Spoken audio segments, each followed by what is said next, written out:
Check 3. 1 2 1 2 1 2 1 2 1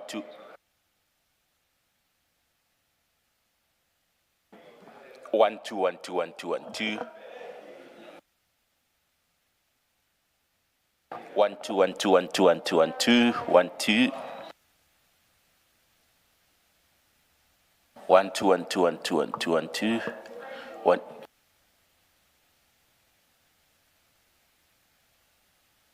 1 2 1 2 1 2 1 2 1 2 1 2.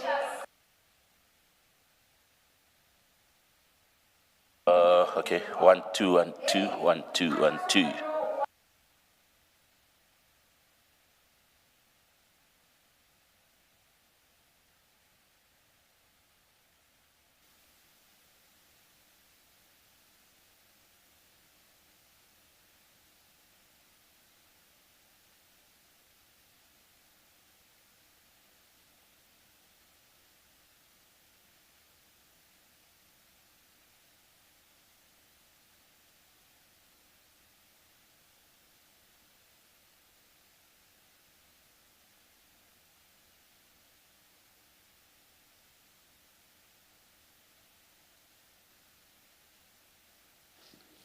One, two, one, one, one, one, two, 1 2.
One.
Good morning, all. It's 29 minutes past 9. We are ready to start the day's proceedings. Please make sure that your cell phones are on silent or they are off. Thank you.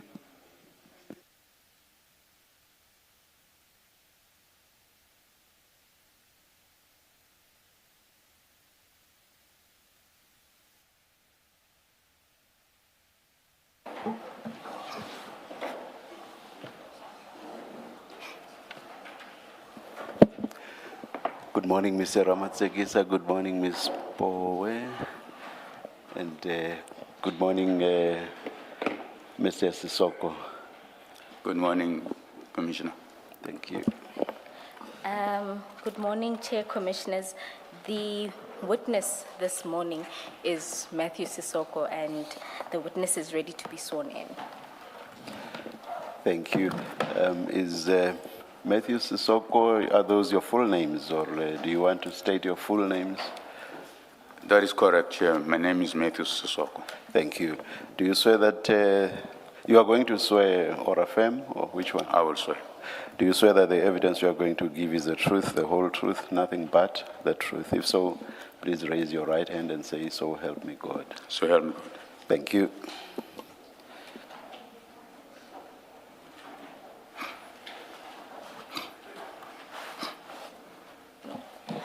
Thank you, Chair. Chair, this morning,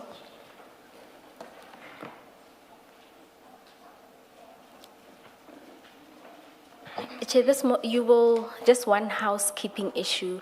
Yesterday, the commissioners were furnished with the statement and annexures of the witness. At that time, the witness was still commissioning the affidavit, but because we wanted to make sure that the commissioners are furnished with the statement, we did make it available unsigned. Later in the evening, we received the signed version, and there is no difference but for in paragraph 26 of the statement, and that relates to a date. I'm doing this in case you made notes in the old one. So the only difference is if you go to page 12.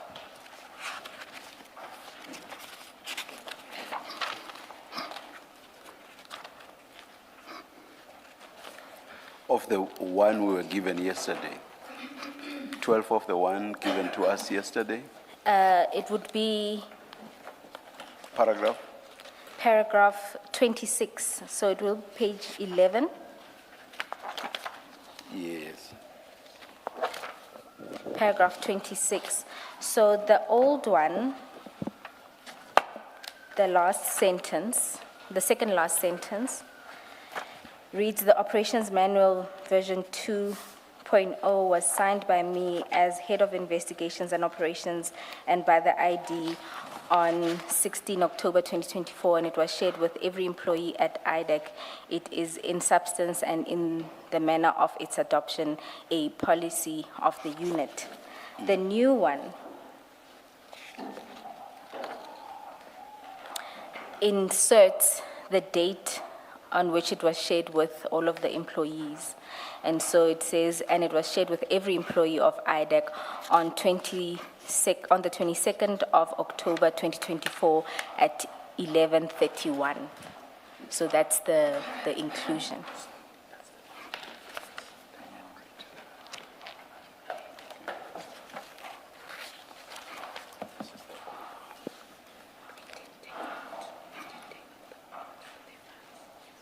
Oh, so they didn't make notes of it. Just a minute then, please.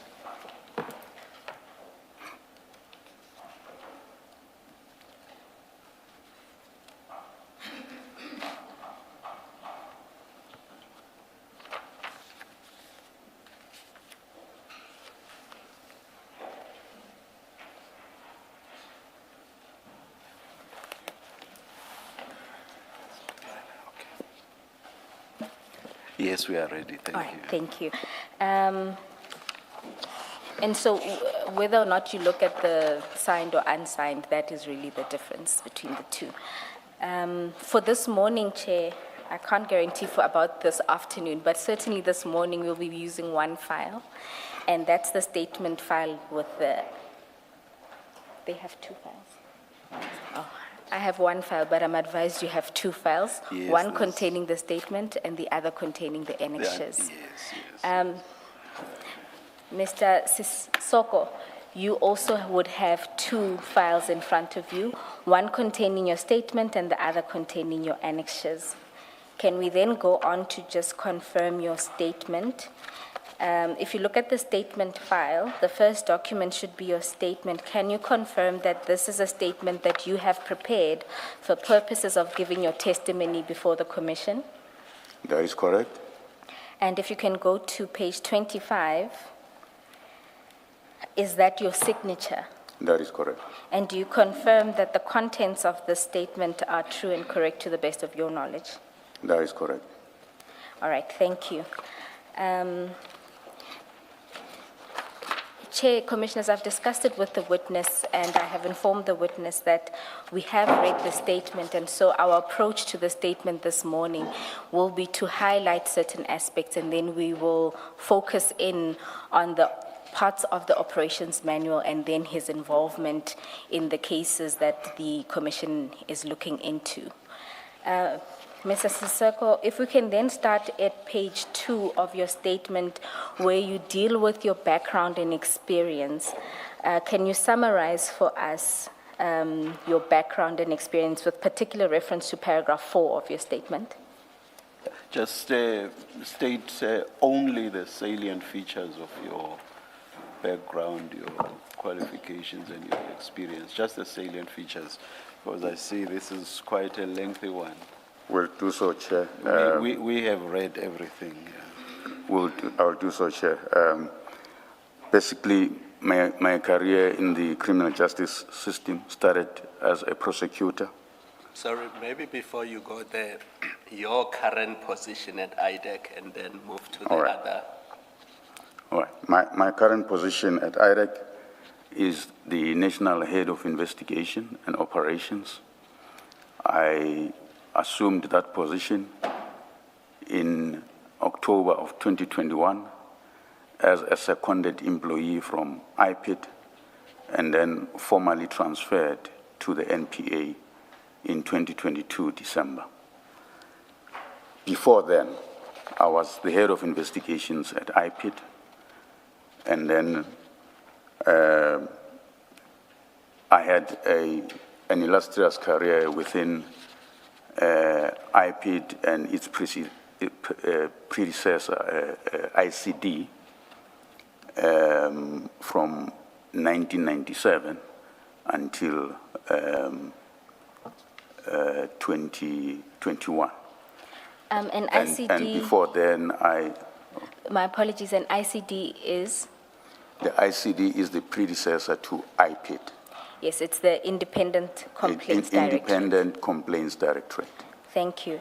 And prior to that? And prior to that, I was a prosecutor within the Department of Justice from 1993 to 1997. Thank you.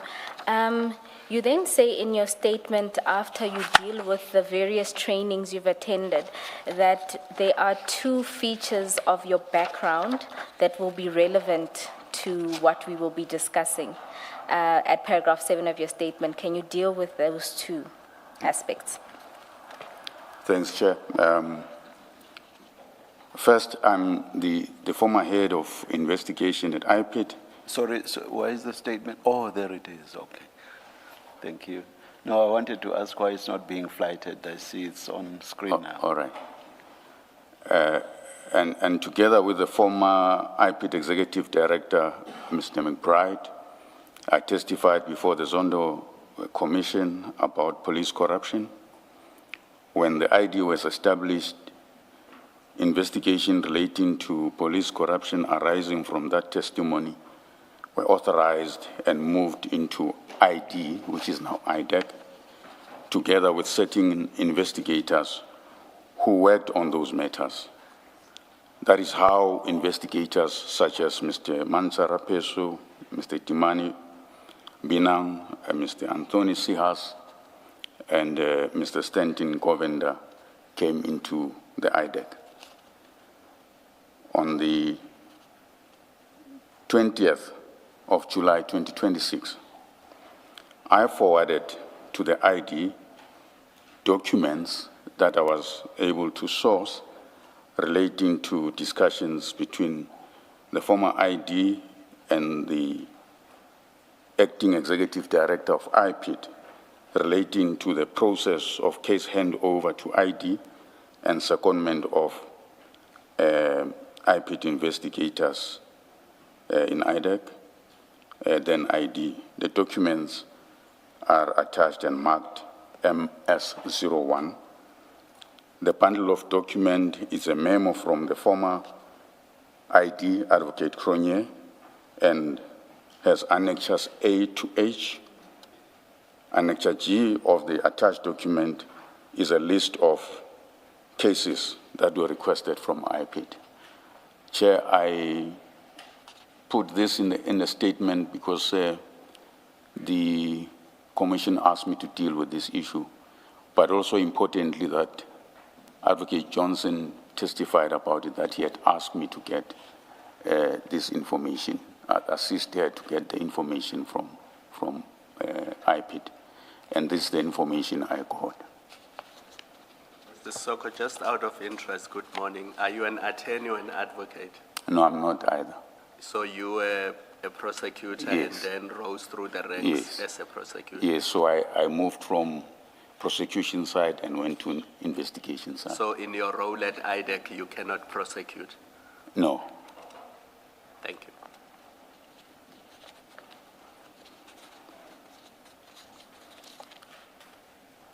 Secondly, my own history at IPID informs the approach I took to the matters described below, as I explained under the heading why I did not insert myself into these matters. Thank you. Chair, you recall that during Advocate Johnson's testimony, the Commission wanted to know which cases were transferred from IPID to IDEC, and that's contained at page 47 of the bundle of documents that is included as annexure MS01. It then also includes requests for deviations for members, some of the members to be transferred. And those are the documents that follow Annexure G.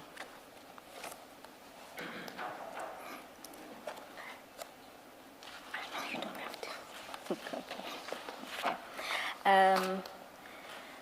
The second aspect of your statement that I'd like us to turn to is in the mandate of IDEC. Now, a number of witnesses have explained the mandate of IDEC. So if you can, at a snapshot, what exactly is the mandate of IDEC? You don't need to explain at length.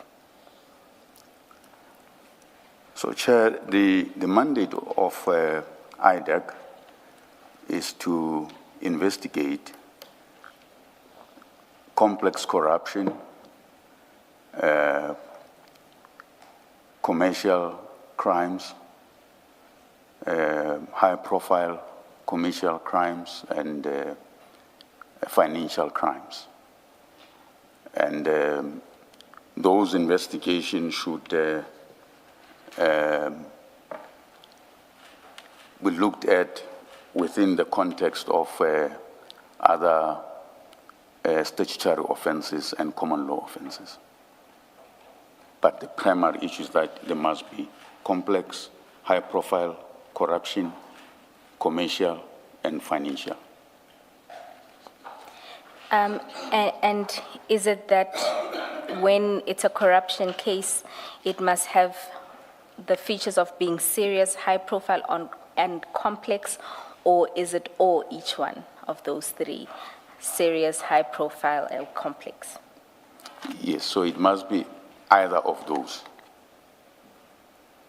But it should be, there should be complexity to these matters, because otherwise you've got other law enforcement agencies like DPCI that deals with similar corruption matters. So at IDEC would then concentrate more on the complex, high-profile ones, and those commercial ones that are high-value matters.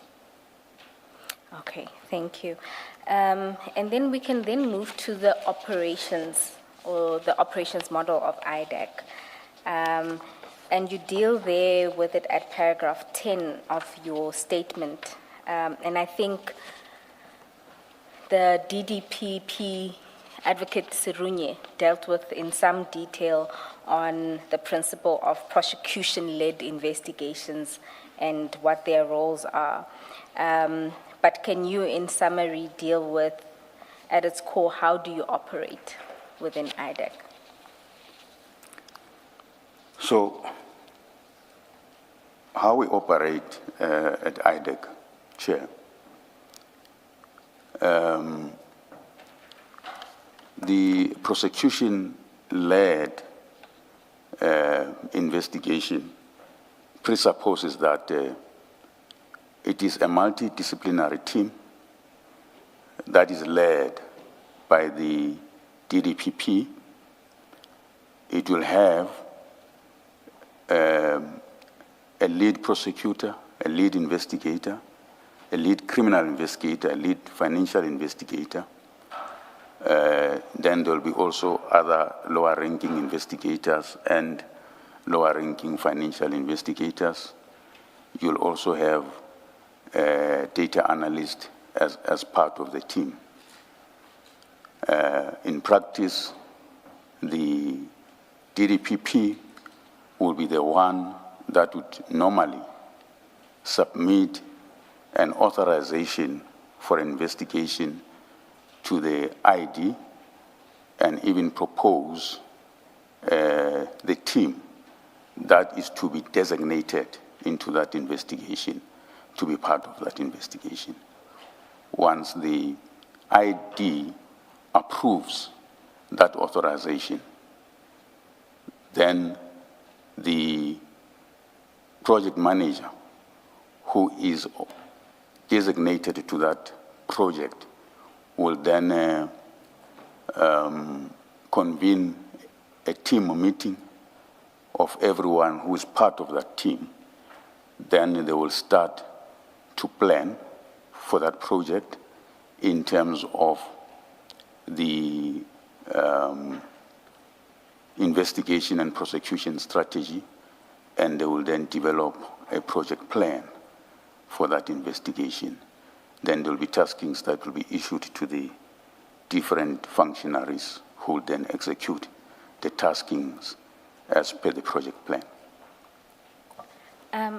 So in essence, you say that the DDPPs lead a multidisciplinary team, which consists of the various functionaries that you mentioned.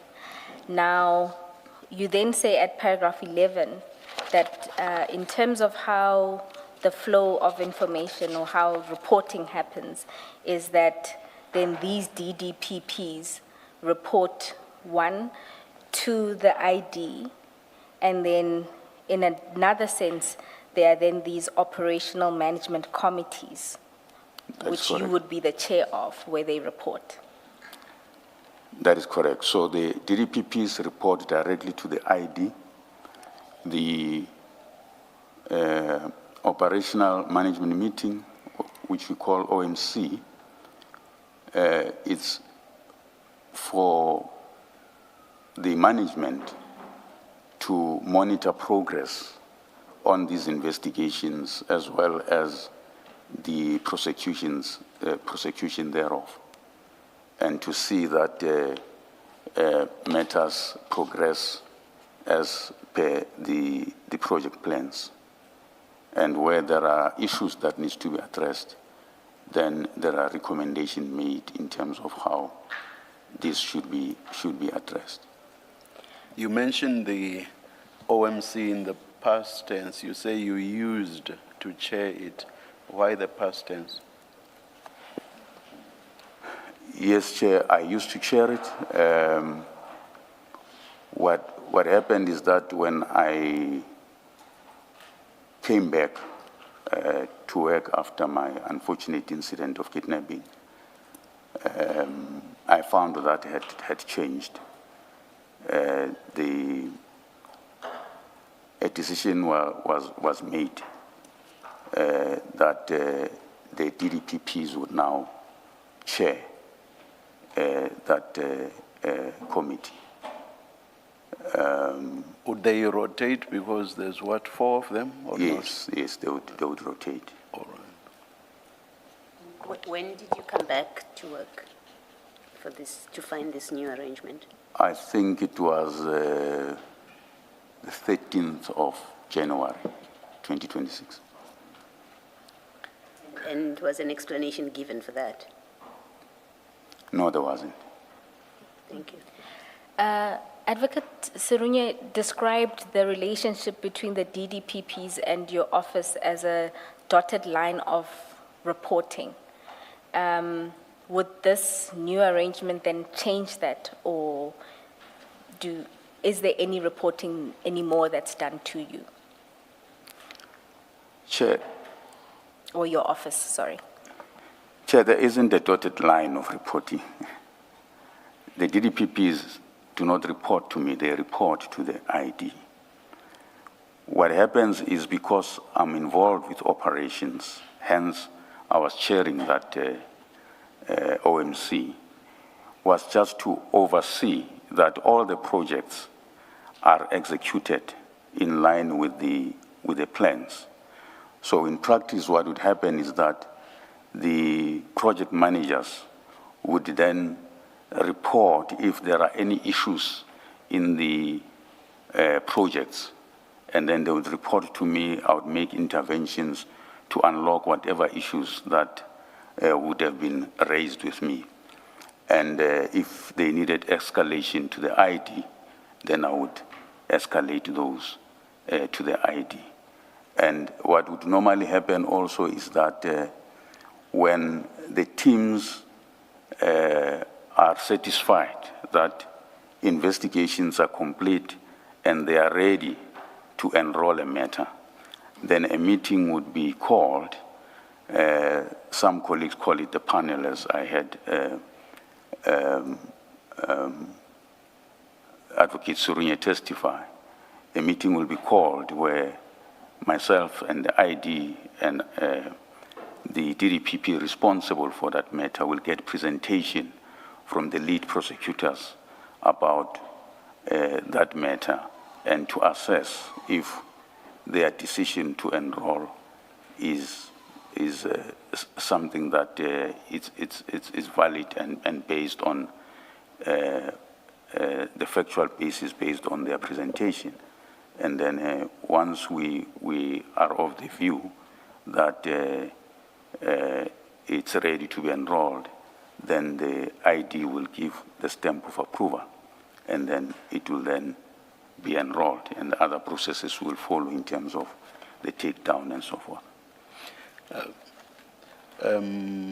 Just to be sure, do I understand you to mean except for being divested of your power to chair the OMC, your powers remain the same, or not? Yeah, the powers remain the same. Thank you, thank you. And This process that you describe, where you, the ID, and I think you said the DDPP would constitute a panel where a presentation is made and a decision is made eventually a decision is made whether matters are ready for enrollment, for a final decision by the ID. Did that continue to be the position until last week while Advocate Johnson was still there? Or are you describing historically that's how it used to be, or are you saying that has continued to be the case even after you were removed? Historically, Chair and Commissioners, that's how it used to be. Okay. In recent past, it was no longer like that. But in most of the matters that we dealt with and were able to enroll, that is how it used to happen. Thank you. In your description of what is reported at OMCs, I got the sense that it was operational matters that were reported. You are both the head of operations and investigations. So at that level, do you also give input on what's happening on the investigative side of things? That is correct. So you deal with things like capacity issues. Would it extend to the approaches in the various matters? As it relates to investigation, yes. When it comes to prosecution, it's only the prosecutors that would deal with that issue.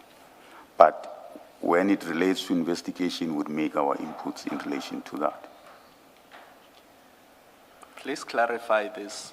Do the investigators, that is Mr. Belushan, Mr. Padiaki, and all those people, do they report to you as head of investigations? How does it work? Who do they report to?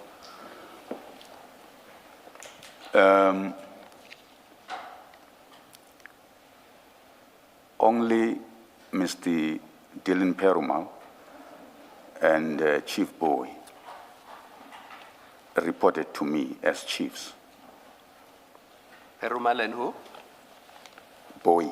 Boy. Chief Boy, yes. Nico Boy. So how the structure used to look like, all personnel who are under investigation will fall under my command, to use that word. So the chiefs will report to me, and then those that fall under them will report to them. For instance, the senior investigators will report to the chiefs, and then the investigators will report to senior investigators or directly to the chiefs, depending on a matter. And then the prosecutors, who would they report to? The prosecutors will primarily report to the DDPPs. And then the DDPPs in will the report different to levels. Advocate Johnson. And then the DDPPs will report to Advocate Johnson. Yes. So you were Mr. Perumal's boss? Yes, I was. When did that change? So what happened is that after I came back, I found that apparently there was a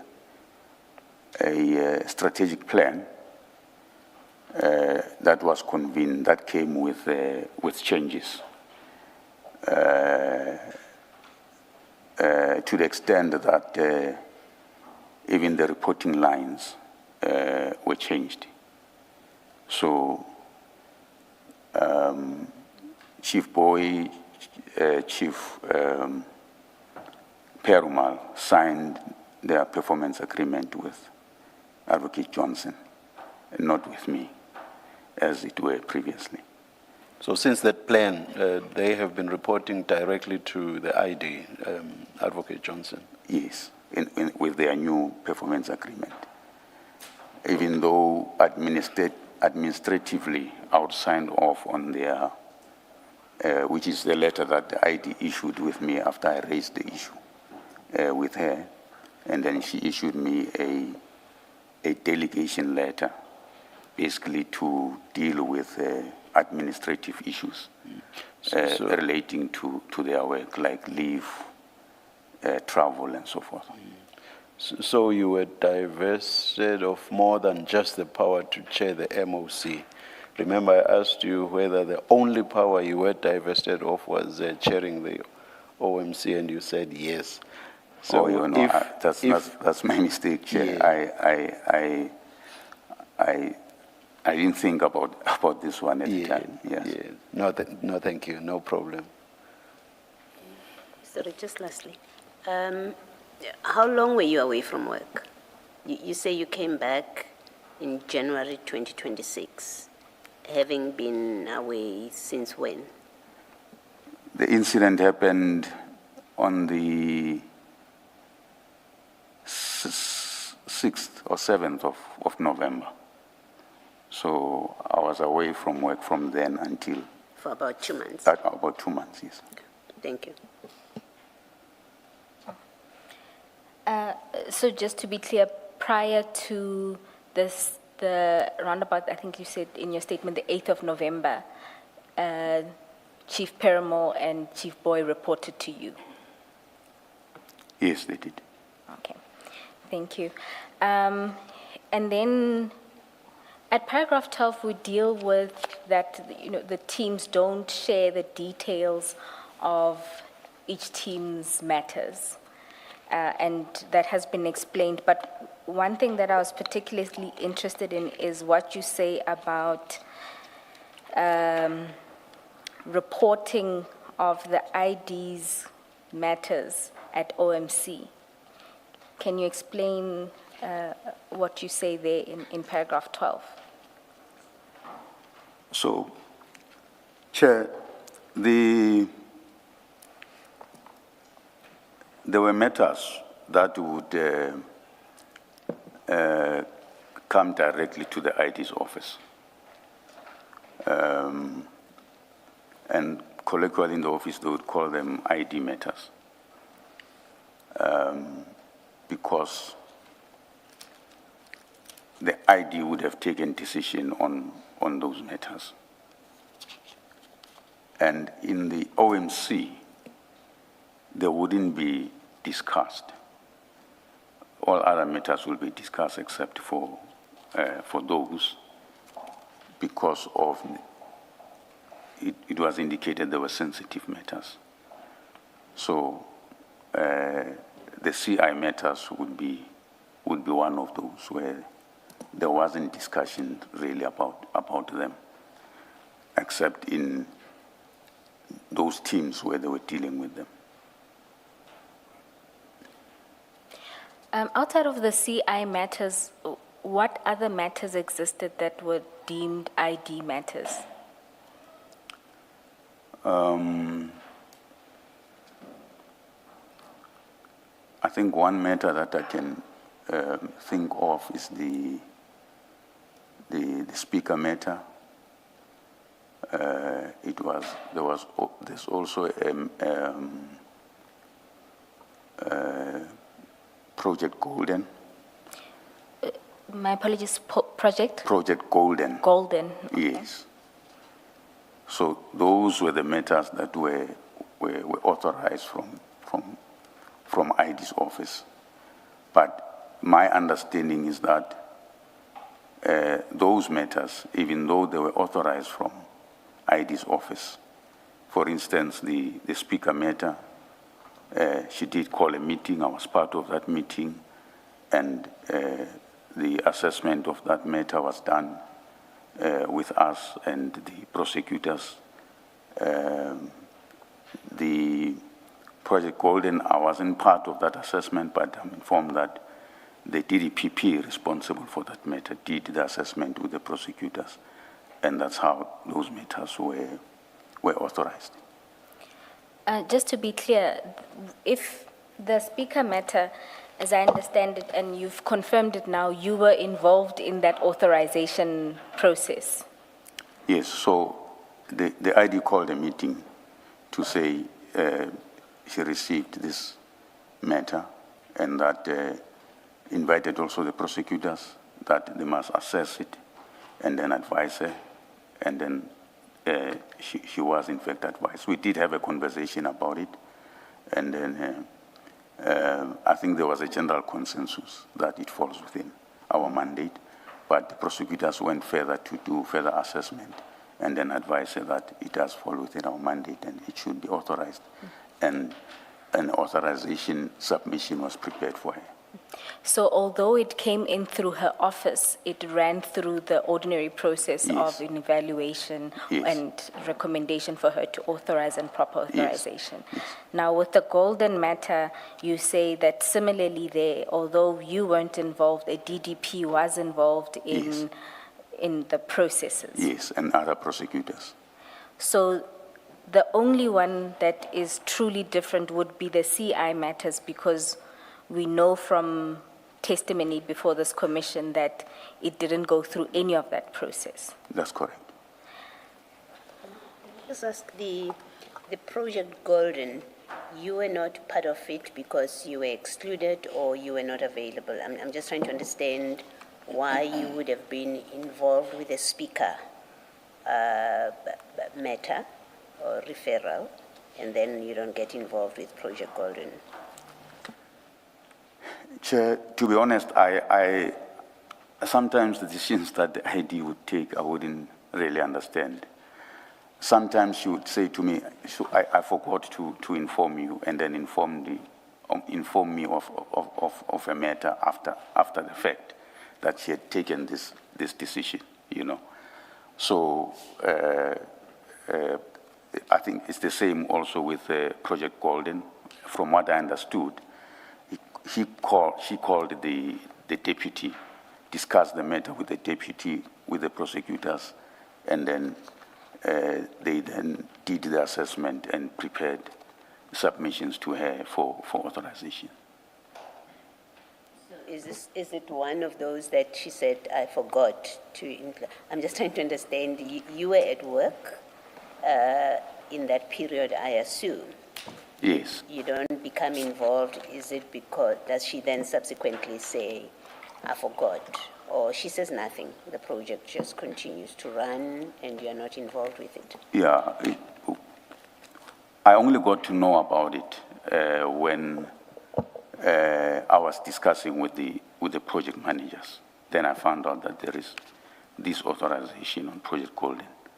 When I inquired further with the deputy, then the deputy explained to me. The deputy explained to me how it came about. From what I understand, it's a SARS referral to IDEC. So that's how I got to know about it. You know, So Mr. I must also indicate, Chair, so that there's a complete picture for the Commission.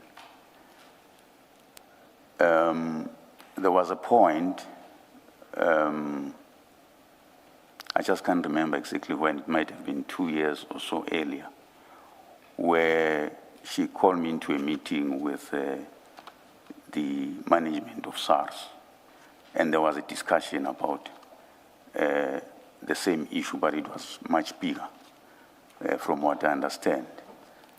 But the conclusion of that meeting was that because the matter is already with DPCI, and because of how huge the investigation is, we didn't have enough resources to deal with it.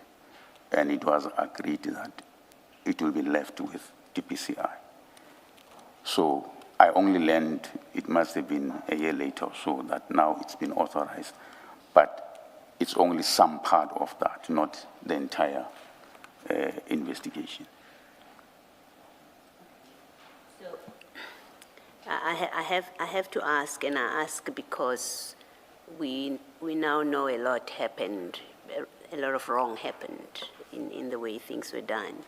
in IDEC. So I have to ask again the direct question. Is this one of the matters where she said to you, I forgot to tell you? Chair, we never spoke about it. She never said anything to me about it. I'm just saying that sometimes, or from time to time, there will be decisions taken where she would then, when I'm in a meeting with her, and she say, hey, Sesoko, I'm sorry. This is what happened. I took this decision. I forgot to inform you, but not specifically on this matter. Thank you. And then just Sorry, can you just give us a picture of how your offices, hers and yours, are positioned or located within your building? Are you here and then there are several offices in between and she's that side, or are your offices next to each other? Just give us an idea. They are not next to each other, but they are not far from each other. We are on the same floor. Okay. So she's slightly on the other end, I'm on the other end. Okay. You know, I just wanted to... It's a long passage. Yes. Her office is in the middle of the passage, and then my office is on the other end of the passage. Okay. I just wanted to understand the forgetting. Yeah. For example, if you are right next door to each other, I just would not understand the forgetting whatsoever. Not that I understand it now, not at all. Anyway, let's continue. can I just... Sorry, can I just ask still on this, Mr. Soko? The impression that I had gained was that through your intake processes that are set out in your manual, that process would result in a record or a tally, if you like, of matters that are coming in. And you tell us your process, that it comes in terms of the manual, and there would be evaluations, some would be taken on, some would not be taken on, and there's a process if matters are not taken on. So I would expect that somewhere you have a record of matters that have been referred, and I would expect they would include matters that become the IDs matters. And I would have thought by virtue of your position, I assumed by virtue of your position, you would have a repository of that. If we asked you what matters have been taken on by ID, you would be able to print it off, because it's matter that as investigating director or head, you would have access to that. What does it mean then for matters such as this, where there's a project golden, you know nothing about it, it's the ID's matter, she has spoken to the DDPP and investigations run. When it comes to your records of you knowing what your organization is dealing with, what does it mean for matters like that? In practice, what is the consequence? So in practice, Chair and Commissioners, when a matter is authorized, it goes to the project managers. The project managers responsible for that project. Then they would assign it a case intake number, and then it will be put on a register, a case intake register, which have all the matters that are within IDEC. So we created that register, especially when I came in. It was there, but it was not fully developed, and then I insisted that the register becomes fully developed and be able to cater for all the different scenarios that might be needed for information purposes and also for performance information purposes. So that register will have all these matters. So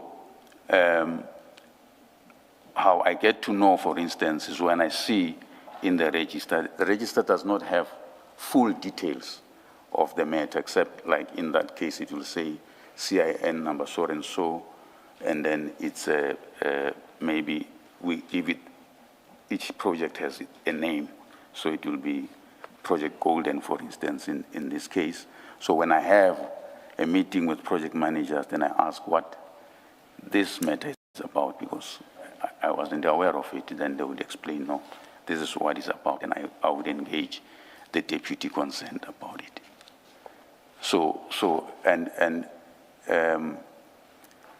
The thing is, that is how we've been operating. And when I came back from leave, I find that also that register is no longer made available to everyone, as it were.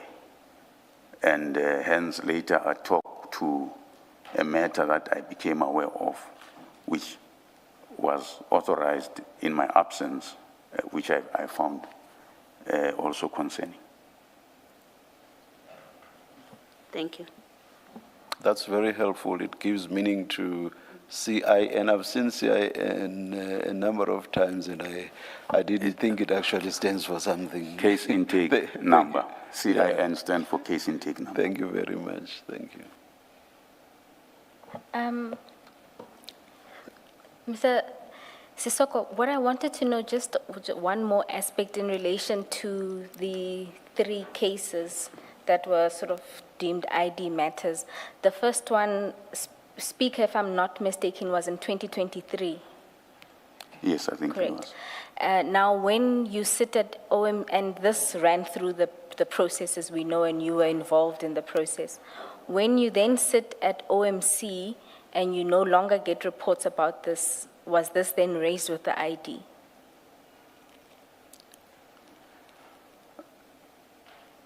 We had a discussion about these matters, and her view has always been that these are sensitive matters that, must remain like that. However, when a matter has been enrolled, then we then talk about its processes, even at OMC, whether it's postponed for trial or whatever the case may be. But at the stage when there is still investigation on it, they weren't discussed. There was resistance, you say? They weren't discussed at the OMC. They weren't discussed. Okay, thank you. I just understand how it is explained. I accept when people are working that you have a system where one team that's working in the matter, they will keep it within the team. And it's easy to think about a need-to-know principle that, well, people don't need to know, and that's how you manage information. But the idea that matters are sensitive, therefore, they will not be discussed with you, for example. When you hold a particular position, you're head of investigations, you have taken oath, you are bound to the same principles or the same rules as your ID of confidentiality, and if you disclose, you've broken the law. It applies equally to her. How does it get explained, and how do you reconcile with, well, you can't know certain things. A DPP, another DDPP will know, but you can't know, as if you're not subject to the same rules. Can you just explain to us how it is explained in the office and how that is reconcilable with the position you hold? Commissioners,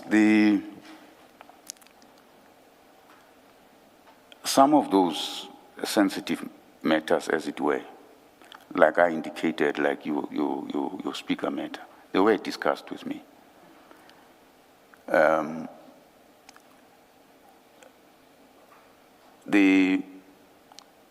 The explanation about sensitivity stems from the fact that they are matters that sort of the ID owns. They come from her office. She decided on their authorization, and then she decides also who, as opposed to other matters, who is designated in those matters. So for instance, other matters, as I indicated, it will be the deputies that decides the designations of members who will be part of that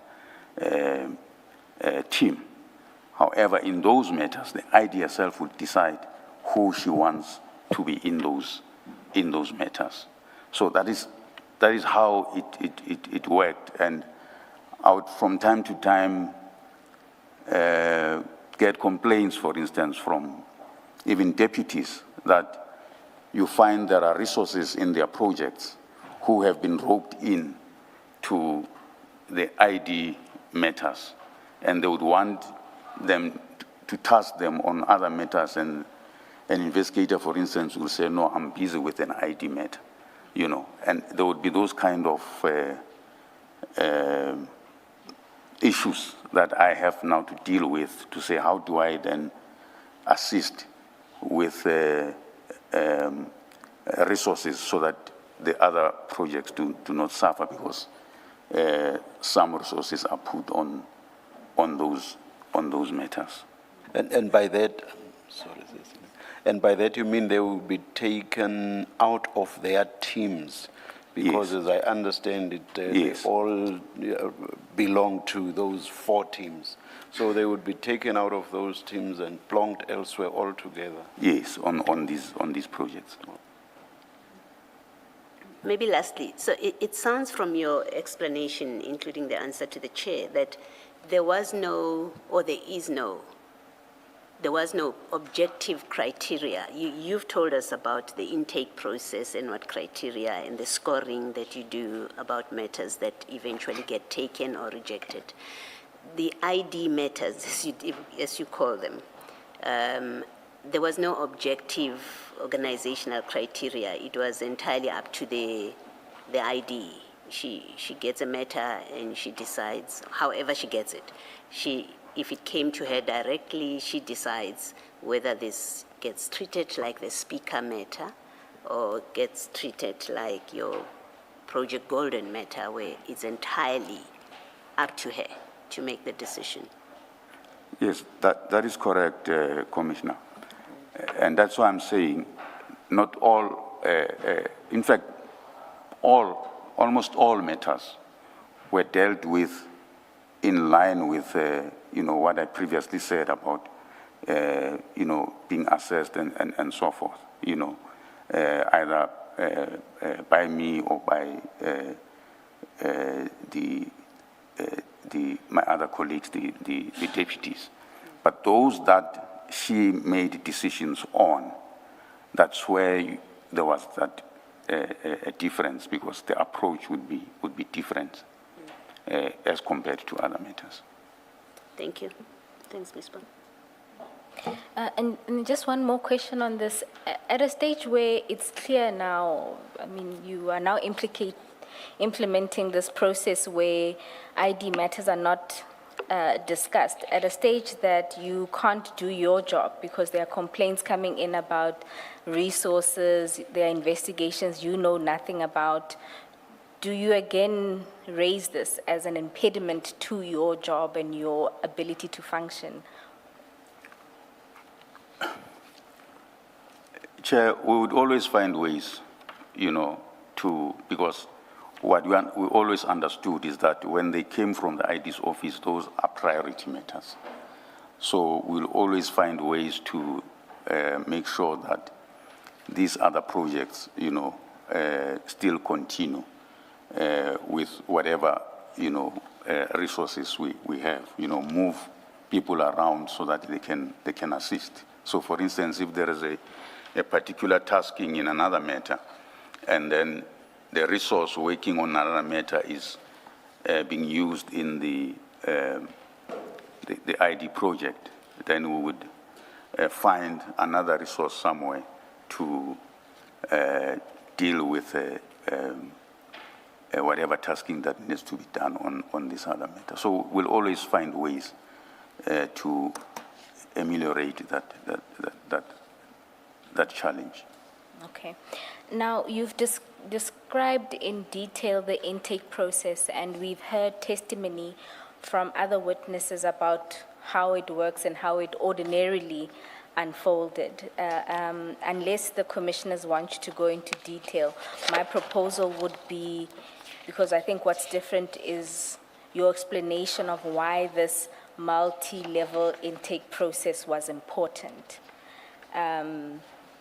So could you deal with that, unless, commissioners, there's a question around what was set out in the ops manual about how the intake process ordinarily works? Shouldn't Mr. Sesoko perhaps start reading from paragraph 16, or not? Chair, my proposal was that we don't. We skip even it, that. So where do we start? To deal with why the multi-level intake process matters. Which is about which At- paragraph? At paragraph 23. Oh, Yes. I did not hear that. Yeah, let's do that. Yeah. Just for the record, in some, the paragraphs before deal with how matters reach IDEC, the registration process, verification and screening, the intake assessment and the scoring process, the authorization of investigations, the planning and conducting and finalization of investigations, and thereafter securing attendance and prosecution, and ultimately the closure of matters. What's different about your statement is you deal with why this process is important. Can we then go to paragraph 23 of your statement? Thanks, Chair. Maybe before I deal with that quickly, so I don't want the commission to be left with a wrong impression. The manual was approved, as I've indicated, and other colleagues have also stated that. It was shared with all the colleagues in IDEC, and when new people come, you know, those responsible DPPs will always workshop it to them. The fact of the matter is the intake process did not operate to the T as provided for in the manual. So that is what the reality was, as you know, my previous explanation had explained about how some of the matters came in. But even though it was not to the T, but most matters would go through that assessment process. And later in my affidavit will show that, in fact, most of the matters that we did in IDEC are matters that came from the commissions, which came in as a result of the presidential proclamation, and therefore did not go through this process, but rather as a result of the presidential proclamation, and the former ID would have authorized them because of that presidential proclamation, and wrote to law enforcement agencies like IPID and DPCI and requested all those matters to come to the ID then for them to be investigated. So I just wanted to clarify that. Thank you. Advocate Johnson said, for example, about Mr. Adams's referral. She said she did not discuss that with you because it was a simple matter, and she was of the view that she could handle it all by herself without involving you. Are you aware of any instances, or rather, how should I put it? Are you aware that the fact that a matter was simple, whatever that means, that was a factor or a criterion that could be used not to involve other people at the initial stages of a matter or of an intake? I'm not aware of any except for that specific matter. And that's not an issue that was ever discussed within IDEC? No. So she never said, with simple matters, I will not bother you, Mr. Sesoko. No, the decision to authorize that matter was not discussed with me, commissioners. As I will continue my testimony, you'll understand All right. what happened. No, I just wanted to understand the criterion she said she used in respect of this crime intelligence, these crime intelligence matters. I would have asked the same question in a different way, so I'm covered by the chair. Thank you. And then just on the application of the manual, so to the extent that Advocate Johnson testified that the manual was just a draft, she would have been misleading this commission. Well, at its lightest, she would have lied to this commission. Yeah, I don't understand why she said that. The manual was signed by myself and her, and then at her instruction, it was distributed to all IDEC staff. Just remind us for purposes of the record, we've seen it, but for the record, when did she and you sign it?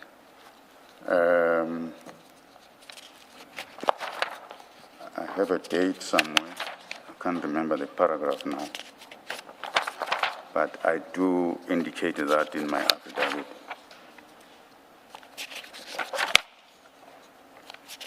I think it was 16 October 2024, if I'm not mistaken.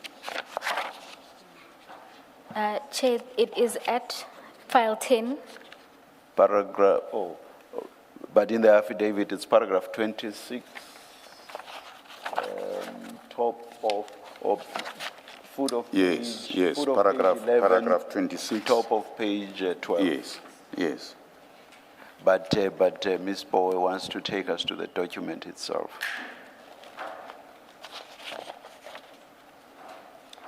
At page 10 of page 10 of file 10. To the signatures. Okay, let's, Yeah. so it was not a draft, it was signed. Yes. Even distributed to. Yes. Yeah. And I do indicate that it was distributed on the, what we call ID comms, Yes. where it include all staff, on the 22nd All right. of October, Thank you. 2024. Thank you. Did it differ much from version 1? Sorry, Just look at your screen. Do you see that there's amendment history, the heading, and version 1 yes, was signed on 18 December 2023, and then the current version 16 October 2024.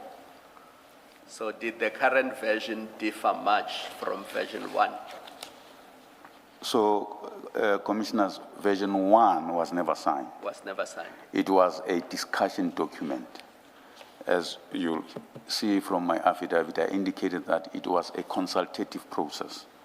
So we had consultants that were assisting us with this document, and then they would send a draft. So the version 1 is the draft that was first sent. We had to engage with it and then make changes on it. And when everyone was satisfied that the version 2 it's the product of what we agreed on, then that's when it was signed off. And the way things work at IDEC, you know, in other organizations, a document gets signed and then it will have an effective date. And sometimes the effective date will be sometime in the future. Mm-hmm. So with this manual, what was the effective date? Did it take effect from the moment the two of you signed and authorized it? Yes.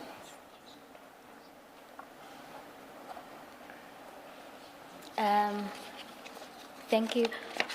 Mr. Sesoko, then if you can then go to why the multi-level intake process matters. Yes. So I emphasize the intake and case selection process, case selection stage of the process, because It is deliberately multi-layered and collective. Its stated objective is that case selection is transparent, objective, auditable, and defensible, and that it cannot be manipulated. There is, however, a further and equally important object: to insulate the ID from any allegation that IDEC is targeting particular persons or picking or declining cases without proper basis. If a matter is received, assessed, and scored and recommended by a team and a committee before it reaches the ID for authorization, the ID decision rests on a documented, defensible foundation, and the ID is protected against the very allegations that are now being made. I was closely involved in creating this framework. I drafted the case intake process that became a case selection criteria, Annexure A to the manual, in August 2022, and I'm a signatory to it. The purpose of that process, as recorded in the document itself, was to establish a case intake and selection process that is impervious to undue external influence and that ensures IDEC is not manipulated to select cases furthering a personal or political agenda. It provided for case intake to assess matters and advise the ID. In 2024, IDEC embarked on an inclusive process involving members across the department to produce the operational manual, which sets out processes in detail and incorporates the intake criteria. The operational manual version 2 was signed by me as head of investigation and operation and by the ID on the 16th of October 2024, and it was shared with every staff of IDEC on the 22nd of October 2024 at 11:31. It is, in substance and in the manner of its adoption, a policy of the unit. The framework contemplated a single designated intake point together with the case intake committee. It motivated for a dedicated post to fulfill this function. I think you say here I, not it. The I motivated. Oh, sorry, I motivated for a dedicated post to fulfill this function. A person who would receive all incoming complaints, conduct the first assessment of whether the matter falls within the mandate, refer qualifying matters to the case intake committee, and act as its secretary to that committee. The object, again, was to ensure that the ID does not take intake decisions alone, and that she is insulated from allegations of targeting a particular person or having an interest in particular investigation. The job description for that post records these functions expressly, including that the incumbent is to receive and register all incoming cases, evaluate whether they are within mandate, refer out-of-mandate matters, convene the case intake committee, and act as its secretariat. See the attached job description marked MS1.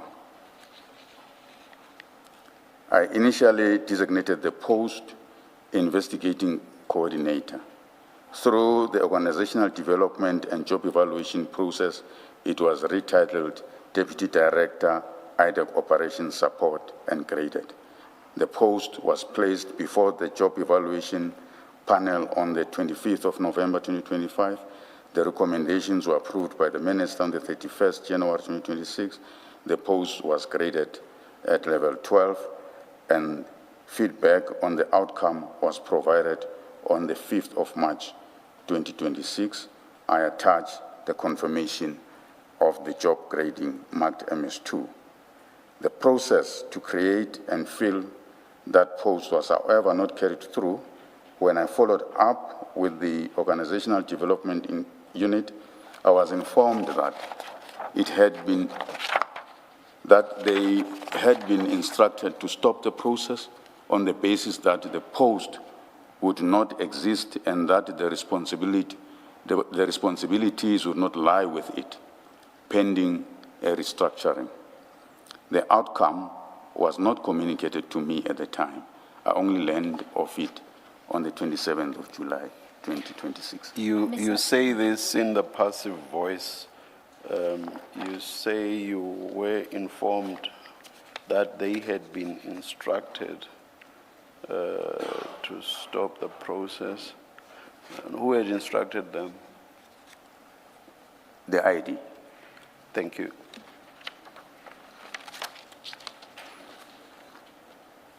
You can continue.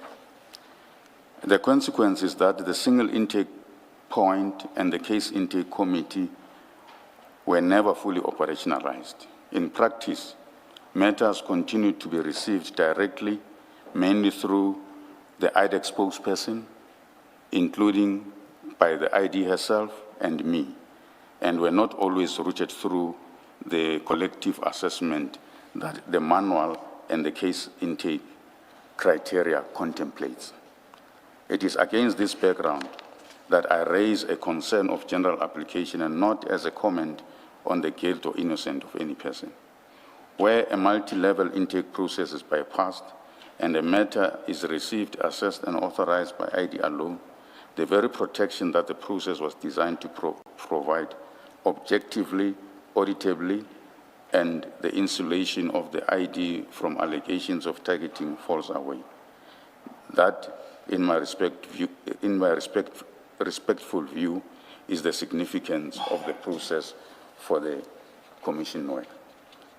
I'm aware that the operational manual has been described before the Commission as a draft. I record that the manual was signed by the ID and me and was distributed to staff, to every employee of IDEC as an operational manual. A review of the manual was subsequently undertaken by a single person, which is different from the inclusive consultative process by which the manual was originally made. In my experience in government, a policy of this kind is developed and reviewed through a consultative process and remains applicable until any review is completed. I have not seen the review. Was there an actual review? Yes, I've learned that there was the actual review. Have you seen a document? I have not seen the document. How did you get to know that there was a review?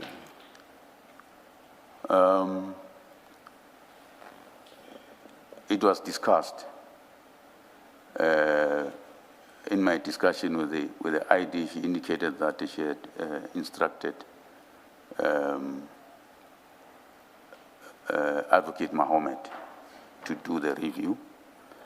We also had an investigators working session where Advocate Mohammed was in attendance, and she indicated that she was in the process of reviewing the manual. Is Advocate Mohammed within IDEC or is... She is within IDEC. All right, thank you. In what position? Sorry. Except my question, is she a prosecutor? What's her position in IDEC? Yes, she's a senior state advocate. Thank you. Not at the level of a DDPP. No. All right, thank you. As matters stand, you say you haven't seen that reviewed manual, but you know that there is a manual. To your knowledge, as matters stand, what is applicable, even if it's not being applied? Is it this new version, or are you still, to your knowledge, at version 2 that's supposed to be applied? Chair, as a matter of process, as long as the reviewed manual has not been approved, the original manual still stands and remains operational. You would be one of the approvers by virtue of your position. I'm not sure with the reviewed one. Okay.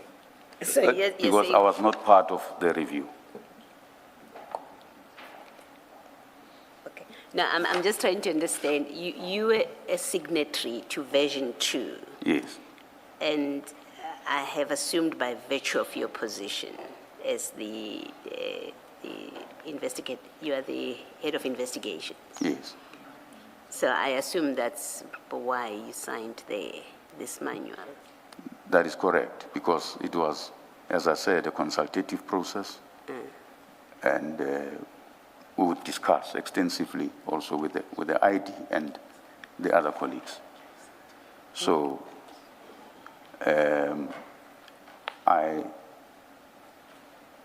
after that consultative process, and I presented it to her, we agreed that it's ripe for approval, and then that's why I signed off on it.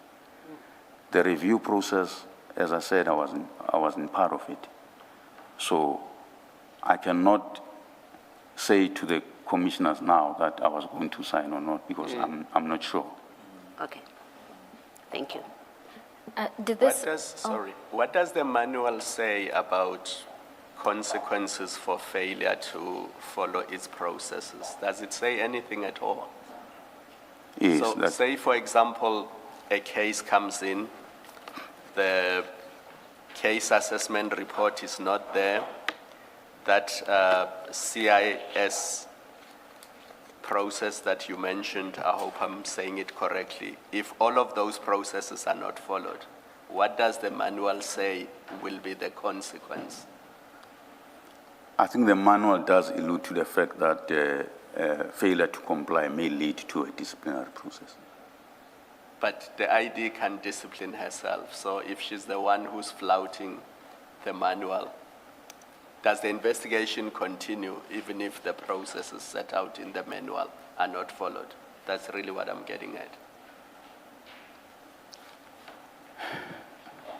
Commissioner, obviously, if the ID herself flouts the manual, then the person that she reports to would have the responsibility to take that action. So that would be the DPP. The NDPP.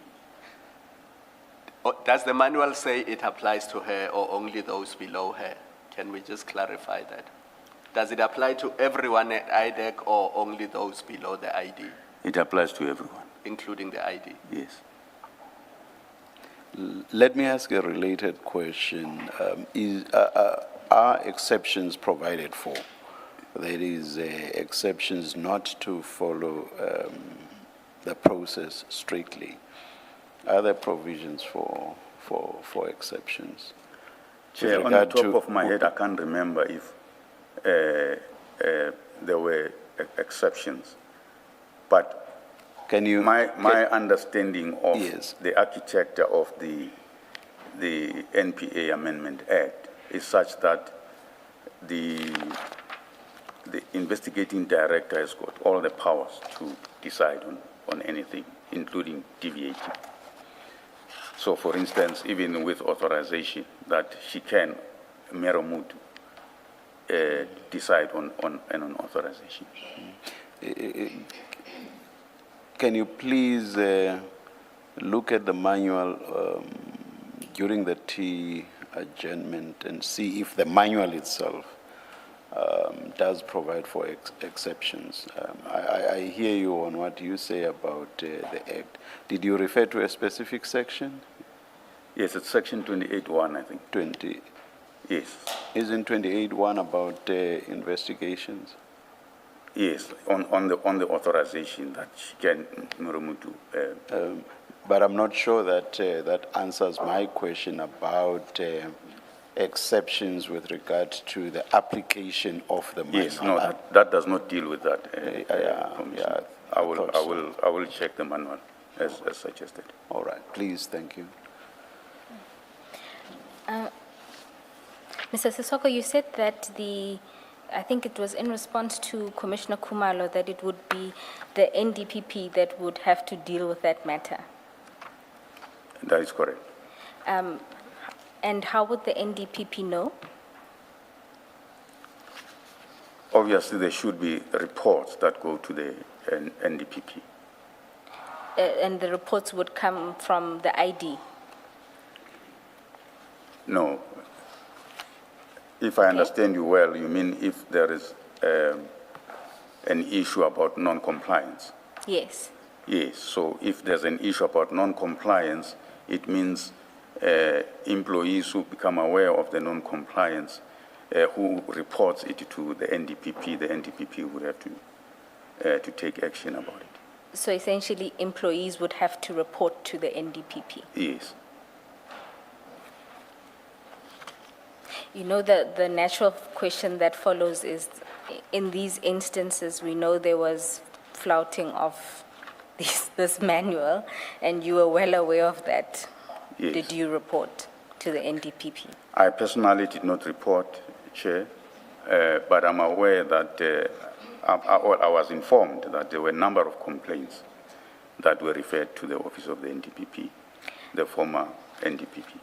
I may have misheard you. Did you say that you cannot or you did not report? No, I did not report. Is there a reason? Chair, I don't have a reason why I did not report. I think I say something about it later in my affidavit. I have been through a lot, and when some of these things happen and you hear that, you know, there were reports that were reported to the former NDPP, and there was nothing that happened. You know, I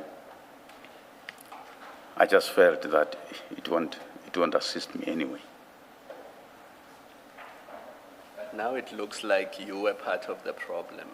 Two of your colleagues came to this commission and they could show us emails that they wrote in 2024, 2025, raising serious concerns. Although nothing was done, it's clear from their emails and their communication that they raised concerns about how things were done.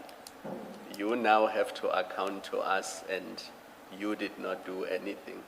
And Yeah. because you did not do anything, it looks like you were part of the problem. You were part of the reason why the manual was not followed to the letter. Chair, I will take responsibility for that, but I had my own personal reasons. The fact of the matter is, these issues, as they were raised, and you would have seen in the emails, the colleagues were sending these emails to the ID herself, and I'm copied in those emails. And in bilateral meetings with the ID, we would discuss these issues. And she would indicate, for instance, his displeasure about the colleagues on how they raise these issues or raising these matters, because she believed that there was nothing wrong in how they were approaching that case. So I left it at that. You mentioned in your response that you were copied. In some of those emails, they were sent directly to you.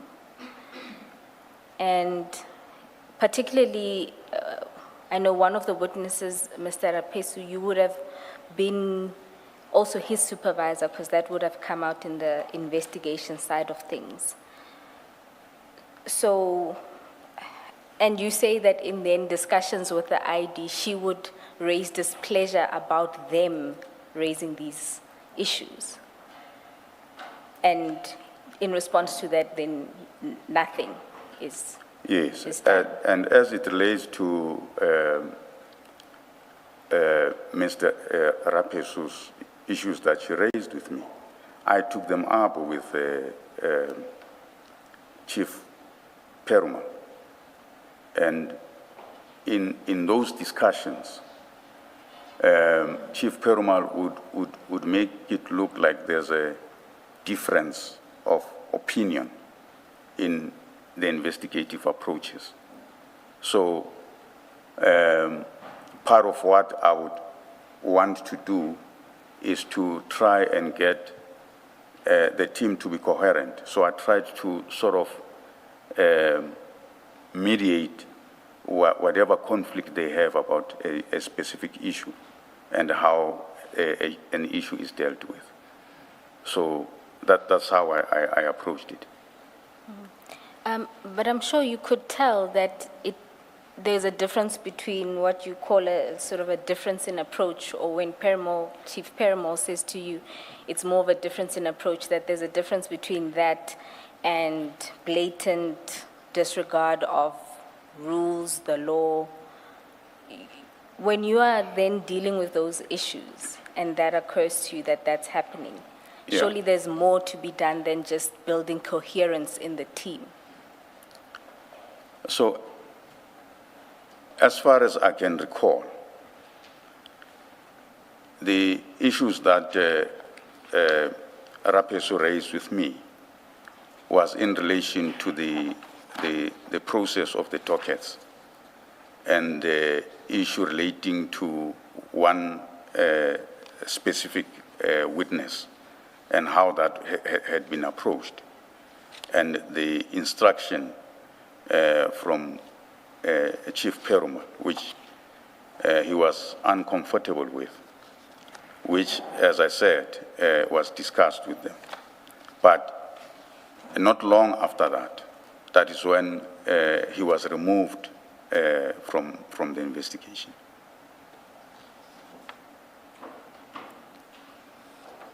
That's Okay. how I recall it. It's fine. I think we will, in the sections dealing with your involvement, deal with some of the issues that were raised. And I think the records will show that it's more than just a difference in approach. There was Okay. actual disregard of both your internal operations manual and, I would say, the law as well. We can then move to the next section of your statement, which deals with your involvement in the crime intelligence-related investigations. Chair, uncharacteristic to seek Let us early start. adjournment, but Let us start. Were you going to say? I was going maybe to we- say, because this is the second half of his statement. Let's start. Yeah. No We problems we there. can stop at 11. All right. Mr. Sesoko, then we can move to paragraph 33, where you deal with your involvement in the crime intelligence-related matters. That's correct.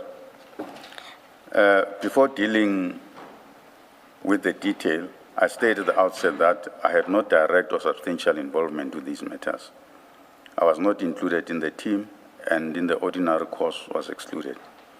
Sometimes Chief Perumal would mention something to me in passing about a case and how good evidence he had obtained.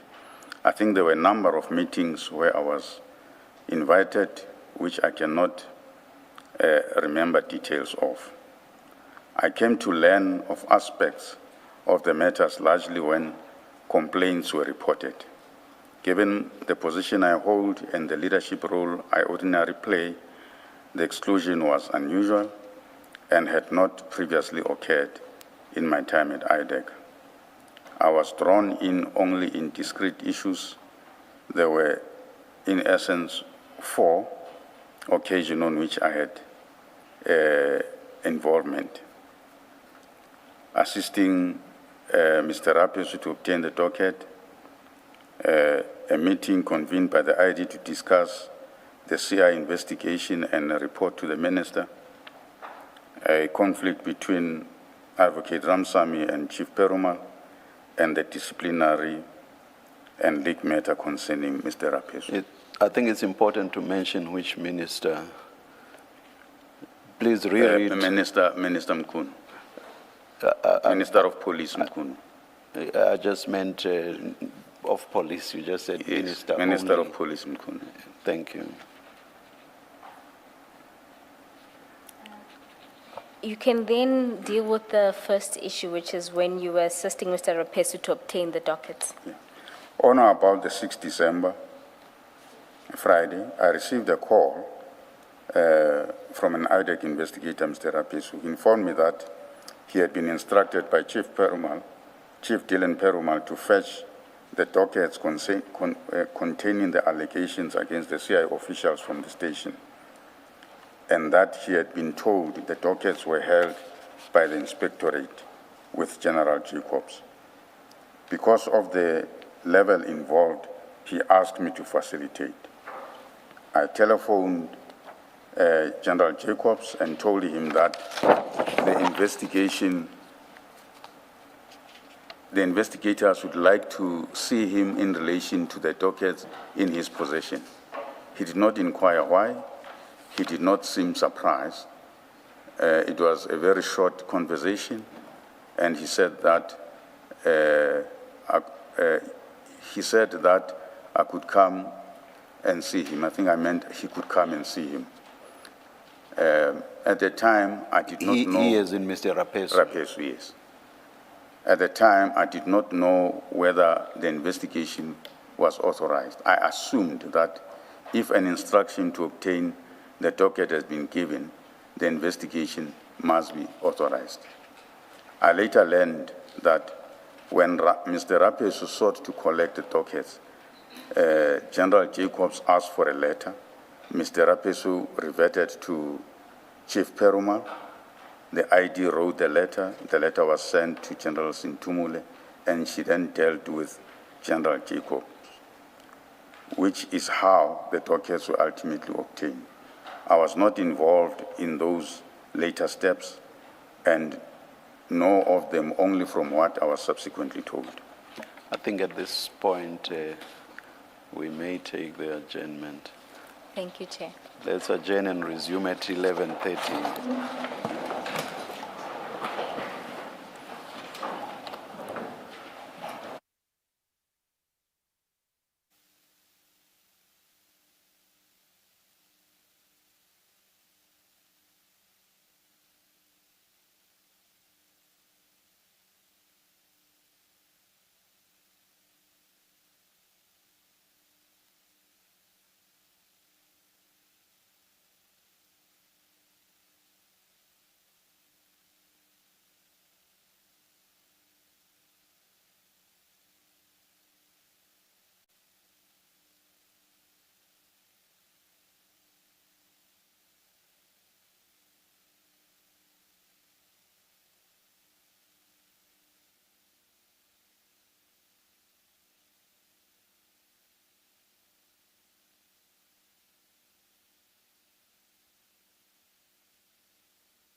Good morning again. It's 29 minutes past. We are ready to resume. Please make sure that your cell phones are on silent. Thank you.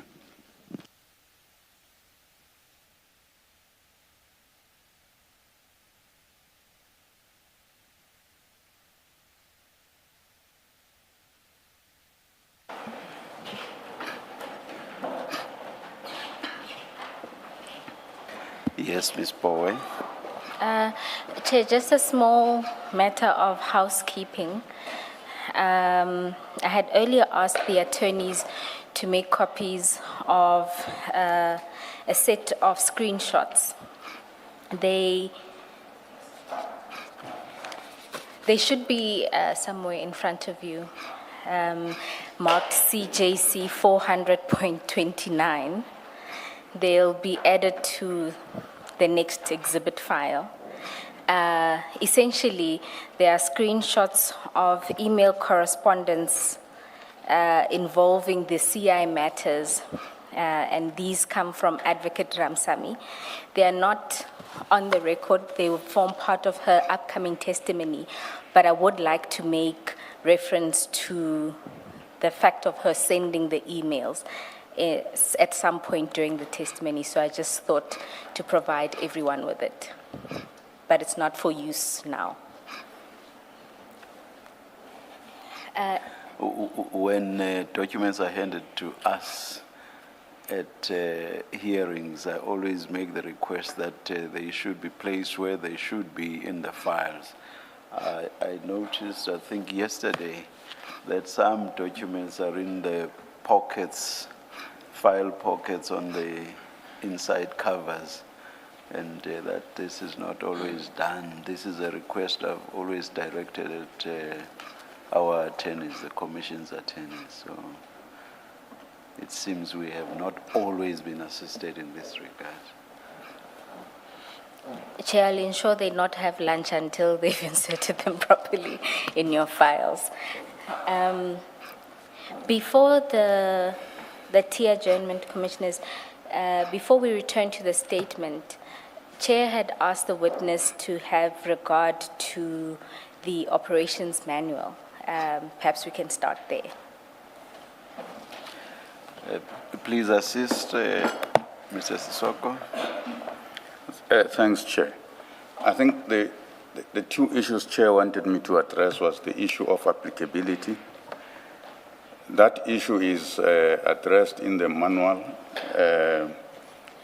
page 18 of the manual, where it talks to scope and applicability. It reads, the manual is designed to provide comprehensive guidance and standardization within IDEC and encompasses all aspects of the IDEC's function. The manual is intended for use by all personnel working within IDEC, including investigators, prosecutors, support staff, management. It is applicable to all levels of the IDEC. So that is the applicability part of it. However, in relation to consequence for failure, it's not provided for.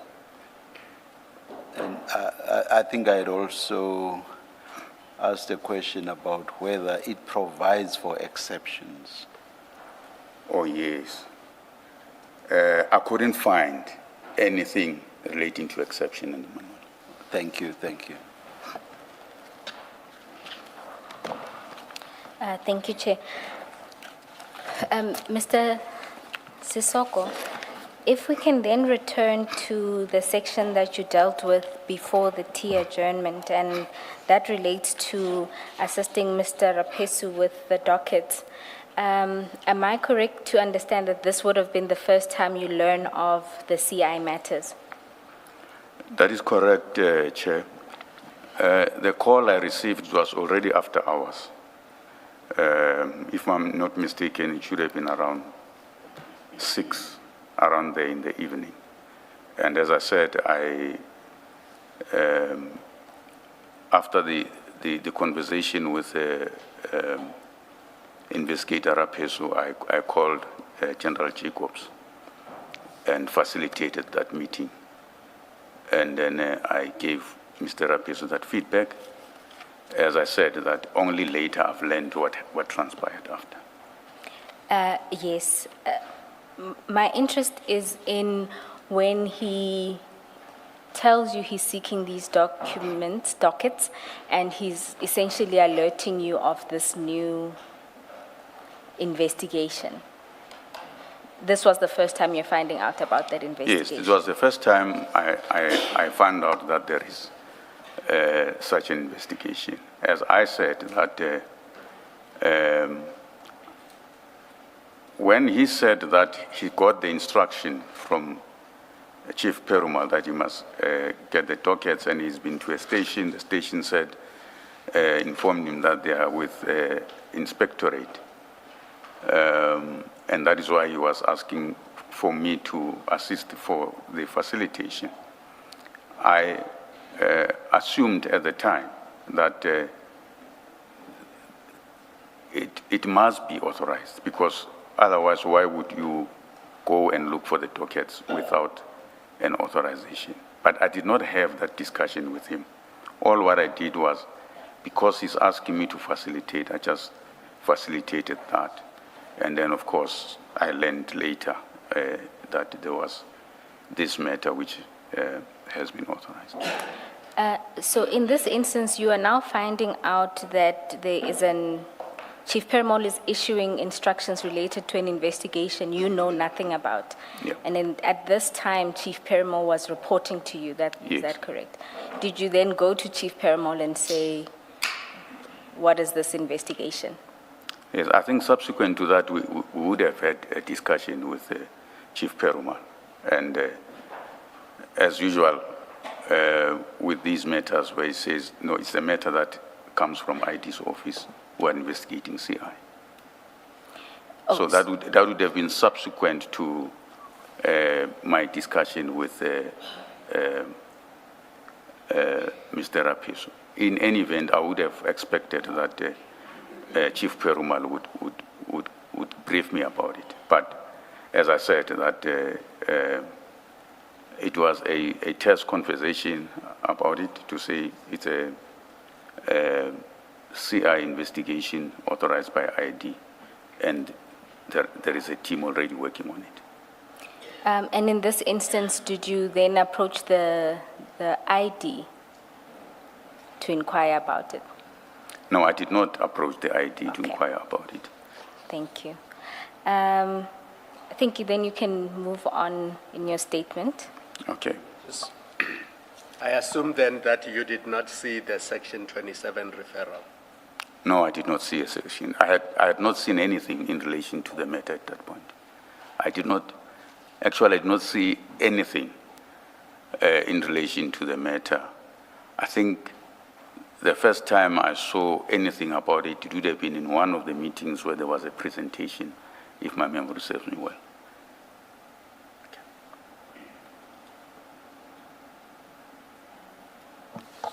We can then proceed with the second instance of your involvement in these matters. It's the meeting convened by the ID and the report to the Minister of Police, that is Yeah. paragraph 36 of your statement. Yes. So approximately a month later, in January 2025, the ID convened a meeting, which, I don't know what I was trying to say here. To which I was called, yes. She said the meeting was to discuss the CI investigation, and that she was required to report or write something to the Minister of Police, Minister Mkhunu, and to send correspondence to the Chief of Staff, Mr. Cedric Nkabinde. The meeting was short, did not go into detail of the case. When the ID mentioned Mr. Nkabinde, I alerted her to his history. In my assessment, Mr. Nkabinde is a dishonest man, and I explained to her there was evidence, including data analysis by our data analyst in the Blue Lights investigation matter, indicating that Mr. Nkabinde was working with or was colluding with the suspects in the Blue Lives Matter and against that investigation. I advised her. Sorry. You use the definite article, the Blue Lives Matter. Yes. Which Blue Lives Matter is this? So the Blue Lives Matter, Chair, it's an investigation that we started whilst we were in IPID. It's on high-level police corruption. The suspects in that, or the accused, because now they're appearing in court on that matter, are generals in the police. General Patlani, General Ngwenya, General, it's quite a number of them, and brigadiers and so forth. So that, for me, as I indicate here, it was a concern that she will be. All I wanted was Okay. a reader of the transcript must know what Blue Lives Matter you are talking about. Okay, Chair. Thank you. All right. Is it called Blue Lives Matter because it relates to the subs general, or it has to do with procurement relating to installation of blue lights? It has to do with procurement and installation of blue lights for police vehicles. Thank you. Mr. Sesoko, please just clarify paragraph 36. You say the ID convened a meeting to which you were called. She said the meeting was to discuss the CI investigation, and she was required to report to or write something for the Minister of Police, Minister Mkhunu. That report to the Minister of Police, did it relate to the CI investigation or something else? To the CI investigation. And did she tell you why she needed to report to the Minister on the CI investigation? Chair, I think she mentioned, and I'm speaking under correction because it's something that happened a long time ago, but my memory serves me well. It was about the fact that she had received correspondence from the minister about this CI investigation. Did you see that correspondence? No, I had not seen it. Thank you. And in this instance, when you are called to this meeting, you still didn't know anything about this investigation? Yeah, in fact, that meeting was really the first time where I got a glimpse of what this is about. Do you recall the exact date of the meeting? I think it might have been the 22nd of January, if I'm not mistaken. When you say you caught a glimpse, you weren't part of the full discussion? No, it was, I'm saying it was for the first time that I got to hear what is being investigated and who are the targets of investigation or persons of interest. Okay. And in this instance, is this considered you starting to become part of this team, or what would have been the purpose of your involvement? Chair, I reckoned it was to be briefed, to get a brief about it, because as I said, I had not known about it before. So I think that was the purpose of being invited to that meeting. Was this before or after Chief Perumal had told you how good evidence that he had obtained was? No, it was before. It was before. All right, thank you. You can continue.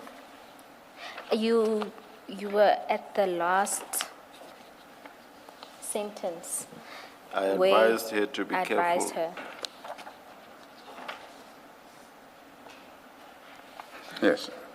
I advised her to be careful and said that I would not advise her to report to or through him, meaning Mr. Nkabinde. The ID asked me to obtain information from the data analyst so that she would have something she could work with, and so that she could advise the minister or the minister's advisor. I did so and provided it to her. The information I obtained from the data analyst is marked MS3. It is a document I provided to her showing Nkabinde's collusion with the accused in our investigation. I understood that there had at one stage been a consideration to charge Mr. Nkabinde, but that this was not done.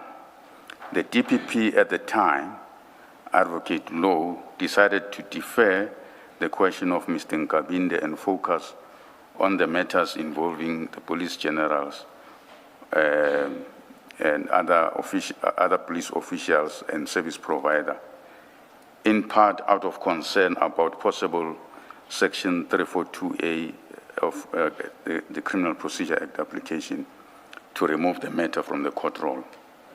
I was informed of these decisions. I was not at the ID at the time when they were taken. My concern is that this matter was not dealt with in the normal way. Ordinarily, even a matter received by the ID herself would be referred to me or one of the DDPP colleagues or the chiefs to evaluate whether it falls within the mandate and to advise her before she takes a decision. Here, the ID received the matter and it appears took the decision on it herself. The operational manual, especially as it relates to case intake, was not fully operationalized. Before the ID's testimony at the ad hoc commission, there were very few Section 27 referrals that came through. If they did come through, they would be received by her office. I specifically recall the speaker matter, where she called a meeting about the matter and instructed that it be considered and appointed a team to deal with it. Whereas with the CI matter, I only learned of them when they were already authorized.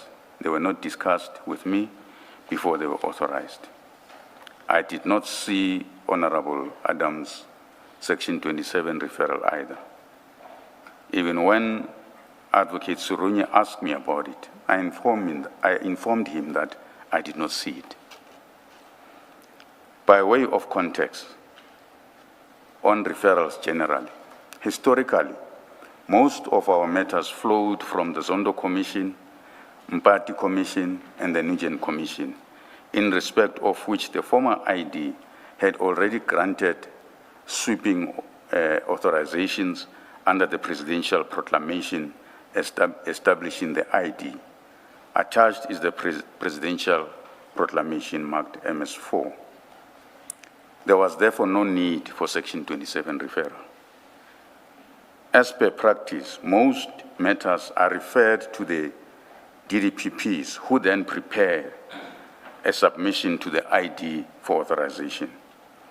Most matters in IDEC space were authorized as a result of the presidential proclamation. The table below illustrates this point.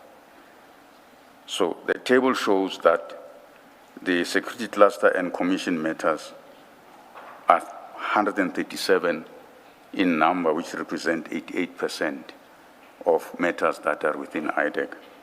And the other IDEC mandate, those are the matters that would have come either from other law enforcement agencies or through Section 27 referral. They are 18 in number, representing only 12% of the matters that came to IDEC. Mr. Sesoko. A matter, sorry, Ms. Paul. We now know that IDEC received a Medicare 24 referral. Where does it fall in your table?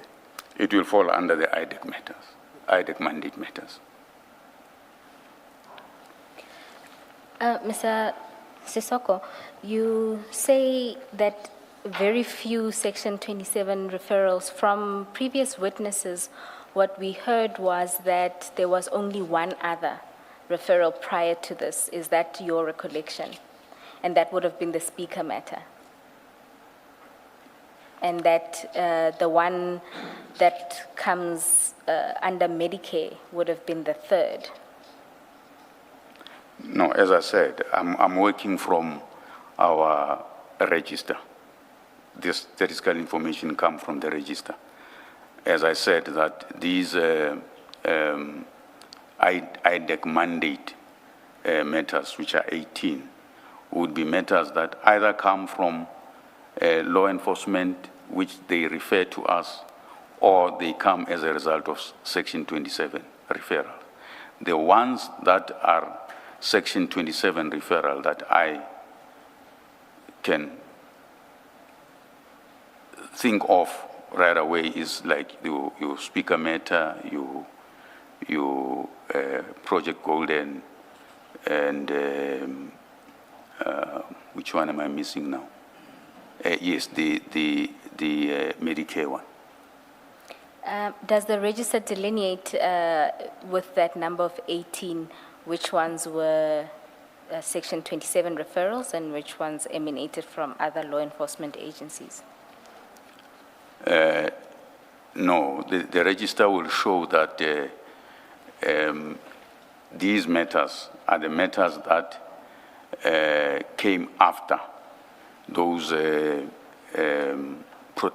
presidential proclamation matters, which are mainly from the Zondo Commission, the Mpati and Nugent Commission. So in essence, the 18 is just matters that came after Yes. the commission matters? Yes. So they wouldn't have been authorized in terms of that proclamation. They would have been authorized in terms of your protocol, well, Yes.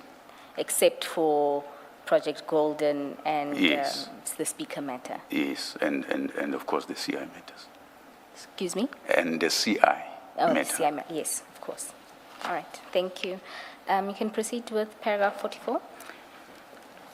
After the ID gave public testimony at the ad hoc committee, the volume of complaints increased. My own practice on receiving a complaint, whether a Section 27 referral or an email from the spokesperson, Mr. Henry Matumani, is to assess whether it falls within mandate. If it plainly does not, I respond or refer it out if the position is unclear. If the position is unclear, I meet the complainant to establish whether it falls within the mandate. And if it does not, I refer it to the appropriate agency. This would be done by way of a memo to the ID with recommendations.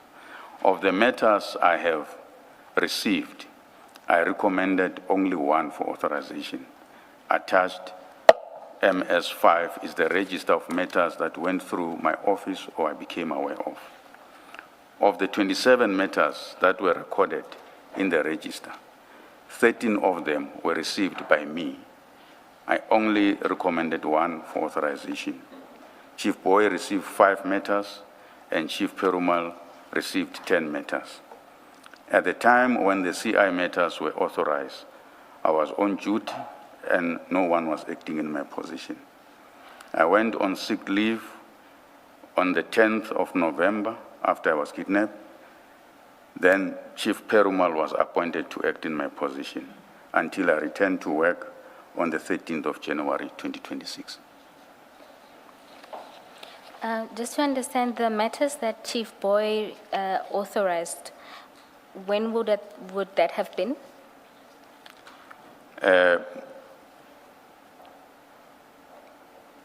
My apologies, I'm Some of them would have been when, I think most of them is when I was on leave, if my memory serves me well. I think the register will be able to indicate, because it indicates when they were received.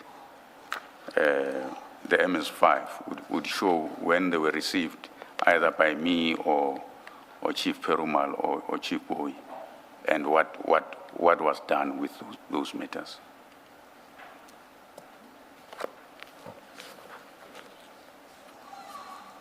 All right, thank you. Can I just ask, what informs the decision whether matters get referred, they don't fall in your mandate, I accept that, if that is the decision, or the determination, but then you get to refer to other law enforcement. What informs referring or not referring matters to IPID? Because IPID deals with police, corruption, and similar. Is there a principal position that matters never go to IPID? And I ask because in the evidence so far about the crime intelligence matters, there are matters where it looks like on the face of it, until a final determination, that this could have been referred to IPID, because from what one understands of IPID's mandate, that particular issue may well have fallen within their mandate. Is there a principled position within IDEC not to refer matters to IPID? Chair and Commissioners, the decision is based on the assessment. As we discussed before, that when it has to engage the IDEC mandate, it must meet the threshold of complex corruption or commercial and so forth, high profile. So even if it may involve members of the police, but if it meets that threshold, then it engages the IDEC mandate. However, if it does not, that's where then you have to refer the matter to those law enforcement agencies. As you'd see from the register, how I dealt with most of these matters. Some of these complaints, people complain that decisions were taken in the NPA, they were not happy with it. And when I assessed that, I realized that it does not engage our mandate. In fact, they need to do representation or things like that. Or some of the matters, people will say they went to IPID, they're not happy with IPID. You know, I would refer them to the management of IPID, that they be assisted there, or DPCI for that matter. I would refer them to the head of DPCI, exactly to avoid a situation where we take on the matter that are already in the space of other law enforcement agencies. Let me ask more directly. A case that has been presented before us, you have the General Lushaba loss of laptop story, and the IDEC gets involved in that matter, and it seems that IDEC is investigating and ultimately got him into court, is investigating what happened subsequent to the loss of the laptop, how that was handled. Someone supposed to have lied, a police officer at a police station, according to the evidence that we've had. On the face of it, it would seem to me that it may well have been a typical IPID matter to investigate, and yet it is a matter that IDEC fully investigates and prosecute. Can you explain how, can you answer my question with reference to that kind of question, to those kind of facts, that you have a case that looks like an IPID case and yet IDEC investigated it? What makes it fall within the mandate? True, Chair, on the face of it, it looks like an IPID mandate matter. But at least from the explanation that I was given, was that there was quite a number of actions that showed corruption on the part of members who were involved in terms of hiding the true nature of what had happened, manipulating the dockets that were opened, and giving gratification to some of the investigators who were supposed to conduct that investigators with a promotion and so forth. That is the explanation that was given in one of those briefings. If you absent, and I'm really asking because I want to understand whether some of the problems that we have become aware of, are they structural problems of competing jurisdictions, and therefore the one body ends up dealing with matters that they shouldn't. So if you exclude the gratification issue here, you received a complaint. That's how it's, as I understand it. Mr. Adams filed a complaint and said General Lushaba lost his computer and there was a cover-up. That's how I've understood it to be, that there was a cover-up, and the cover-up goes to even his superior, even General Kumalo, even though General Kumalo was not his superior at the time. But the cover-up goes to General Kumalo, but also now someone took an affidavit at a police station and they misrepresented some things. Forget gratification for now. On the facts that I'm putting to you, would you still have said this is an IDEC matter? If there was no issue of gratification and alleged corruption, it would definitely won't fall within the mandate. Okay. Thank you. Mr. Sesoko, you can continue with your affidavit. We are now dealing with the conflict between Advocate Ramsamy and Chief Perumal, paragraph 46 of your statement. The conflict, the ID called me into a meeting to help resolve a conflict between Chief Perumal and Advocate Trushanta Ramsamy. As I understood it, the conflict concerned the approach to the case. Advocate Ramsamy, as a prosecutor, had taken a particular legal view with which Chief Perumal did not agree. The meeting was resolved on the basis that the parties should listen to one another, consistent with IDEC prosecutor-led model, and that the prosecutor is ultimately the person who must take the decision on the matter. This is how the issue was resolved. I must, however, indicate that in subsequent meetings where I was called into or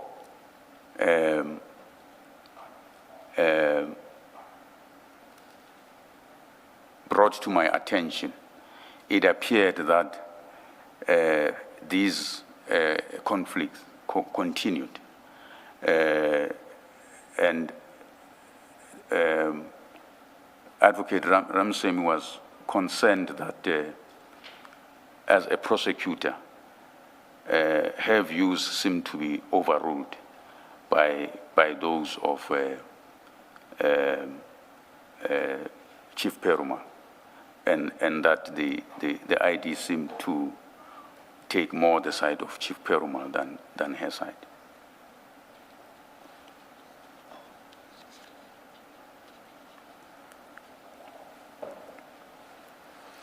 Do you recall how many other meetings related to conflicts between the two took place? I honestly cannot recall. They were varied. Sometimes Chief Perumal would come to me. Sometimes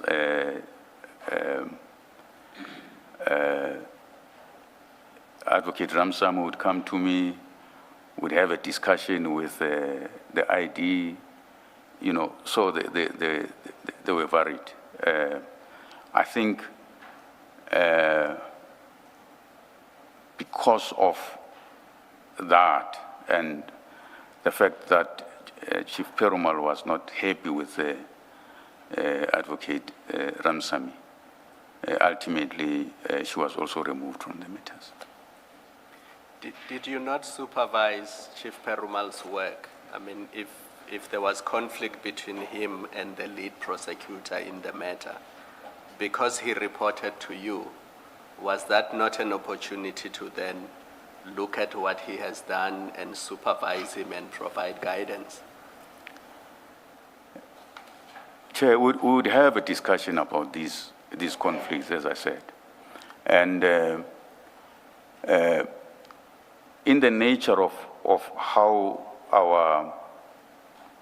our project works, and it's also in the manual, that all the discussions in relation to the project must actually happen at the level of the team, so that even when there are these disputes, the matters would be dealt with at the team level. So where you would have opinions of the entire team in terms of how the matter should be progressed, what needs to be done, what not needs to be done. And the deputy responsible for the matter would then take the ultimate decision if there is no amicable solution within the team. In this situation, unfortunately, the lead, instead of the DDPP, was the ID. So she would then take the ultimate decision on how the matter would proceed. So she would then overrule the opinions of junior prosecutors like Advocate Ramsamy to say, this is how I want it to go. You know, I agree with Chief Perumal or whatever the case may be. So that is how, in this specific matter, it turned out. So the head of investigations is excluded from all of that. You don't play a part at all. That decision-making is that of the ID. I would not be included in that decision-making.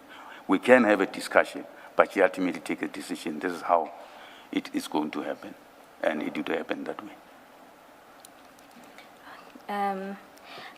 But you did participate sort of in the lead up to the final decision about what is to happen, i.e. you mediated this meeting and then you indicated that there were several other meetings where you had to talk to either.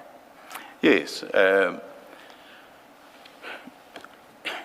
As I said, that it would sort of be a complaints session, you know. Chief Perumal come to me to complain. Advocate Ramsamy has made a submission that there is no case and all that, and he believes there's a case, you know, those kind of things, you know. So when we discuss these matters and trying to find out where the fault line lies, you know, you have people who've got strong opinions about these matters, you know, and the ID would then take a decision to say, this is how it must be done, and it ultimately will be done that way.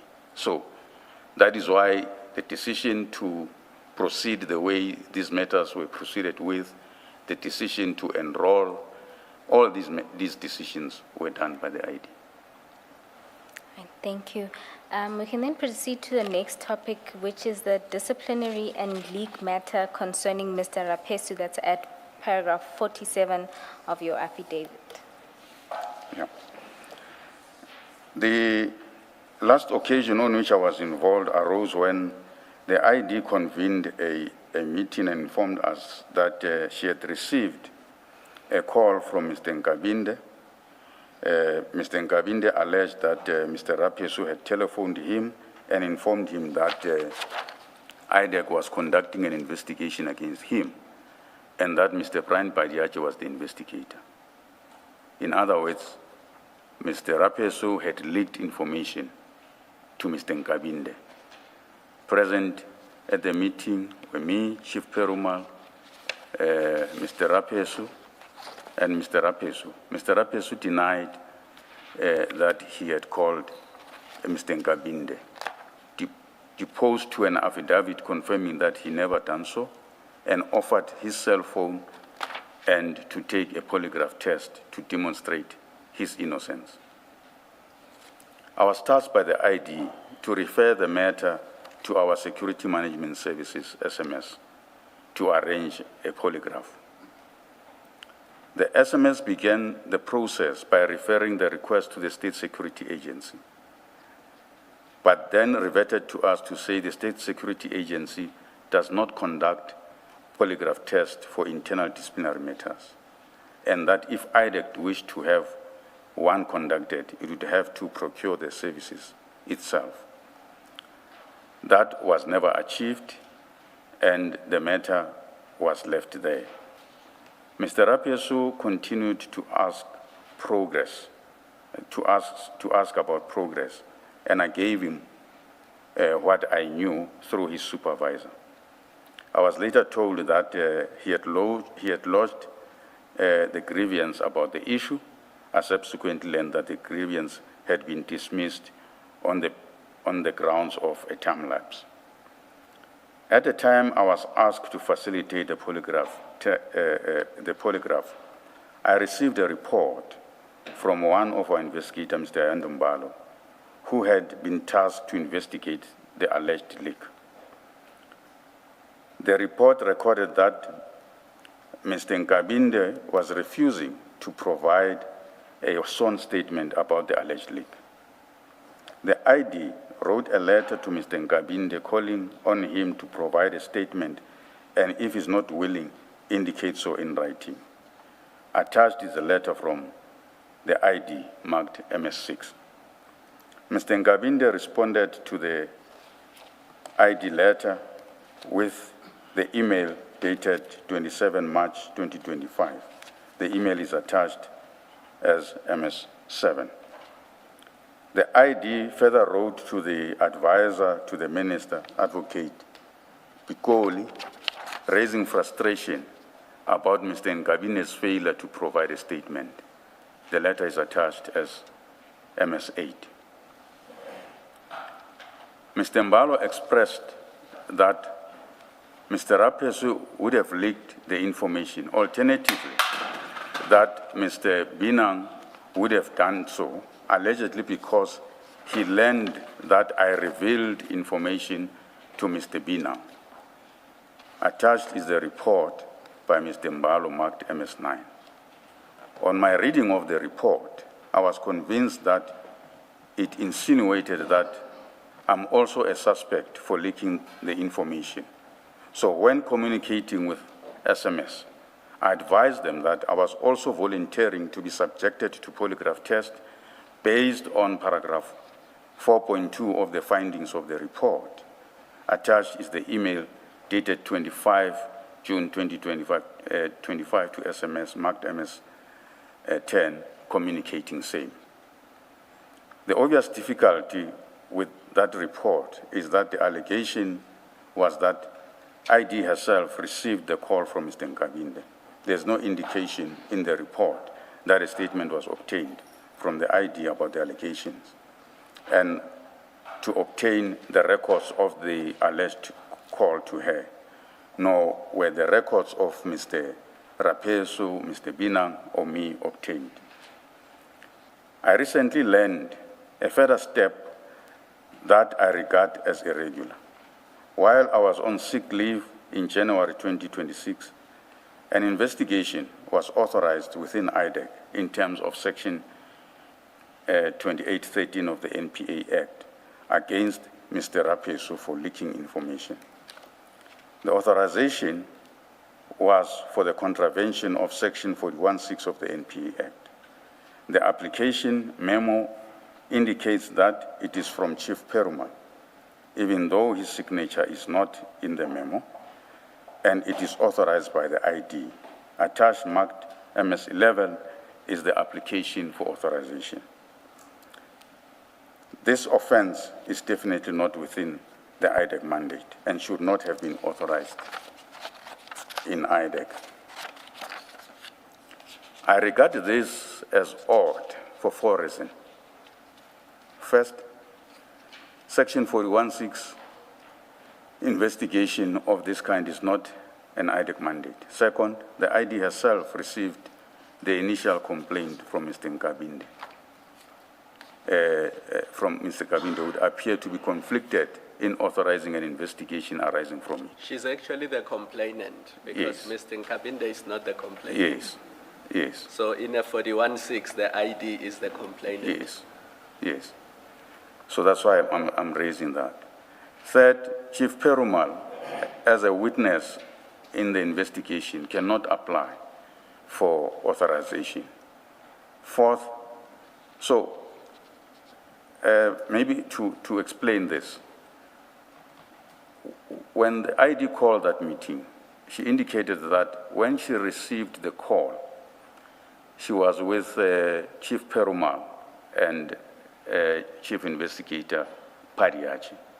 So they heard that call, or the conversation between her and Nkabinde, which makes them witnesses in this investigation.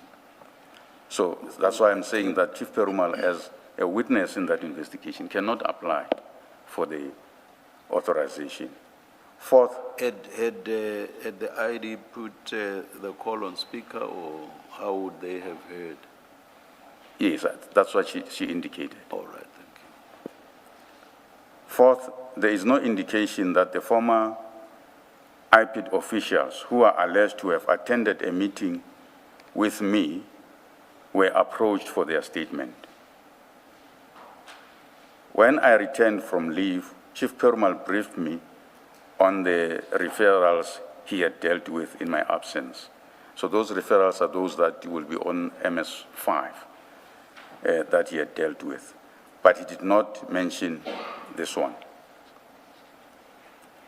As I was preparing my affidavit for the commission, I called the IO, Mr. Mbalo, to inquire about this matter. He confirmed that the investigation was authorized and that he was going to recommend that the investigation be closed as there is no evidence to implicate Mr. Rapesu in wrongdoing. I called for the file and established that there is a statement from Mr. Nkabinde dated 27 November 2025.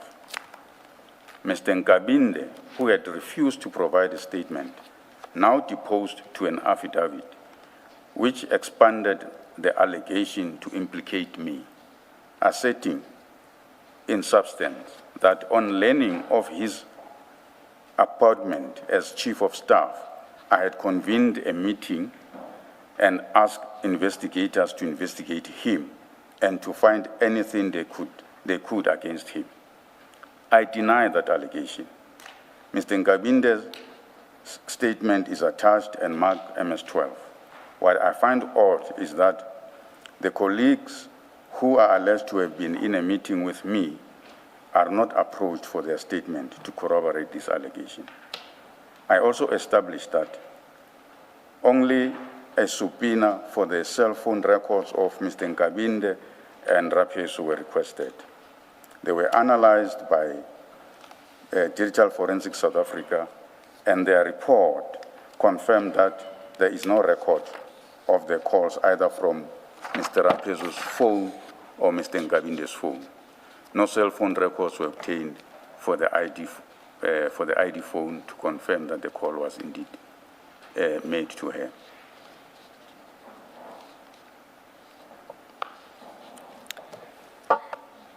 Thank you. I think we can then move on to the next section. Why I did not impose myself into these matters.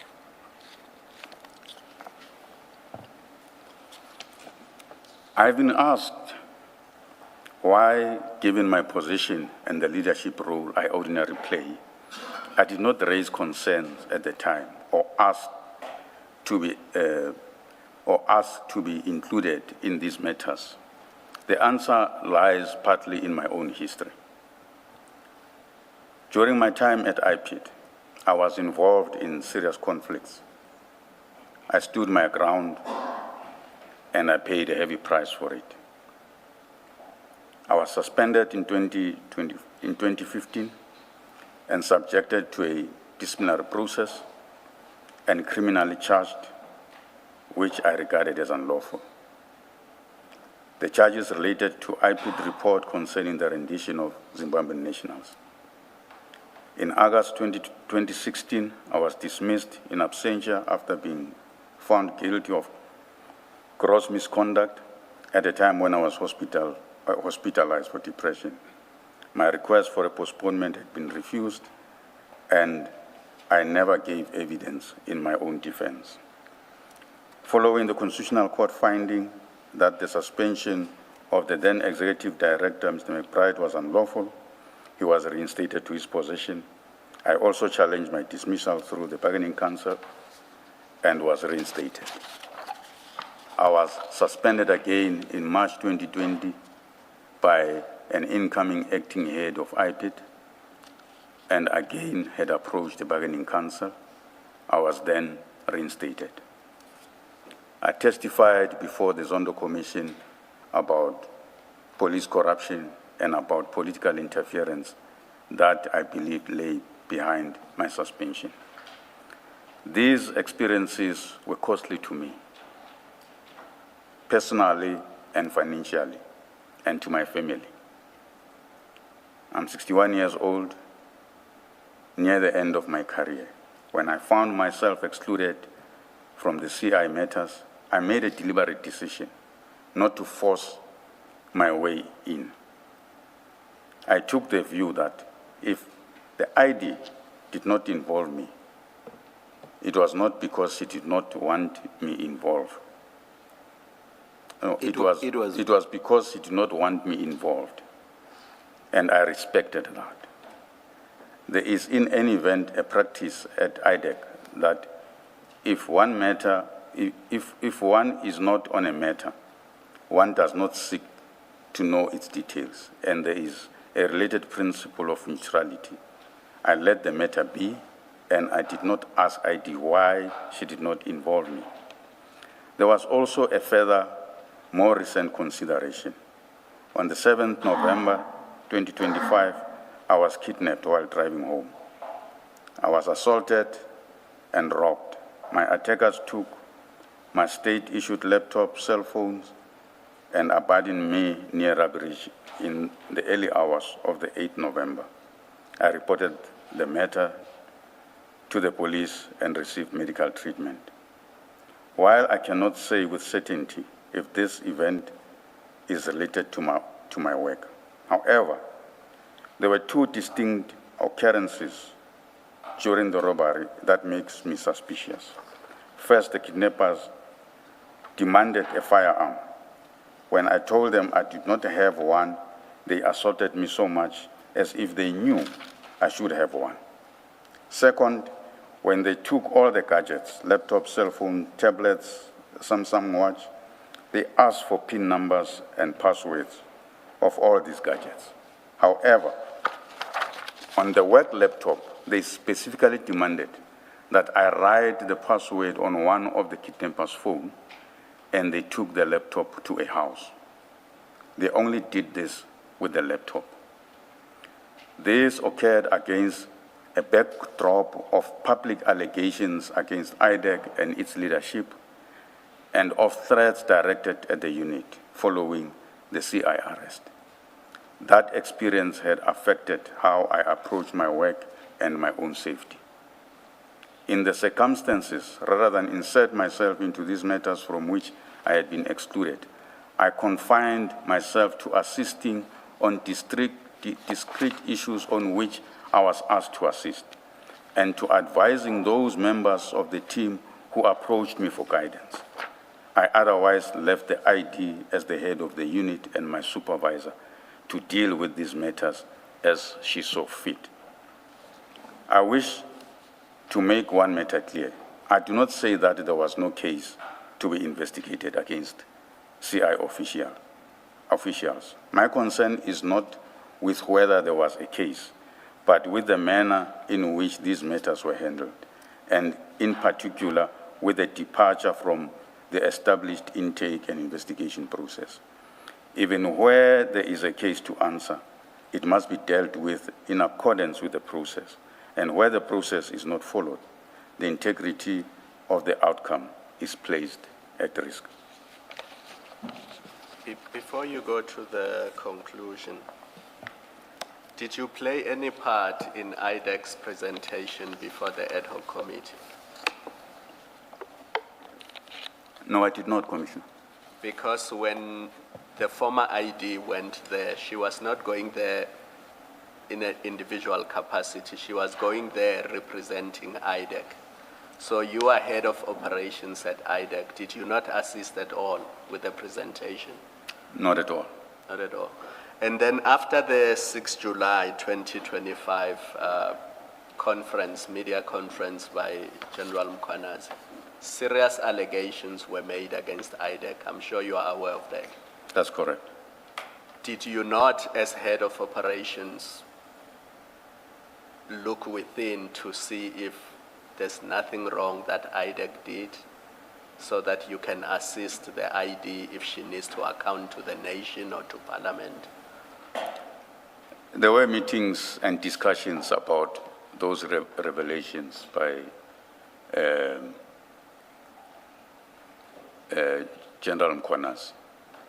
And in those meetings, they were dismissed as a counter to the investigations that had happened against the CI generals.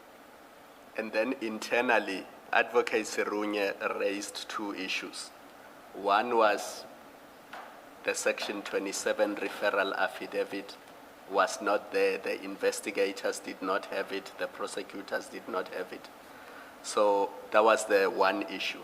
The second issue was the two CI matters, the Mokwele matter and the Lushaba matter. There were no DDPPs who were leading those investigations. And he raised those issues as serious concerns. And as far as I understand, you were copied in that correspondence. Why did you not do anything? If he says the Section 27 is not there, it has not been provided. And secondly, these investigations were supposed to be led by DDPPs. They were being led by junior advocates at IDEC. Did you not say anything? Did you not intervene? Did you not raise these similar issues with the ID? Did you just let those things slide? Chair, my recollection is that there were engagements about those issues, and with the ID, and with also Advocate Serunye. And the ID was not even happy about those things being raised, because, as I understood at the time, she felt that these matters were properly within IDEC, and I think she sort of took umbrage why those issues were raised. So in those meetings, I think the issue was, a decision has been taken, matter is authorized, it's going to proceed as she's directed. And then the last one, in this commission, your investigators, Mr. Padiaki and Mr. Chief Perumal, have been accused of what on the face of it is serious misconduct that may well amount to fraud. The commission has not made findings one way or the other because we must hear all sides. But the allegations are that they created affidavits many months after, and then they backdated the affidavits to create the impression that those affidavits were deposed to on the 6th of January 2025 in relation to Mr. Adams's supplementary affidavits, and then in relation to the Section 21 Section 27 affidavit. The allegation is that the affidavit that has been provided to the commission and the one that we as commissioners have been looking at was only created after October 2025, and it could not have existed in November 2024 when Mr. Adams made the referral to IDEC. Now you as head of operations and head of investigations, when you hear allegations like those, did you make inquiries internally to find out what the position is? And if the commission has been misled and has been provided fraudulent documents? Chair, my recollection is I heard of these allegations when these matters were ventilated here at the commission. I think Mr. Rapesu would have indicated that he suspects there is something wrong that would have happened with the Section 27. And if I remember his words was, but the truth will come out. So, I remember speaking with Chief Perumal, if he knows anything about this, and then he says, no, there's nothing like that. Everything, it's on board. And I took his word for it. Lastly, and it's a question Chair asked, because you are the head of investigations, is it common, is it usual within IDEC that an investigator can start an investigation and conclude the investigation without having seen the Section 27 referral? Because Mr. Padiaki told us that that's what happened in this case. He never saw the Section 27 referral. Chair, in terms of our processes, and the manual also speaks to that, when a matter is authorized and the project manager convenes a project meeting with all stakeholders, including the DDPP, all information relating to that matter is shared and discussed within the team. It is an anomaly for those documents not to be shared within the team. It is clear that on this matter, there was exception to the rules. Should it also have formed part of the application for a warrant of arrest, the Section 27 affidavit? So when IDEC applies for a warrant, should the Section 27 have been attached to the affidavit that was placed before the court? How does it work in practice?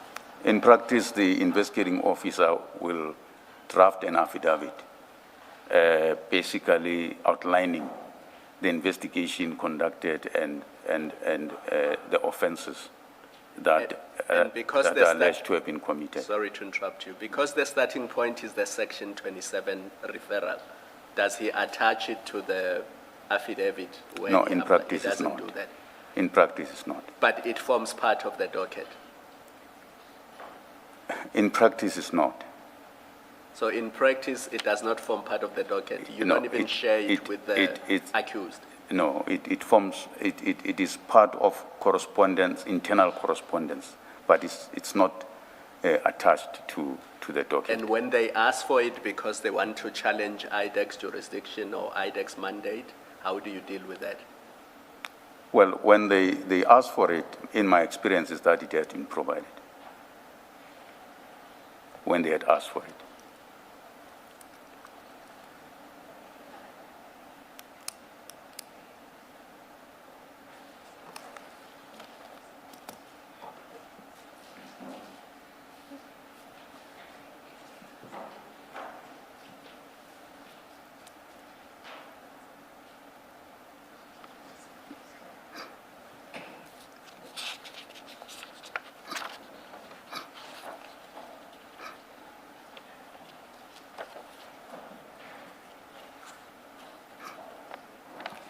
So, Mr. Sesoko, when a docket is opened or when an inquiry is opened, doesn't the Section 27 become the A1 statement? And then it can be supplemented if there's anything further to add to the affidavit. How does it work at the start of the investigation? Assume that the investigation has been authorized, either in terms of 28.1 or 28.13, and then a docket or an inquiry is opened. Shouldn't the Section 27 affidavit be the A1 statement? In practice, Chair and Commissioners, the Section 27 referral is treated differently. When an investigation starts, when it's authorized, then the complainant is approached for an A1 statement, and a full comprehensive A1 statement which would address all the elements of the offense is then obtained. And that is what is used as the A1, not the Section 27. Where does one find that? Is that in the manual or is it your interpretation? It's the practice.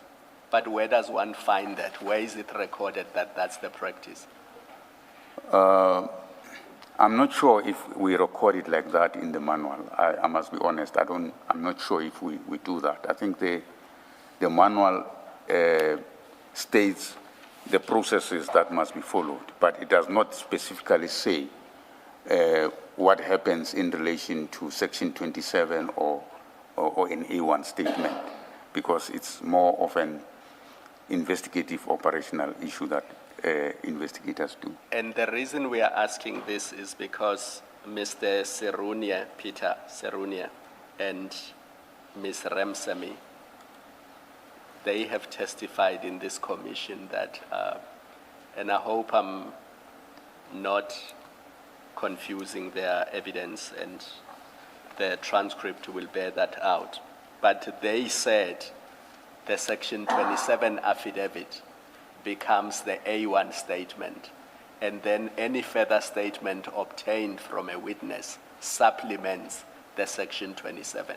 So the Section 27 is not an internal document. It is the genesis of the investigation. It is the affidavit that must set out what offense is being reported and what offense must be investigated, so that what the investigator looks at and what guides the investigating officer is in fact that affidavit. Chair, I won't dispute that it may happen in other matters, that, you know, the Section 27 may have been included as an A1, you know. But I'm talking in generality what I know would have happened in most of the matters. But because IDEC has not had that many Section 27s, you Yes. said so yourself, Yes. most of your matters are from the commissions, Yes. and there was that general authorization from the former ID. Don't you think this is something that should be clarified in the manuals? Yes, certainly, Chair. I mean, this experience with the Commission, it's a lot of lessons learned for us. We already having a discussion internally about IDEC reset and how we improve our operations and including our manual, so that we are all clear in terms of processes, because this process has shown the weaknesses within the organization that really need urgent attention. And these weaknesses are serious because they can lead to systematic failure. It is they true. can impact not just IDEC, but other law enforcement agencies, as you have seen with crime intelligence and SAPS. That is true, Commissioner. Lessons learned. Thank you. Can I?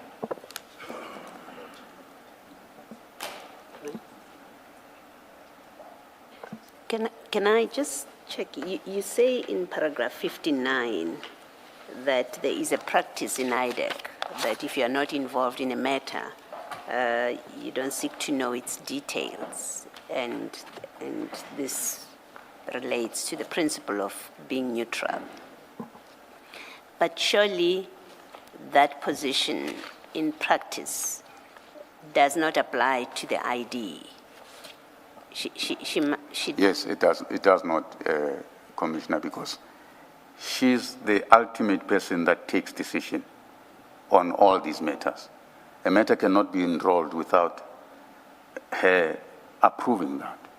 So every decision of this nature, it is taken by the ID. But then by same, well, not same, you are head of investigations. It seems to me you should know what's happening in investigations. Yes. So that rule, if it's a rule in the workplace, should not be applying to head of investigations, because you need to be able to speak to the investigations that are happening in your organization. That is correct, Commissioner. And in most matters, that's what had happened. Yes. As I said, this was an exception. So in a properly working IDEC, a person in your position who is head of investigations is supposed to know and be involved with investigation. When I say involved, I don't mean you run and do the investigations, Yes. but you, because you are the overseer Yes. of all the investigators and of investigation, so you should know this. That is correct, Commissioner. Okay. Therefore, it must mean I'm trying to determine whether it's this a person problem that you ended up in this position where you don't know about investigations that are happening because they're being directed by the ID and who chooses Mr. Perumal, Mr. Pariachi, and others. Is it a problem that a different head of investigation would have been correct to say, I'm head of investigations and I will not be excluded from investigations? Or it's a misunderstanding of your role by both you and the ID that you are also subject to that rule of practice, that you don't need to know what's happening in matters. I think, put simply, is this a structural problem? Is it well, we happen to have the wrong people in the positions. We have the wrong ID in the form of Ms. Johnson, who did things the way that she did and excluded you, or we had or we had a wrong head of investigations who didn't assert his role and position when he gets excluded. Can you just say which one it is? And the question is important because, at least from where I'm sitting, because among the things that we have the Commission is required to do is to make recommendations, including recommendations about what improvements, changes need to be done to the organization. So we are going to have to grapple with how did IDEC land where it is today? Is it a structural problem? Is it that whoever employed Ms. Johnson just made a bad decision? Whoever employed Mr. Sesoko made a bad decision? You understand what I'm saying? What I'm asking you. Can you just comment to that? Chair, the fact of the matter is, in this particular instance, rules were not followed. And I took a decision at that point in time, as I explained in my affidavit, based on my personal history. I take full responsibility that I should have acted differently. But at the time, for me, it was the right decision to take, given the considerations that I've said to the Commission. I understand, and thank you for that answer.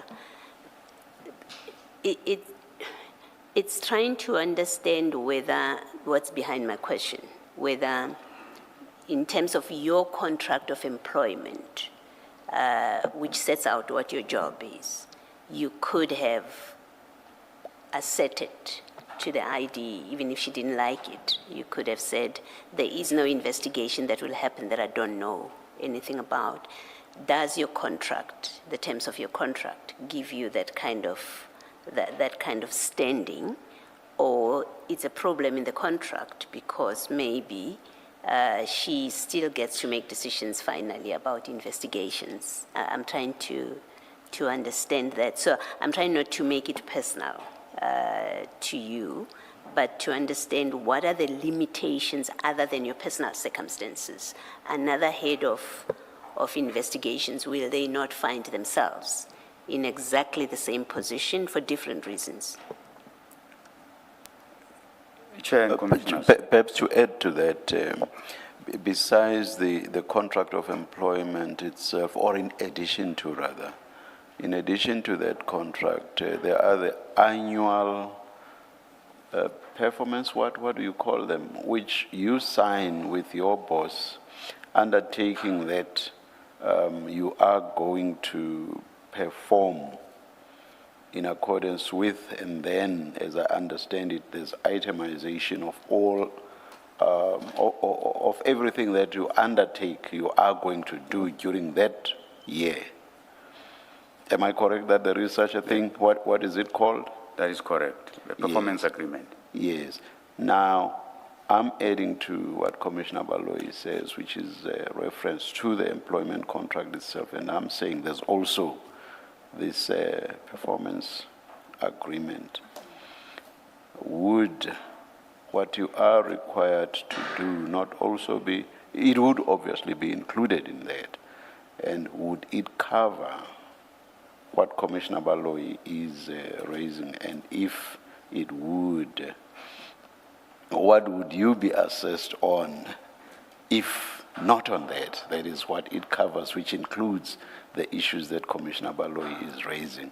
At the end of the year, how do you get assessed if you've not said, now if you do not allow me to do A, B, C, D, how am I going to be assessed at the end of the year? So basically, that contract would require of you to raise the issues that Commissioner Baloyi is referring to. Now, can you please respond? With all of that in mind, can you please respond to Commissioner Baloyi's question? Thanks, Chair. My performance agreement provides that I must advise the ID. As I've indicated that these matters were discussed and should take a particular position. I understand the concerns, and in hindsight, maybe I should have taken this issue even further and not let it be as I did. But that's what, to me, at that point in time, seemed right to do. As I said, that maybe I should have acted differently by raising this issue at a higher level, so that what now has been ventilated here could have been stopped. I do, however, I am, however, not sure if it would have made any difference.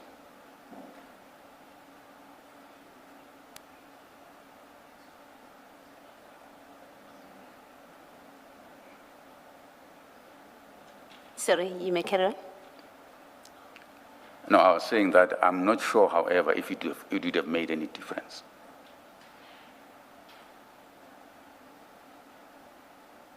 You say you're not sure because the ID is the person that she was, or what? Because you see, you speak of, you say your contract says you advise the ID. The next question is, well, what does that mean in fact?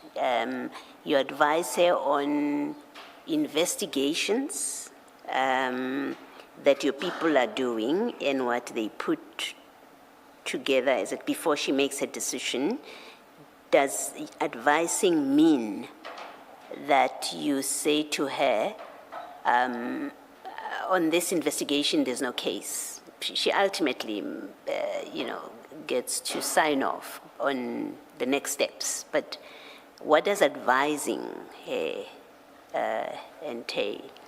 Advising the ID, it means advising her on all operational issues. Where matters are under investigation, what are the challenges, what needs to be done.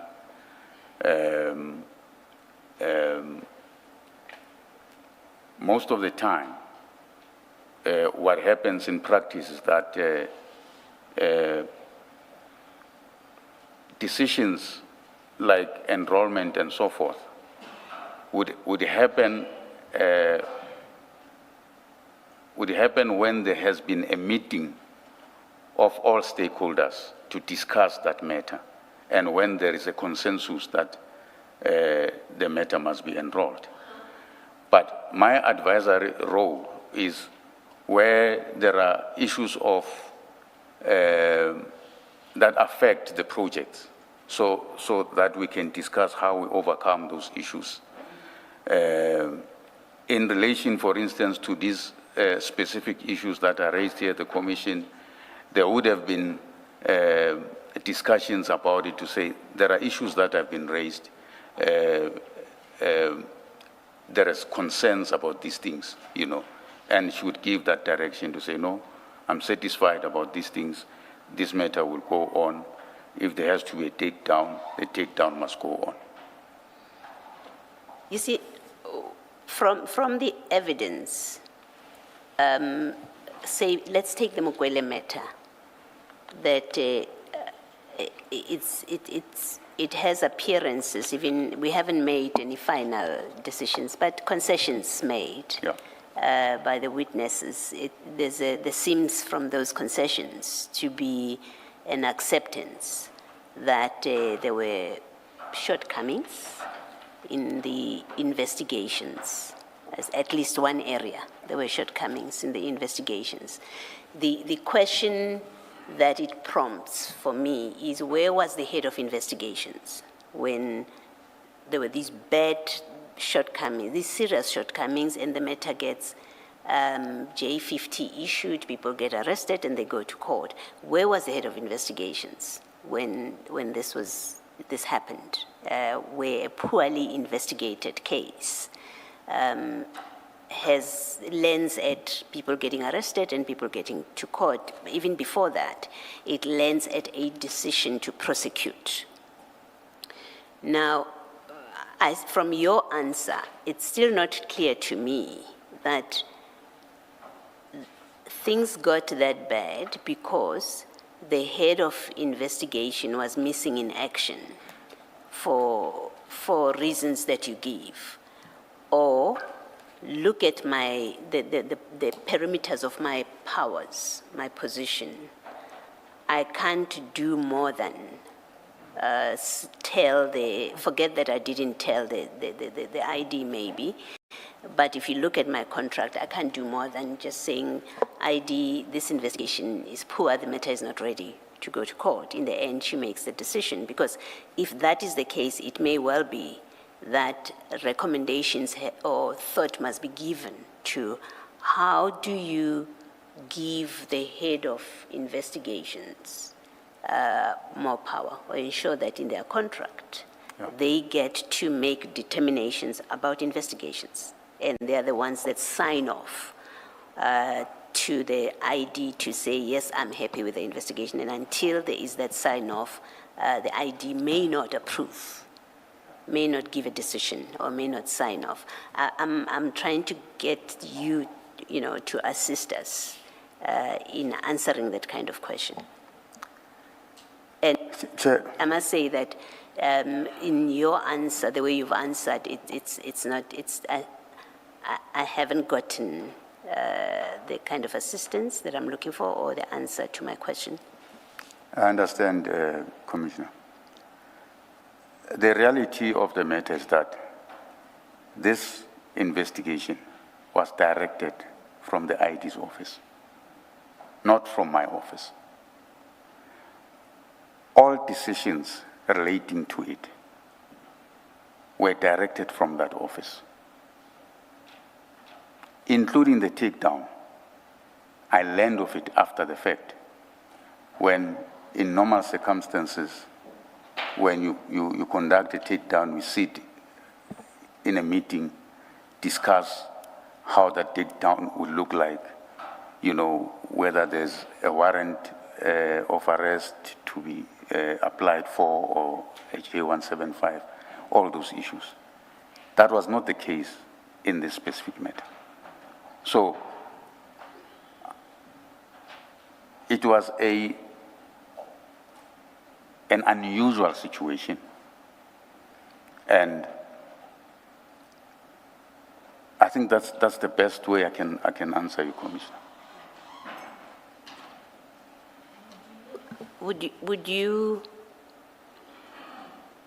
you consider as an appropriate suggestion that I put to you that the system, the structure has to be such that the ID should not be immersed in the investigations, should not be directing investigations, because ultimately her people must satisfy her when she make him her.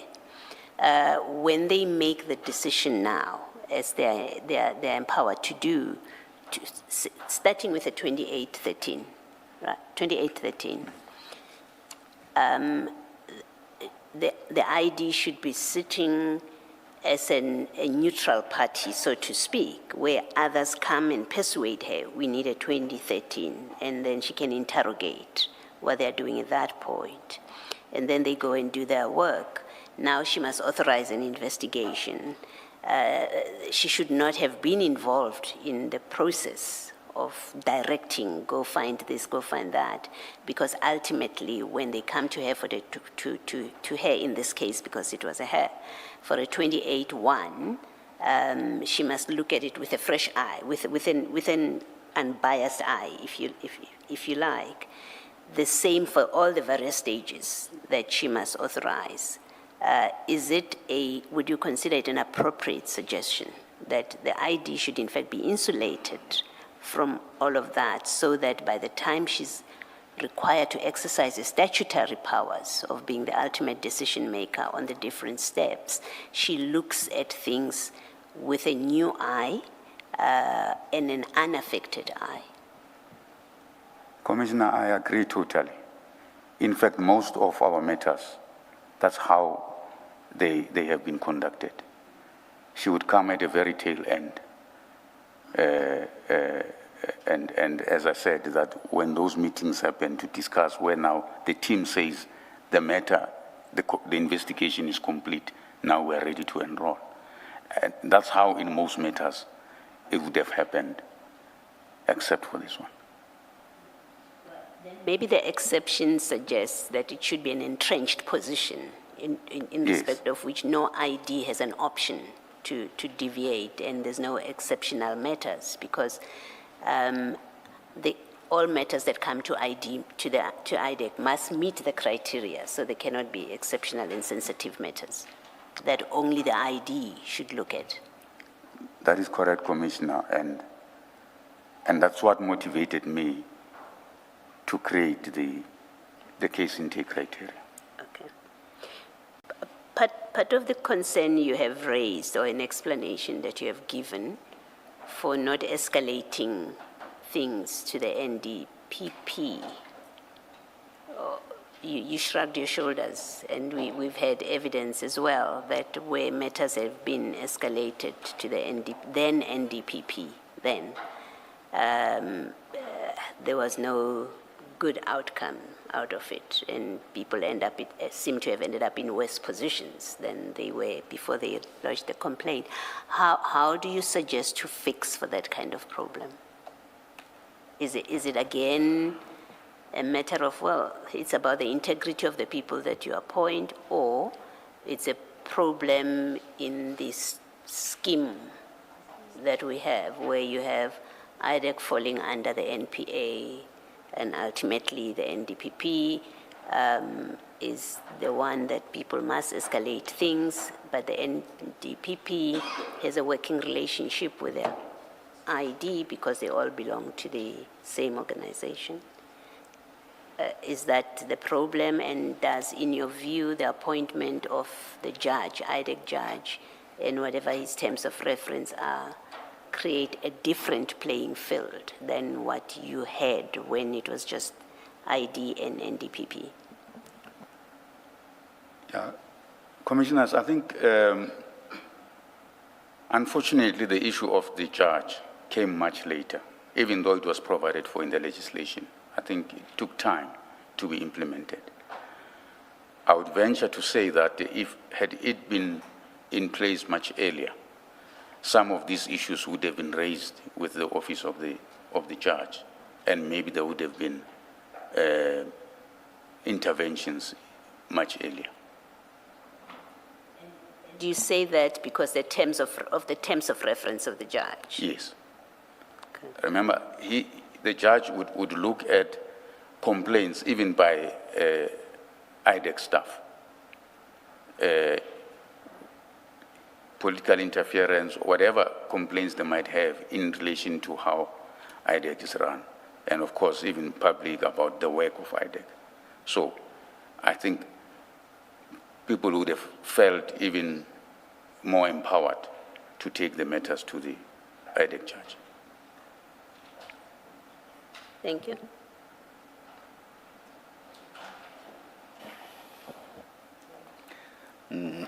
We are left with only, subject of course to whether there are other issues you wish to raise, Ms. Boyd. We are basically left with one page. Chair, perhaps can the witness read into the record the remainder of his statement? Yes. And that way what can remain, if any, after the Sorry, Chair. The look that you gave, I wasn't sure. But No, please, please don't, I don't want to mention the council's name, but don't play that on me. No, man. He always tries to read my face and make conclusions. No, I withdraw the remark, Chair, that perhaps what will remain will be a couple of clarity-seeking questions and some probative questions on some of the aspects of other witnesses' evidence. Thank you, Ms. Boyd. Can you please conclude reading your statement then? Thanks, Chair. Yes. I consider it important that the Commission should not conclude that IDEC is, as an institution, compromised. IDEC has sound structures, capable and committed people, and good processes. There is a lot of work that has been done by IDEC colleagues, at IDEC, which shows how committed they are to the fight against corruption. You left out good. There is a lot of good work. There's a lot of good work that has been done by colleagues at IDEC, which shows how committed they are to the fight against corruption. I would like to refer the Commission to the infographic marked Annexure MS-13, which gives a summary of matters dealt with by IDEC as they relate to state capture. My evidence concerns the manner in which a particular set of matters was handled, which in my view was an outlier and not the institution as a whole. For the reasons set out above, I recommend that the intake and selection process contained in the operational manual and case selection criteria be fully operationalized, including a single designated intake point and case intake committee.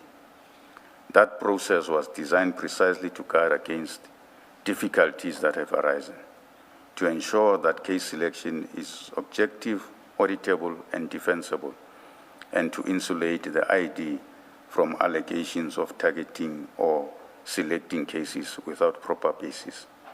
Had this been operationalized, many of the concerns I have described would have been avoided. I make this statement in order to place my account of these matters and of IDEC processes before the Commission. Mr. Soko, there in paragraph 66, you talk about operationalizing the manual. Don't you need more than just operationalizing it? Because that's quite a soft position to take, and it's still subject to human conduct. You can get another ID who simply ignores it. Isn't the solution that it becomes part of the set of documents which are policies and protocols, and if you don't comply, there will be consequences? Because as matters stand, I understood from an earlier discussion that there doesn't seem to be any repercussions for non-compliance with the manual. But if you do have repercussions, be it disciplinary action, it doesn't necessarily have to be criminal prosecution. But if you treat it as part of your policy documents or protocols, whatever name you give it, and it's clear that if you don't comply, isn't that the position you should be advocating for? I would agree, Commissioner, that Yes. I think the manual as it stands is not strong enough in that area in terms of consequences. And I think already, as I said, that there are discussions about it, that there must be an improvement to it so that everyone complies with its provisions without exception. And there's consequence. And there's consequences. If you don't comply. Yes. Okay, all right. And then lastly from me, in paragraph 65, you say, my evidence, at the end, you say, my evidence concerns the manner in which a particular set of matters was handled, which in my view was an outlier and not the institution as a whole. I must confess that I'm outside IDEC, but the bit that we have had from other witnesses, I would be very cautious, and I think I would suggest you are too, being inside as head of investigations, about how far this, which you call an outlier, goes. You know, we have become aware of crime intelligence matters because General Mkwanazi held a media conference. It resulted in a commission of inquiry. The question that I would ask is, well, how far does this go? You know, what else are you not aware of? For example, you haven't spoken to what Mr. Rapesu testified to, that there's an investigation about a 50 million rand that was supposed to be taken by General Lushaba, and he says when he called you about it, you didn't know anything about it. So you do have an idea of what's happening, but maybe in fact the reset that IDEC is doing should include a real deep inquiry into how far does this go? Well, what else was being investigated? Because that's a question that I ask myself as a commissioner, that we've had evidence here, but what else was being investigated off the books that you will not find on record of crime intelligence? What else was the ID involved with? What was Mr. Perumal involved with other than what we now know? So my suggestion would be to be cautious about, well, what we know is the outlier. Maybe it's worse than that. And until you have satisfied yourselves that this is all there was that has come out of the commission, you should be more cautious with that statement. I think there is cause to be concerned. How bad is it? Is this all that we have seen and that's the end of it? I have no reason as I sit here to think that's all there is. And I understand, Commissioner, from your own position. I'm speaking from what I understand from inside. As I said, that there are 137 matters representing 88% of our work, which I believe may not be tainted by these issues. So my statement of an outlier stems from that. It doesn't take away the fact that we have to review. There's an agreement within the organization that we have to review all our matters and be sure that there is nothing that we've missed. And if there's injustice that would have happened, it's corrected. That's the position of the NDPP, that's the position of the leadership. Thank you. Thank you, Chair.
Mr.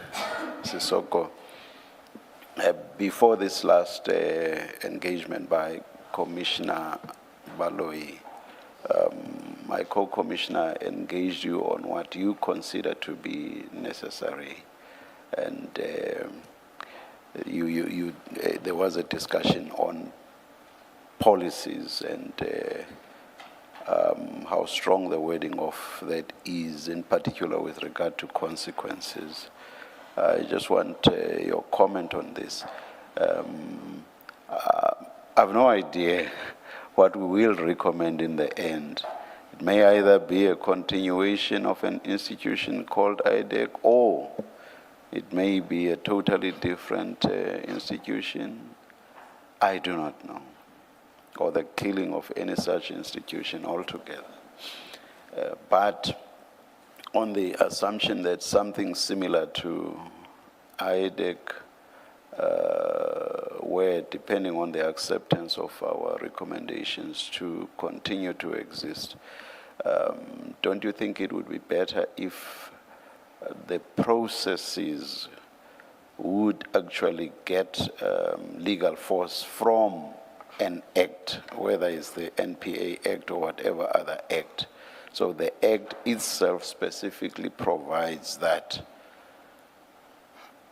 such a process document should be created, and having its force from an act of parliament, it would be less likely that it would be flouted at whim or at will by whoever the head will be. Of course, human beings being what they are, they will flight laws, which is why, for example, we have criminal trials all the time. We have administrative challenges against state functionaries, and so they will flout the law.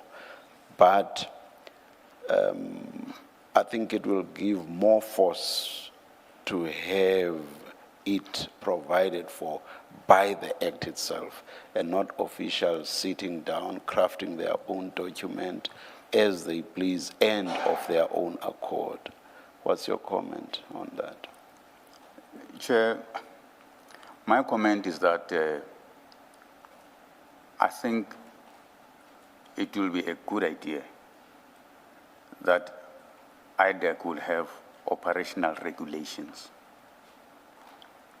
In my previous environment in IPIT, that's what we did once, because I was involved in the development of that IPIT Act. But we ensured that there are also regulations regulating the operations. So once they have the force of regulation, then it enforces all these issues that we spoke about. And is it the act itself that says there must There must be a regulation. All right. Which talks to the operations. Yeah, yeah. It's exactly something similar that I have in mind. Yes. Depending, of course, as I say, on what our ultimate recommendations are with regard to IDEC. Yeah.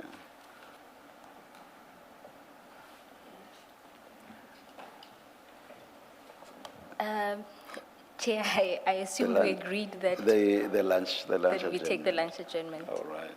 And let's adjourn and come back at 2:15. Let's adjourn.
1-2. Good afternoon. It's 2:15. We are ready to resume. Please make sure that all your devices are quiet, on silent. Thank you.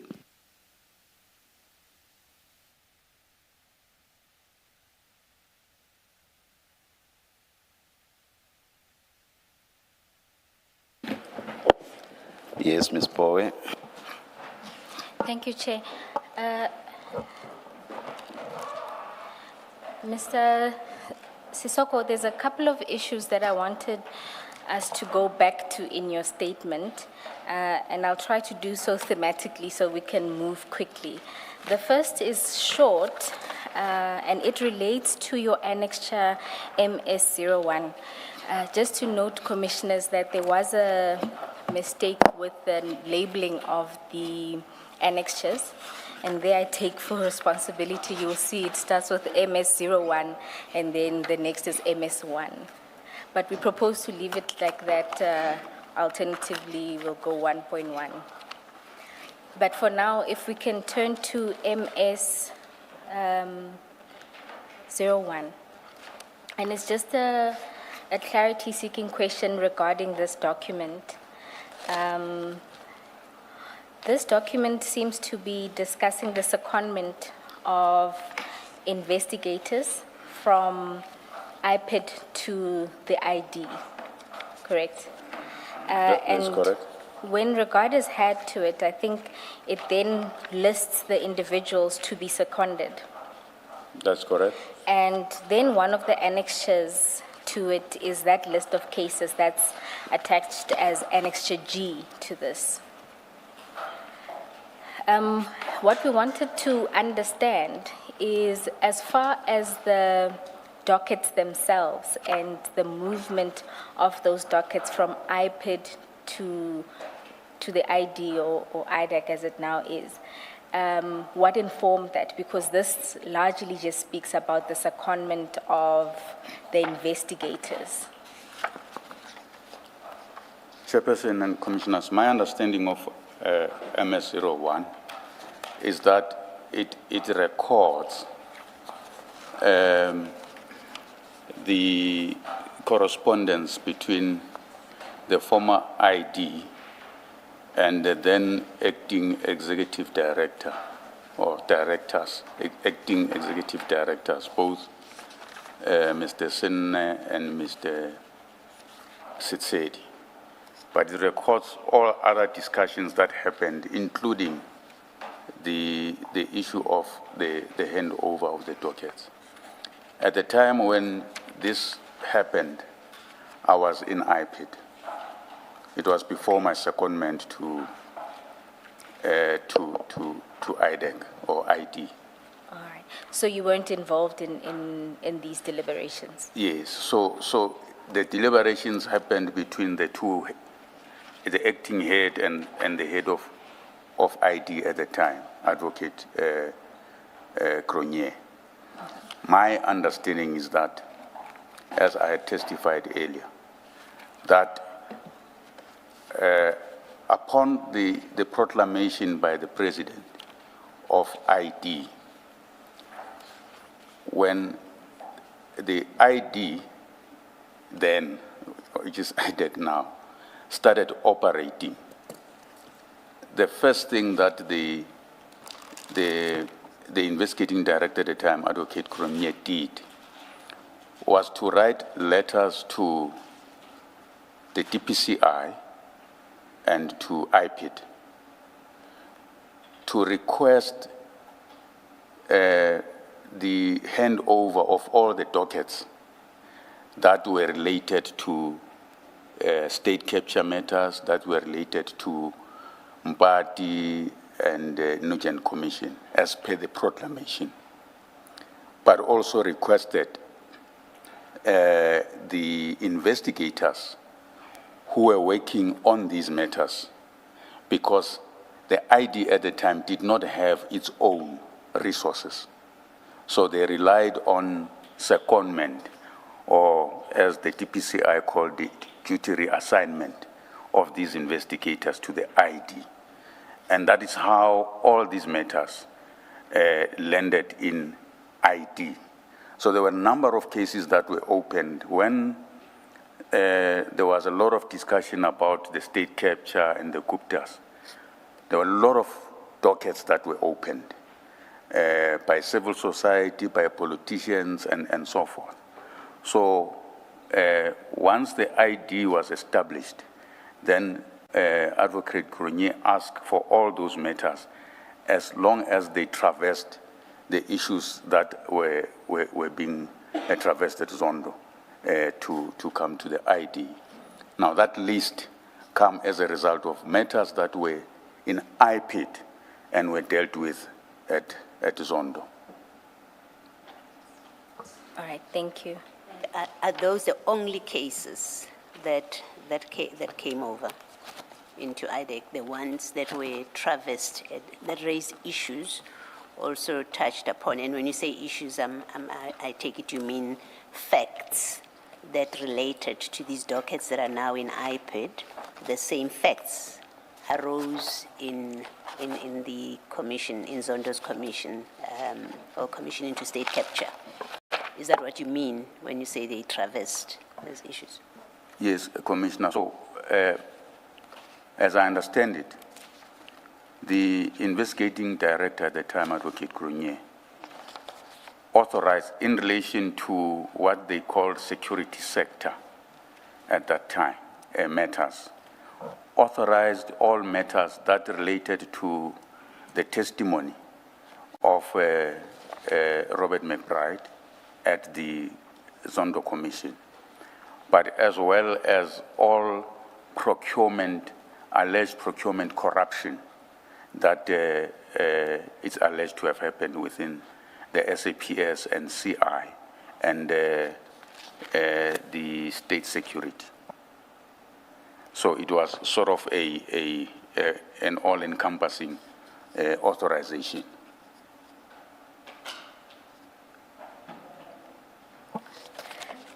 Thank you, Mr. Sesoko. Then can we please move on to, let's deal with your involvement in the CI-related matters. Now, in your statement, the first incident or the first occasion of your involvement, you note the 6th of December as the first time, and this is when Mr. Rapesu calls you. Is that correct? That is correct. And you then say that he called you asking assistance to speak to General Jacobs regarding handing over dockets. That is Now, correct. in your testimony earlier, you indicated that you did not know anything about the investigation, and what you did was assume that the investigation was authorized. That is correct. Why did you make that assumption and not check before making the call?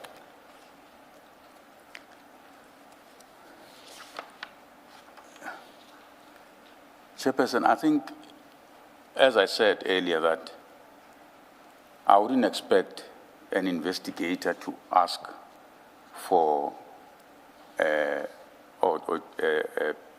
Chief Perumal to instruct someone to ask for a docket from the SAPS if a matter is not authorized in IDEC. So that is why I had assumed that it must have been authorized. On your testimony, you had indicated that there had been sort of 2 occasions where investigations were authorized in the ID's office, and you then find out about them, you know, as a by the way, or after the fact. In this instance, you would have known nothing, and you were requested, or you were going to call a general to hand over dockets, in fact, of live investigations, and you did nothing by way of verifying, which means if Mr. Rapesu, for example, was out on a limb and not seized with an actual investigation, you wouldn't have known. You would have participated in him acquiring dockets in a process that potentially wasn't authorized. I guess I'm trying to understand why you would take such a massive step, because it's not like you're speaking to a normal person. You're talking to General, the head of IG, the inspectorate, sorry, and asking him to hand over dockets, where in a matter you know absolutely nothing about. That is true. In retrospect, maybe I should have asked first, but I think it's also a trust issue. I didn't expect that an investigator would ask for a docket without any authorization. Can I just ask something about this? Your answer for me would hold if at this point you were aware that there is an investigation that is being conducted. And so when Rapesu calls you, you would, I think, reasonably assume, of course, I know about this. Not assume, you would say, of course I know about this, and then reasonably assume that he's asking because he's been sent by Perumal. You have no reason to doubt that. I can understand on those facts. If you didn't know as of the 6th of December, 24, that something is happening, is being done relating to crime intelligence. And then you have a junior, I call him a junior, only to say he's not the chief investigator. He calls you and he says, facilitate this. If you didn't know, what he's telling you at that point is Perumal is conducting an investigation that you know nothing about. And at this point, Chief Perumal reports to you at this point. So if you didn't know, it doesn't make sense. It is curious in the absence of an explanation that you don't call Perumal and say, what is this that I hear about before I do anything to get dockets released? I'm your boss. You report to me.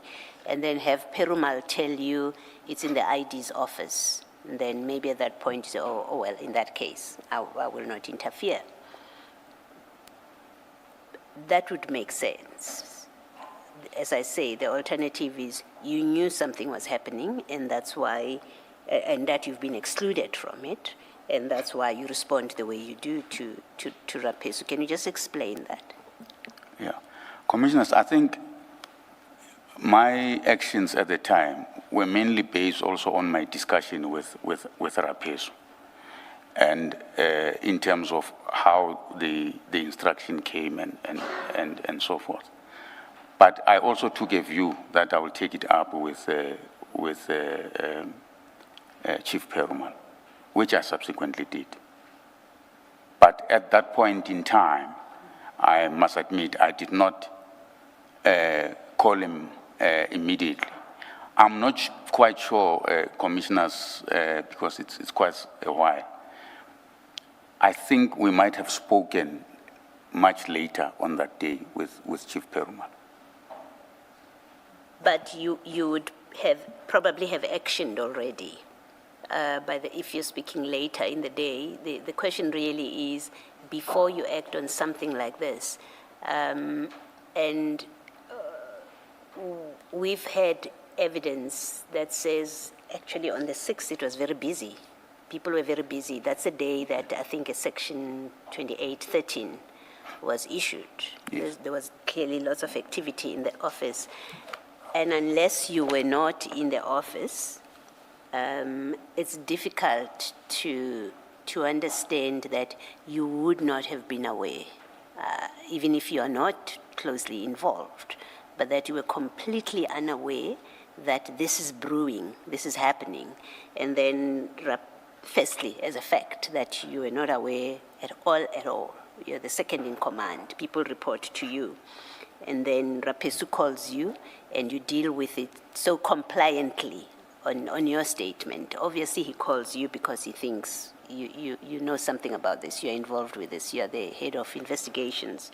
And then you are compliant, you facilitate without asking any questions. I don't understand that. And what makes sense to me, and let me put it to you so that you can comment, what makes sense to me is at the 6th of December when Rapesu calls you, you had an idea. You must have had an idea of what you may have disapproved. You may have decided to distance yourself from it for the reasons that you have given and any other reason.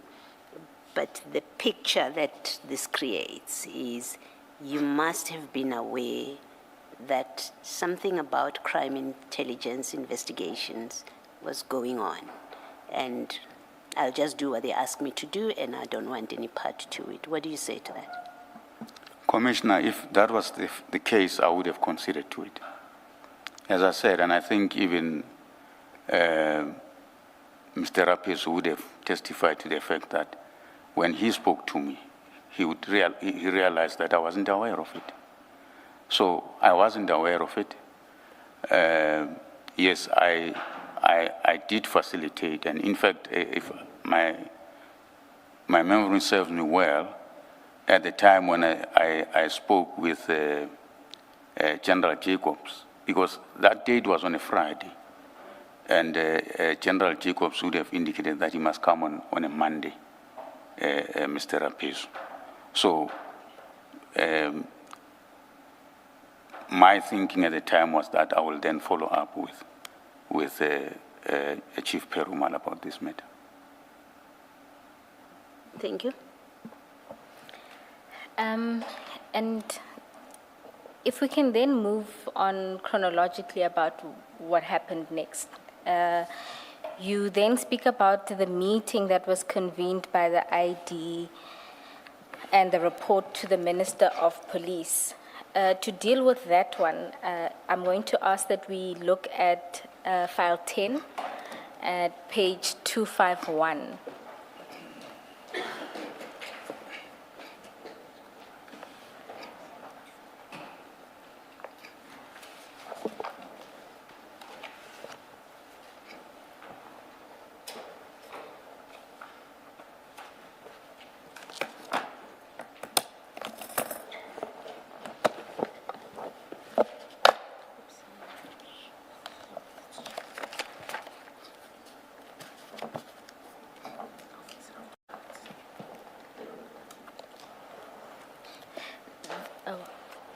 Maybe just to introduce the document itself, this is an affidavit by Ms. Ramsamy that she says the purpose of it was to deal with the events.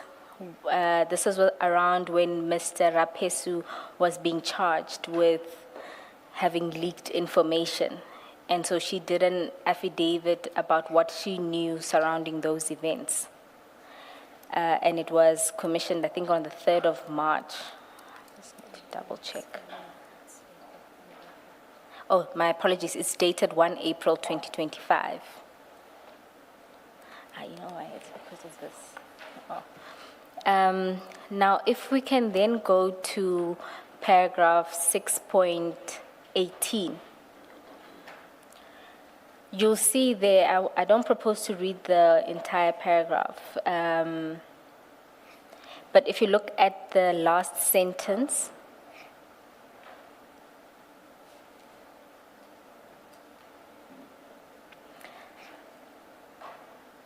oh goodness, I realize that it might, the whole paragraph might be the sentence. So it just says, on 16 January 2025, there was a scheduled meeting with a deputy director, senior investigator, Binang, and myself in the ID's office on another matter. After that meeting was concluded, I asked the ID if I may see her privately on another matter. The other parties were excused. I then asked the ID if the designation had been extended to Belochan for diversion, and I explained why. As per paragraph 6.16, I expressed my concern after the ID informed me that she was not aware that Belochan was party to that consultation. The ID then sent an email to all designated members and the head of operations, Mr. Sesoko, for a presentation to take place on the 22nd of January 2025, and I was told to note my concerns in the presentation. Do you recall an email of this nature from the ID? No, Chair, I can't particularly recall. As I said in my statement that there were a number of meetings that were called, some of which I can't remember the contents thereof, but it's possible that there was such an email. Yes, and this meeting, the one that happens on the 22nd, is the one that you are referencing at paragraph 36 of your statement. You'll recall in your testimony you confirmed that you suspect that this would have been the meeting of the 22nd of January. Yes.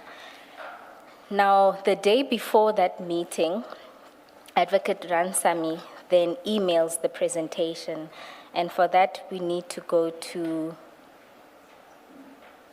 page 216 in the same file 10. Two.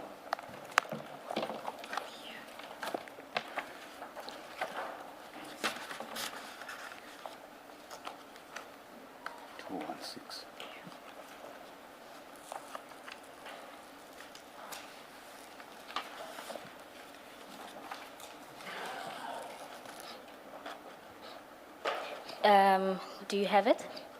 Yes. You'll see there that Ms. Ramsamy, on the 19th of January at 12:54, emails to you and the ID the presentation in question. And in the body of her email, it says, "My apologies for emailing over the weekend. The presentation is due tomorrow, and the team are engaged in various tasks attached for your perusal." So in this instance, you weren't copied. This was sent to you, this presentation. Do you recall if you read it prior to the meeting? I cannot particularly recall, but obviously if it was sent, I would have looked at the presentation, and it probably would have formed part of the meeting of the 22nd. Okay. And in instances where you were sent these kind of presentations regarding, this would be the plan for what is termed Operation Diversion, what is your role in those circumstances? Well, normally you expect that there will be a presentation by the team on the matter that is being investigated, whether there are decisions that have to be taken in relation to that investigation or not. And if it's called by the ID, it's normally because the ID wants to give specific directions in that investigation. When you say the ID would give specific directions, in this meeting, are you also not engaged in these types of meetings? No, there will be engagement by everyone in the meeting. Yeah, so you'll be an active participant? Yes, everyone will participate, but normally it will be the team itself. So the team will present and say what their views is about the case, where they are about the case, and if there are issues that we as management want to raise in relation to that, then we'll raise those issues. If there are issues of concern that are raised there, they will be discussed, and then there would be then a decision in terms of how to move forward with those matters. So your role is to be there as management and to deal with issues that arise in those meetings? Yes. Right. And then so because this was sent to you in preparation of this meeting, you would have read, so by this date, you would know of this Operation Diversion. You would now know. Yes, now I know. All right. Now let's go into the presentation. Before you go to the presentation, can I say, Mr. Soko, that this email of the 19th of January, which is addressed to you and the ID, but in fact it is preceded, as we have seen, by an instruction by the ID that you should also be emailed about a presentation. What it suggests is that at this point, the ID had not excluded you from these matters, as covered in the presentation at least. She had not excluded you.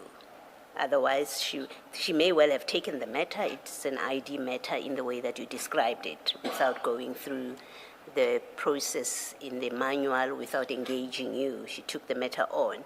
But as of the 19th of January 2025, she quite clearly, and in fairness to her, whatever else she does that is wrong, in fairness to her, she hasn't excluded you at this point. You, and as you are going to be discussing the presentation, you participate in that meeting. You describe that, you say to Ms. Bowe that everybody gets to participate. We get to express our views. So what we know and what we must conclude from this is that at the latest, 19th January 2025, you are involved in these matters, in this project that is called diversion. And the ID at this point has not excluded you. Yeah. Chair, I wouldn't describe it as being involved. I would say I'm aware now that there is this matter. Because remember that what happens is the email is sent to me, yes, and then there's going to be a meeting. My expectation is that that's when I'm going to get more details about this matter and as to what are the issues in relation to this matter. Yeah, I suppose you and everybody else that didn't know anything that was in this presentation would find out at this meeting, at this presentation, what this is about, which you do. You do, and we will get there. At this point, I'm making the simple point that after taking the matter from wherever she got it, when we've had a long debate about how this matter lands with the ID, but having taken that matter on the 19th of January, but in fact earlier than that, when she gives an instruction that you should be invited, a presentation should be prepared and you should be invited, and then as at the 19th of January, you are part of this. However it plays out later, we are not yet at how it plays out. We are at, this tells us she hadn't excluded you. So Yes, you, at this and point, you yes. do receive the presentation. I concede You to do look at it. In prep of that meeting, you look at it. If you didn't, it's a choice that you made, but it's given to you to look at. So you do get to become familiar with what's supposed to be discussed come the 22nd of January. Yes, I concede That's to correct. Yes. Yes, thank you. Do you have it? Okay. Then before we get into the presentation, I just want to note one thing. In that affidavit from Ms. Ramsamy, she notes that on the 16th,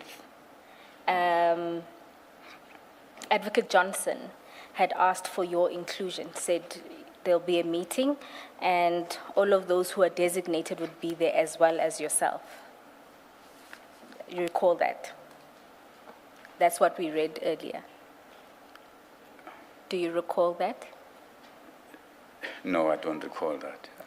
I'm not sure. Are you saying that I was part of that conversation with? No, I'm not saying you're part of the conversation. I'm saying that, do you recall when we read that paragraph, that what Ms. Ramsamy was explaining was yes, that yes, on yes, the yes, 16th, Yes, Advocate Johnson was asking for your inclusion yes, yes. into this I've seen meeting that, yes. where this operation would be discussed. Yes, I've seen that, yes. Yes. Now you'll note, I just want you to note that this presentation was initially prepared by Chief Paramore, and when Chief Paramore sends that presentation, he's the one actually who excludes you. And it's Advocate Ramsamy who then sends it to the team, including yourself and Ms. Johnson. It's one of your investigators. Okay. Now, and I just want us just to note that, for now. Okay. Now let's go into the actual presentation. This is still in file 10. It's then basically 2 pages down at page 218.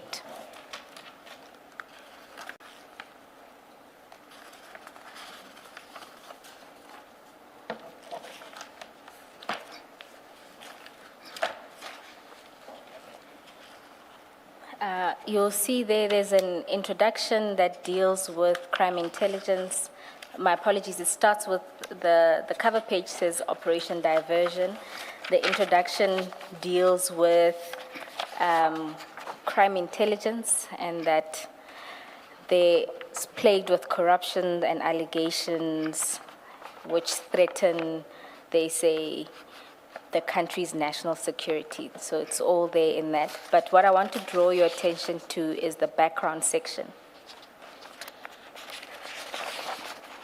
And in that section, you'll see that they detail the affidavit that was received in terms of Section 27. And then it notes the allegations that IDAC was to initiate investigations into. It's a fictitious housebreaking incident.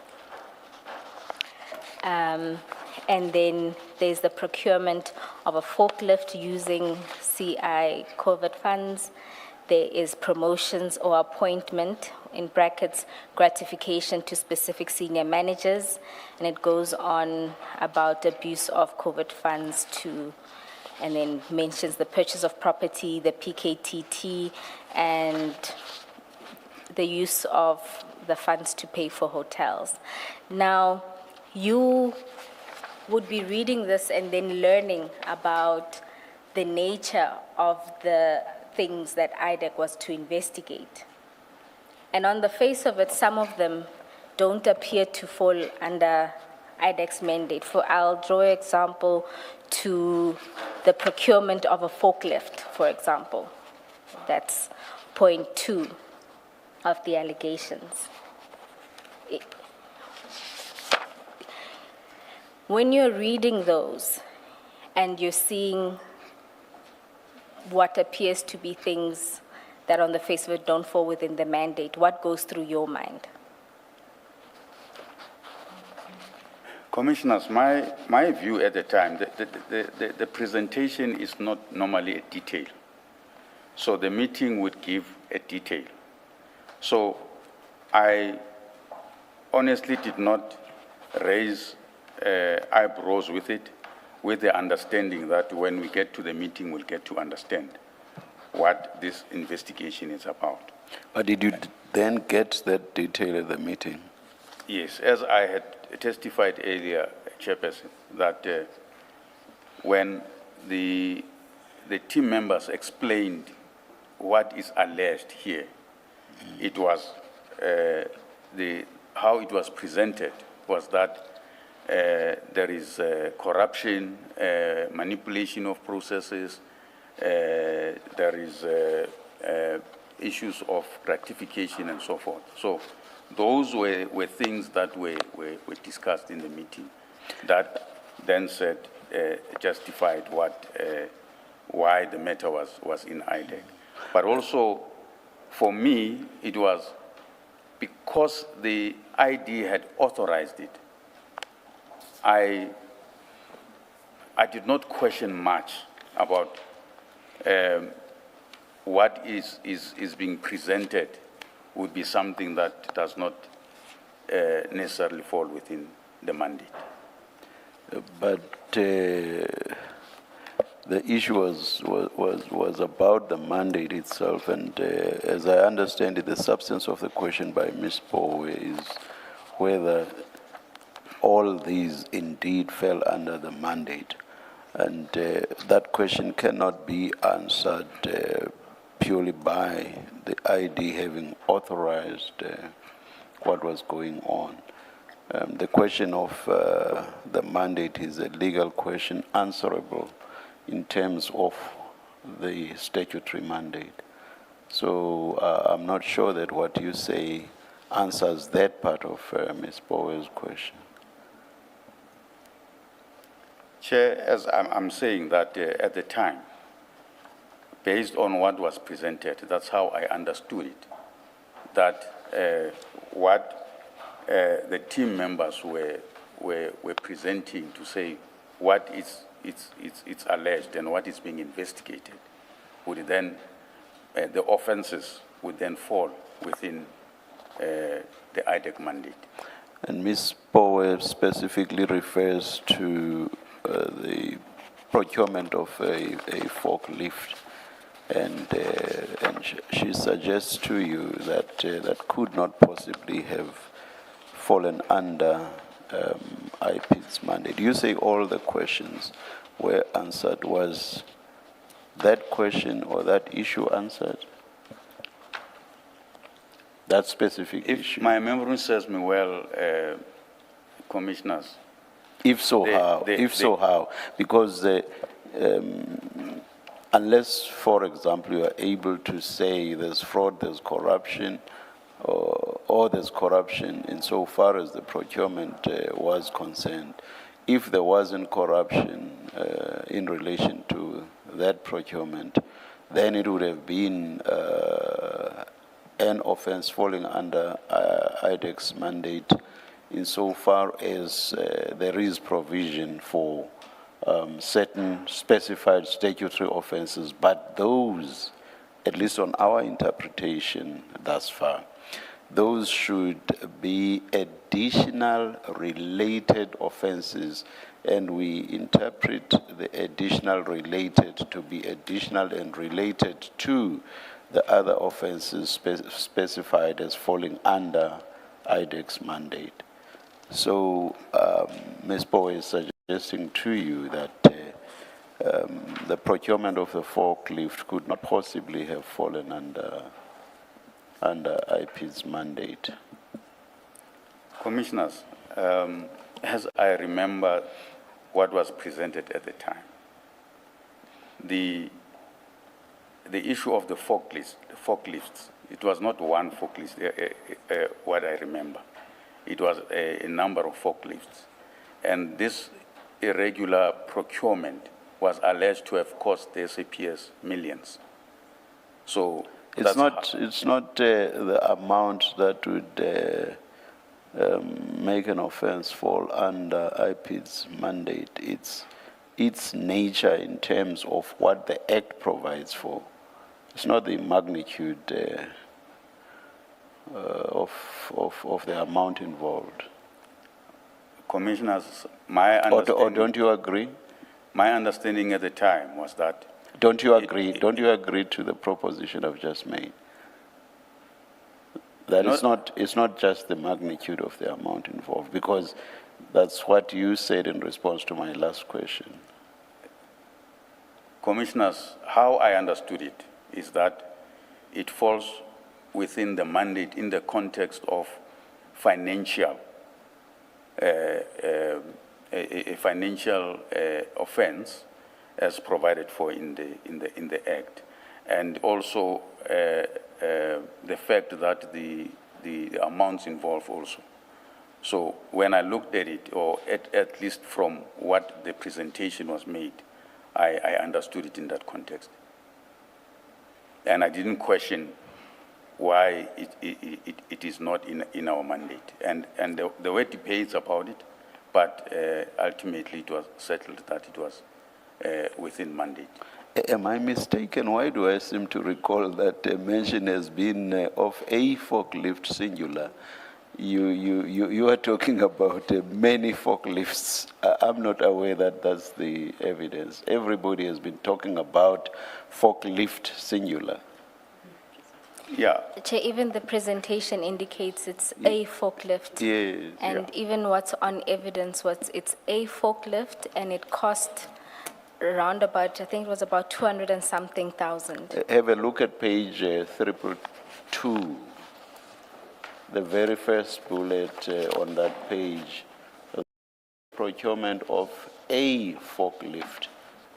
And indeed, that accords with my recollection of the evidence throughout this IDEX stream of testimony. So, I see that. so you say a huge amount was involved because there were several forklifts. So your point about several forklifts and therefore a huge amount of money falls away is just one forklift. I see what is in the presentation, Commissioners, but Yeah. I'm talking about what was presented, as I recall it. But how can that be? How can it be that when the testimony of everybody, including Advocate Johnson and your other colleagues, everybody has been talking about one forklift?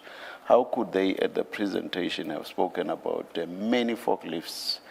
I'm inclined not to believe that there ever was such a presentation, Mr. Sesoko. Chair, I may be mistaken, but that's how I recall it. If you are wrong, would there be a basis for having thought that this fell under IDEX mandate? No, it wouldn't be. Yes. Forward. Thank you, Chair. I recall that when Commissioner Kumalo asked the Advocate Johnson, what does the procurement of a forklift that wasn't delivered have to do with IDEX mandate, she too couldn't explain.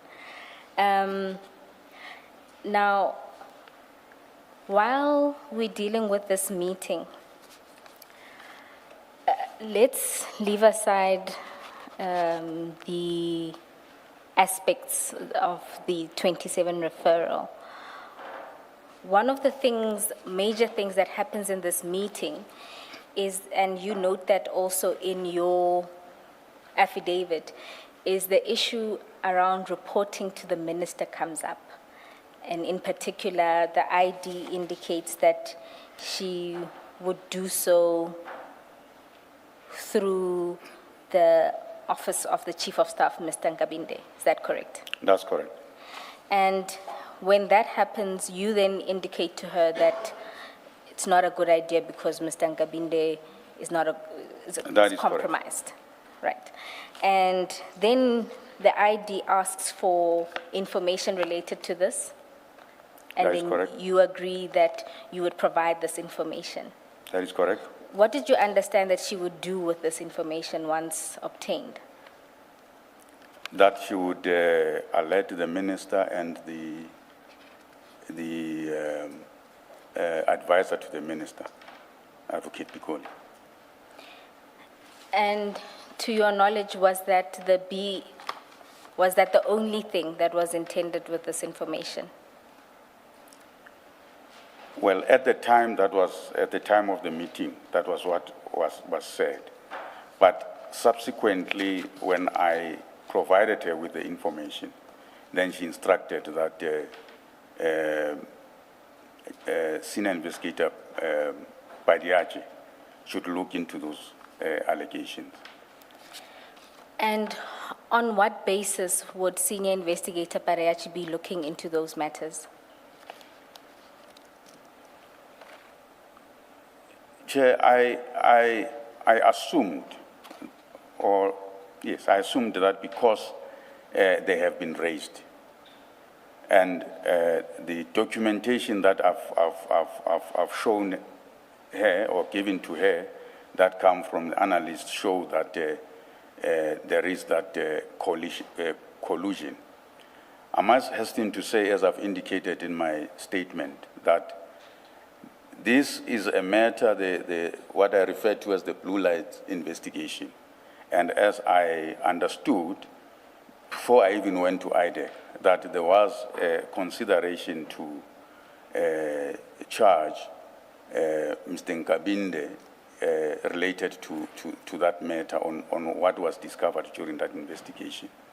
However, the DDPP responsible for that matter at the time took a view that they shouldn't include that, because as I understood, there was an addition to the accused before, and there was a fear that when they add further accused, they might face a 342A application by the defense. So they didn't want the matter to be removed from the court roll.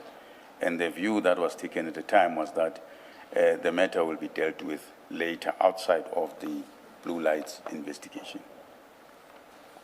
Mr. Sesoko, in the normal course, IDEC and NPA, they account to the Minister of Justice. That is correct. Did you not find it odd that the ID is reporting back to the Minister of Police in relation to ongoing investigations where the Minister of Police is not the complainant? Because by the time you went to the meeting, you must have known that according to the presentation, Mr. Adams is the complainant. So did you not find it odd that you are now assisting the ID to report to the Minister of Police on matters that have nothing to do with him? And is that not interference in IDEC matters? Well, Commissioners, it would seem like that. However, at the time, because I think she would have mentioned that there was a letter from the minister, then I think it was the context why she had to report to the minister. That's how I understood it. Assuming there was a letter from the minister, do you not find it odd that the IDEC, is reporting to the Minister of Police on ongoing investigations when he's not the complainant? The complainant is Mr. Adams. So why does IDEC report to the Minister of Police on ongoing investigations? Commissioners, in retrospect, I realized that maybe I should have raised that, but I did not raise it. And maybe it should not have been the case. And you assisted. It's not a question of just you not raising it. It's a question of you saying, actually, let me assist you. Let me get you dead on Nkabinde to show the minister that he's not the person we should be reporting through. My view, Commissioners, at the time was that based on the history that I know of Nkabinde, I was worried about that communication that goes through Mr. Nkabinde. So that is how I looked at it. My issue is that your worry is misplaced. Your worry should have been, why are we reporting to the Minister of Police on ongoing IDEC investigations? I take the point. Forget who his secretary or whose chief of staff is. We should not be reporting to the Minister of Police on ongoing investigations where he's not even the complainant. The complainant is Mr. Adams. I take the point, Commissioner. What you did is you opened a line of investigation in relation to Mr. Nkabinde, which you later complain about, and you say you subsequently learned that a 41-6 or a 28-13, I can't remember which is which, has been authorized in relation to the leak to Mr. Nkabinde. I'm not sure I understand. The investigation to find out what cases Mr. Nkabinde is involved in, and that report which you attached to your statement, you Yes. came up with that because you said you don't trust Mr. Nkabinde, he's dishonest. The ID then said to you, find information for me, which you then did and you submitted to her. That is correct. And as a result of that, somebody told Mr. Nkabinde, we don't know who, that IDEC is investigating him. That is The correct. domino effect of that is that the 41-6 in relation to one of your colleagues was then authorized, which you say is unlawful. That is correct. Yes. So you set it in motion. Yes, in a way, it appears like that, yes. Yeah, may I just also raise my concern about this, that you became complicit to an investigation into Nkabinde, because there is now an investigation, because you said what you did. But you participate in that investigation because you go and find information on something that you volunteered. You're the one that volunteers it. And then there's an investigation, but that investigation is not founded on anything in the act. The investigation, there's no complaint, there's nothing. But you're all happy to investigate Mr. Nkabinde on the back of what you have said, and you don't have a problem with that. You're the second in charge. You don't say, hang on, I was just sharing for purposes of communication. Because if that's all you were doing, as a rule, the one who holds the rules and who should be holding your people, your investigators, to your manual and to your rules, you in fact become complicit in an investigation into Mr. Nkabinde. And from where I'm sitting, it's no different from what Mr. Perumal has been doing, which is conducting investigations or participating in investigations that do not comply with your manual, that actually do not have a basis in your act. Because this which you are now investigating about Mr. Nkabinde, it doesn't arise from the act. It doesn't. And in that way, you put yourself in a position where you are no better than what, in fact, Ms. Johnson does on this. You're just as liable, or should be just as liable on this. If it's a point of criticism that an investigation was conducted on Mr. Nkabinde, it applies equally to you. Do you want to comment? Yes, Commissioner. As I said earlier, that the issue of Mr. Nkabinde was part of the Blue Lights investigation. Now, at the time, as I've indicated, that the DPP that was responsible for matter had parked that issue. Now, the ID, when she instructed Mr. Padiachi that she must look into the matter, in my own understanding, would have been the extension of that investigation on the Blue Lights. But as it turned out,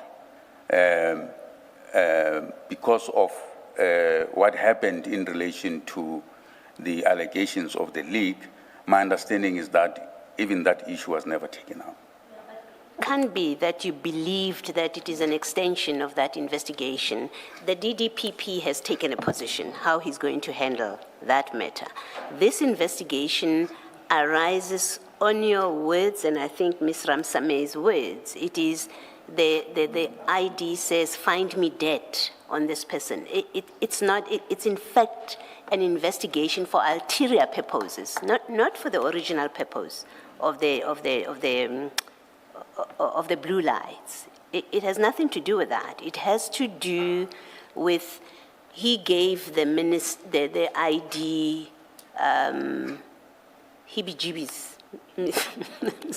I can't think of another word, sorry.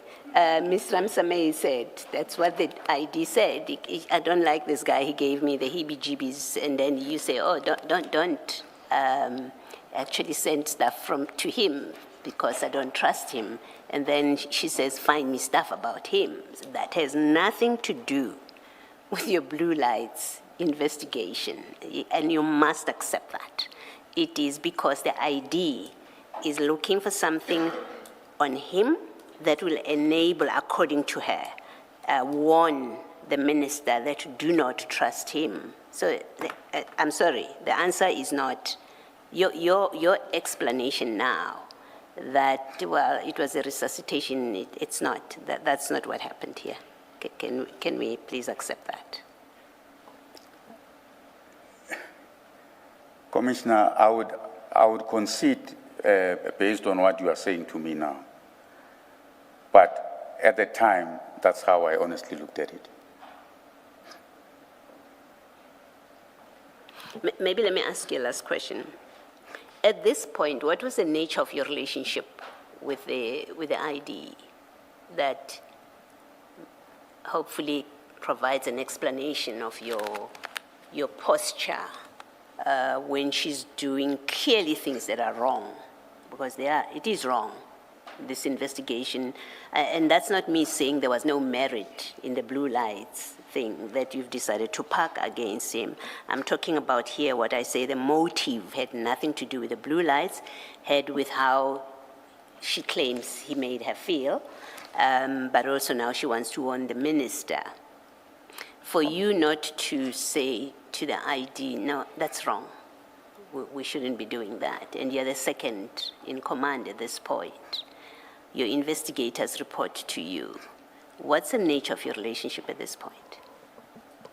We've always had a good relationship with the ID. I cannot say that the relationship was strained or anything at that point in time. Nothing that precluded you saying to her, maybe we shouldn't do this. This investigation now that we are starting, I was being helpful only for purpose of communication, but now that you're speaking about investigating him, I think it's wrong. It doesn't comply with our law. It's not anticipated in our mandate. Nothing stopped you saying that to her. Nothing stopped me saying it, and I didn't say it. Okay, thank you. And then just on the last thing on this point, I just want us to go back to Ms. Ramsami's affidavit at page 252.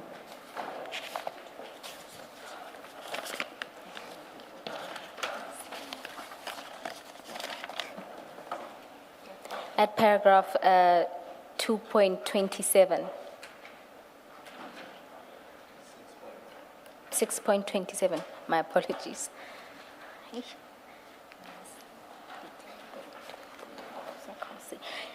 You will see there that Ms. Ramsamy gives a recollection of all the things that transpired and who then was assigned to do what in relation to this Nkabinde matter. You'll see she starts by saying that you began explaining the IPID history of Nkabinde and all the events leading to Nkabinde's resignation. Said Mr. Sesoko further indicated there was a case where transcripts were available from Nkabinde's time in IPID and asked Rapesu about this and to share it with all of us. He also asked Rapesu about a case, I cannot recall the exact acronym, KMP or KGP.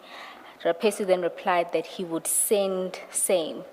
And these are matters that were during your time at IPID. Is that correct? Yes, that's correct. And it seems unrelated to the blue lights.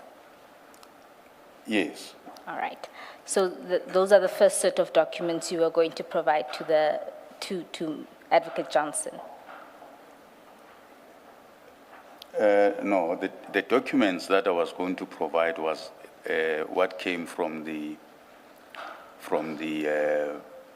data analyst.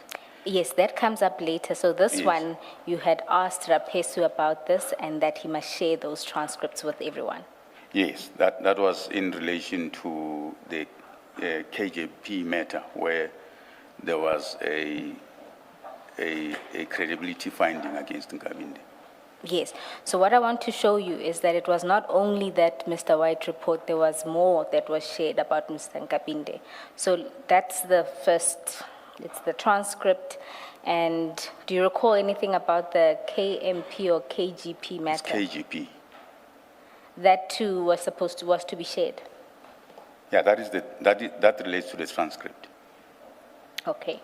Then it says that further discussion ensued by Sesoko, including the fact that there is currently a case in Code Blue Lights where Chabalala is a prosecutor and Benang is the IO, and there were links to Nkabinde. So this one is the one that... Yes, that's the one I was referring to. And so that's the one with the analysts were supposed to provide the report, and that you provided. Okay. Now, if we move on in this affidavit, you'll see that at paragraph 6.39,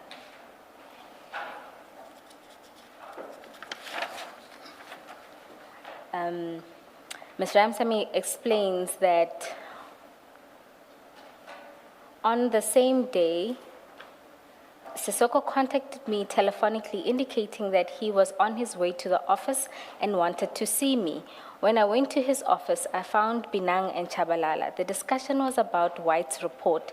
Chabalala indicated that a standalone prosecution case can ensue and Binang can start finalizing the investigation.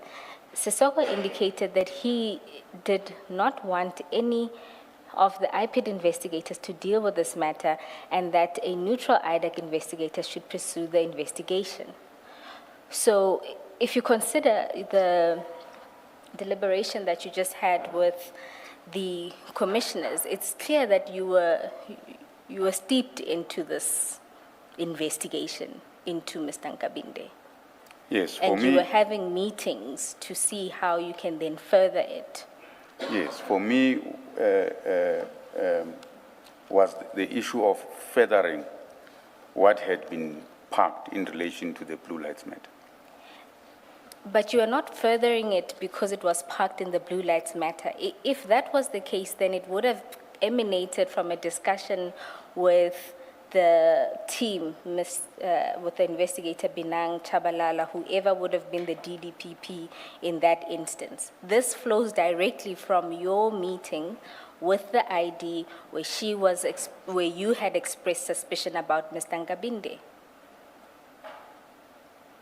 Yes, it's true. It flowed from Yes, from so you're that. not furthering that investigation. This is a completely different investigation that stems from the ID's office. I did not look at it that way. I looked at it as taking further that Blue Lights investigation. I want to make reference to one more thing. If we can go to page 245 of file 10. 245. Yes.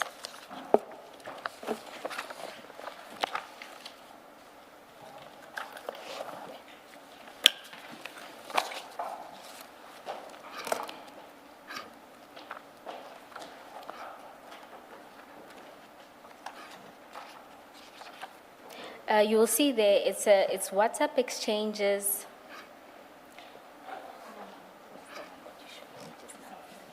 My apologies, 243.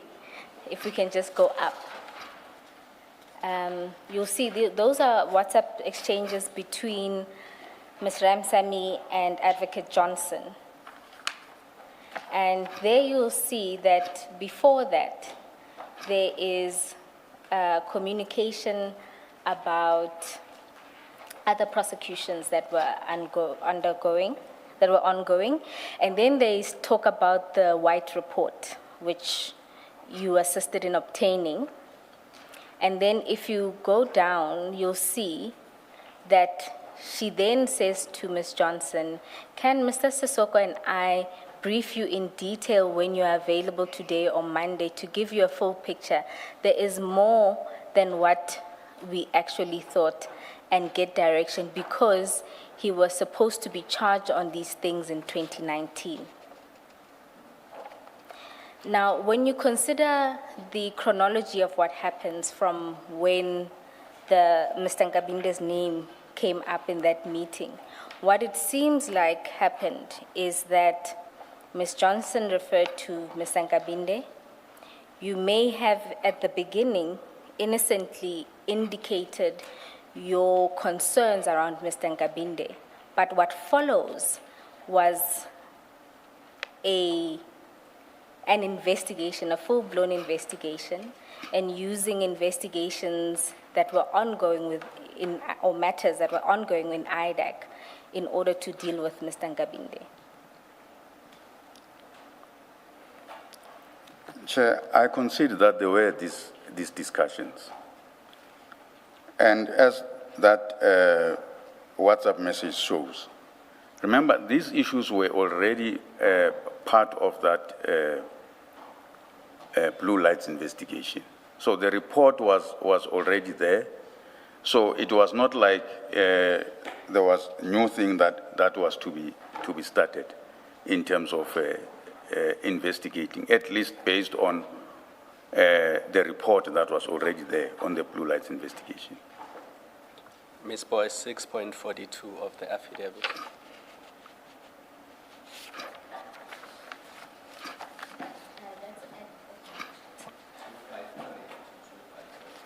Thank you. Let's go to 6.42, where Ms. Ramsamy says, Sesoko proceeded to explain to the ID and Paramount the links as per... Sorry, 6. 42.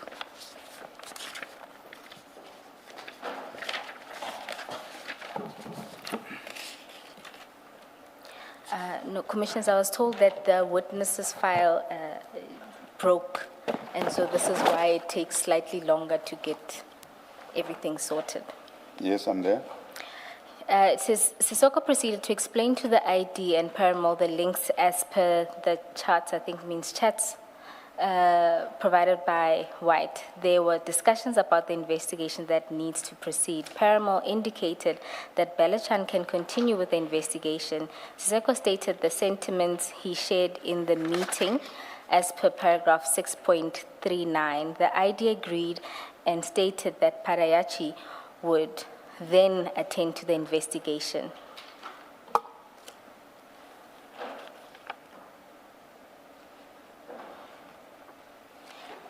Can you see that? I see that. Your involvement continues after this as well. If you look at what happens at paragraph 6.44, on 30th January 2025, Sesoko contacted me regarding the authorization documents for the Nkabinde matter.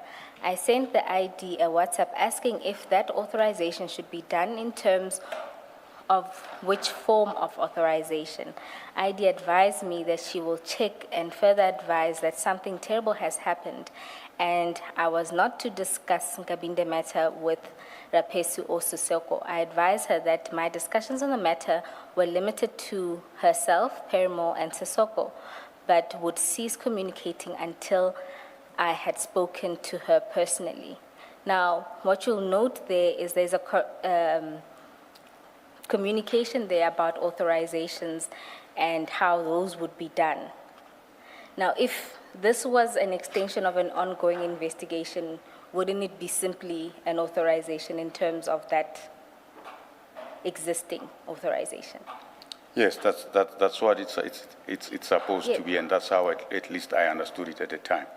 But I see that she was asking about authorization. In fact, he's saying you were asking about the authorization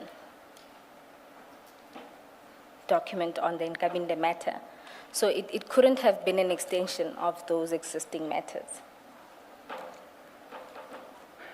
I cannot recall asking for authorization. I don't think I would have asked for authorization when I knew that the blue lights matter has been authorized. Thank you. And then I just want to put one more thing to you. If you go back to your statement.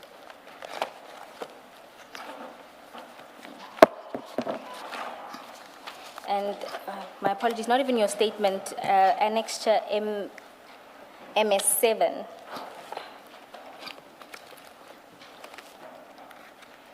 Which is an email that Mr. Nkabinde sends to the investigator, Mr. Mbalo. And this is when he was being asked to produce an affidavit. And this is then his response to Advocate Johnson. In particular, if we can have a look at paragraph 1, 2, 3, 4. And it says, what I was told was not a surprise to me because I knew it was based on jealousy and hatred by Sesoko and his team, who were my former colleagues in IPID. And because of our past, which was on the public domain, I knew that if indeed they had any genuine complaints about me, they would not wait for 7 years because I know I am the number one enemy. So now, because I got a decent job, plots of such nature are starting. When I called Advocate Johnson, I was alerting her of a plot against me not to lay a complaint. If I intended to lay a complaint, I was going to do so formally in writing. Now, I just wanted to get your comment to that, because in my mind, it's either that this whole investigation was furthering this. Commissioner Baloyi, because of the heebie-jeebie moment, I want to say this heebie-jeebie related matters. I'm sorry, I couldn't think of a better way. The discomfort that Advocate Johnson had, and now there's this campaign to deal with Mr. Nkabinde. Alternatively, could it be what Mr. Nkabinde says about your relationship with him? So I just want to put it to you to respond, because he says he thinks this campaign is because of your history with each other.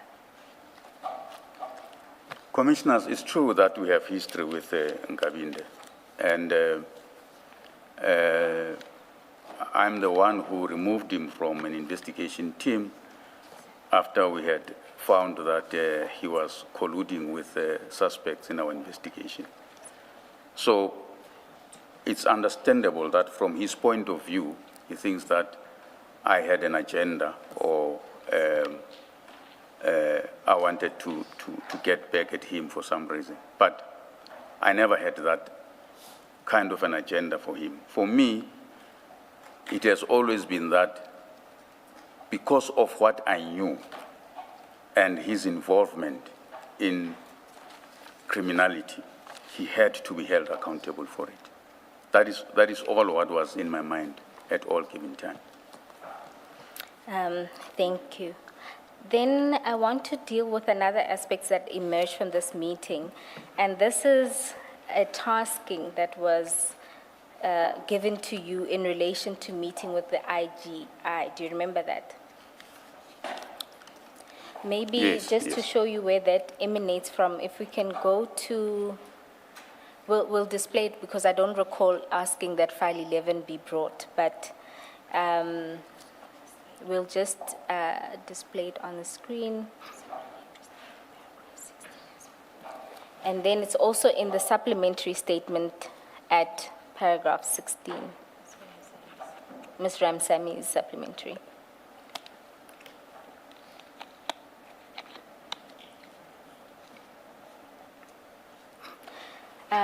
I'll just read from the supplementary, which is page 9 of her supplementary statement. She says, after she set out the various investigations, Advocate Johnson said that we are to investigate corruption, PFMA violations, and the Secret Service account. Mr. Sesoko was tasked with arranging a meeting with the IGI, which did occur. Right. And now this is in relation now to Project Diversion, is it not? Yes, it was. If I remember well, they needed some documents from IGI, so I was asked to arrange a meeting with IGI. And I think what I want to say with this is that it speaks to your involvement. So it's not that you're there passively, is that you are now being involved in this matter. Can you see that? I see that. What documents were being requested? Or do you recall? From my recollection was that the IGI would have conducted some investigation, and they needed some documents in relation to that. So that meeting was about that, but the IGI indicated that they cannot provide that information. Excuse me, the IGI didn't provide it. They cannot provide that information. And was it only related to that? Because if I recall correctly, Ms. Ramsamy said she was also part of this meeting.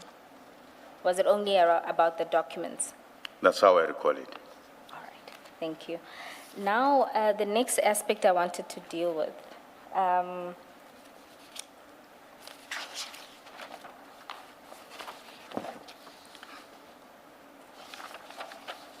If we can go back to your statement, I think I'm done dealing with the meeting. One aspect I wanted to ask you about in relation to the investigation into this leak or Mr. Nkabinde's alleged complaint, or rather Advocate Johnson's complaint, really. Now, what develops, and this is what you testified to earlier, is that it then became clear that it was not only Mr. Rapesu that was being implicated, it was yourself and Mr. Binang who were being implicated in this. That is correct. For what reason was this being done? I can only imagine that you've thought about this and you may know a reason why this is being done, particularly given the fact that you are the person who raised these complaints and obtained these documents that were dealing with Mr. Nkabinde. So it seems bizarre that you would at the same time be the leak. So why do you think this whole investigation was being done against Mr. Rapesu, yourself, and Mr. Binang? Well, I do not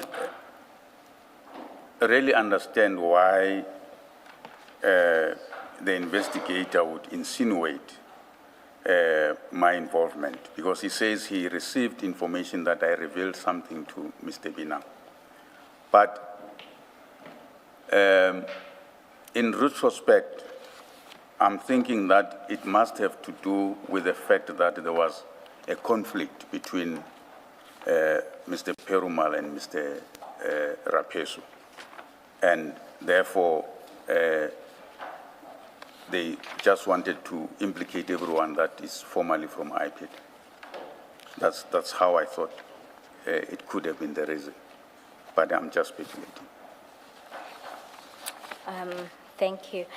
Now, I want to just deal with another aspect related to your involvement with this project Operation Diversion. If we can go to the set of screenshots that were provided by Ms. Ramsamy. Now, I don't propose we go through all of them because there are many. Commissioners, they would have been inserted into your files, file 10, and it should be at the end of file 10. Oh, 10. Yes, it would be page 405. Commissioner Kumalo, did they not? Yes. I think the one that was inserted into your files has pagination, is the difference. I just want to go through.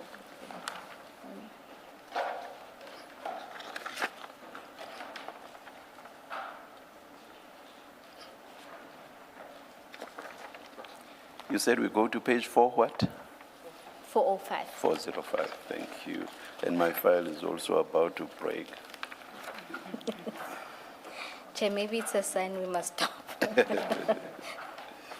Yes, Ms. Bowen. You'll see there that after the meeting of the 22nd, so the first email is the one sent on the 19th, but you'll see thereafter that at least from Ms. Ramsami's point of view, she starts copying you in the emails related to project diversion. You see that?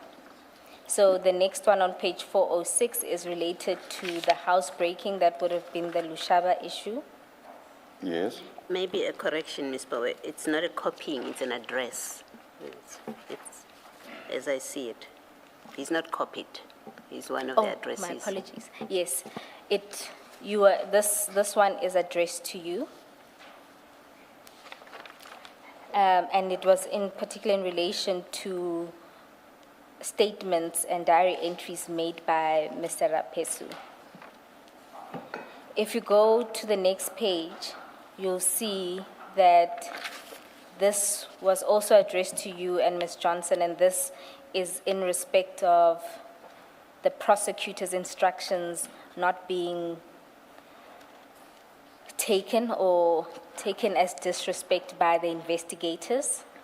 Yes. And they, you as the head of investigations are also, you get this email. That's correct. And I'm assuming she expects that you deal with it because Chief Peramore is a subordinate of yours. You see that? Now, if you go on, you'll see that the next one is in relation to a report. And if I'm not mistaken, this is again the Lushaba matter. If you continue, you'll see an email. Please keep giving phone numbers for the transcript. You At keep page saying 4, the next one. Oh, my apologies. At page 407, it's the one in relation to Ms. Ramsami's complaints about her instructions being regarded as disrespect by the investigators. At page 408 is a report that comes from Mr. Rapesu. And there you were copied. And this, as I understand, was in relation to the Lushaba matter, where he had done a preliminary report. Then at page 409, you were also copied in an email to Advocate Johnson related to the SAPS Tembisa hospital tender. And then at page 410, that one I want to deal with because you'll see in the subject matter it says diversion arrest, and this is addressed to you from Advocate Johnson, where, and commissioners will get the full emails because this is cut, but here Advocate Johnson. Maybe also put the date on record. Yes, this is on the 4th of June 2025 at 9:24 a.m. Advocate Johnson says to you, Sesoko, I asked Dylan to let me know when they will arrest, as I need to inform the NDPP. He indicated that the main accused is on leave, etc., and they might push for this afternoon. I let him know that I don't agree. I cannot tell the NDPP today that we are arresting today. What will our urgency be based on? In addition, the DPP is not a rubber stamp and should be given an opportunity to read the papers. I suggest we wait for 2 weeks when the main accused is back at work and then proceed. I'm also aware that accused 4 is not in Gauteng. The team must use the next 2 weeks to determine exactly where all the accused are. When we do arrest, we should be able to pick them all up at one go. Now, again, this doesn't look like it's sent to someone who is not in the know. This looks like it's sent to someone who is part of the team and part of what is being done. It is correct that it looks like that way. So, and can this commission take it as a fact that you were then involved? Commissioners, these discussions did happen, and as you will see that I'm in the email.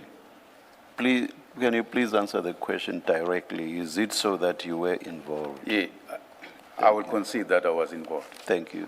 So your earlier answer that you only became aware after the arrest, that was not correct, because this email says the arrests are still to happen and they are being planned. Yes, I did not say I only became aware after the arrest. I said the takedown. Isn't that the same thing?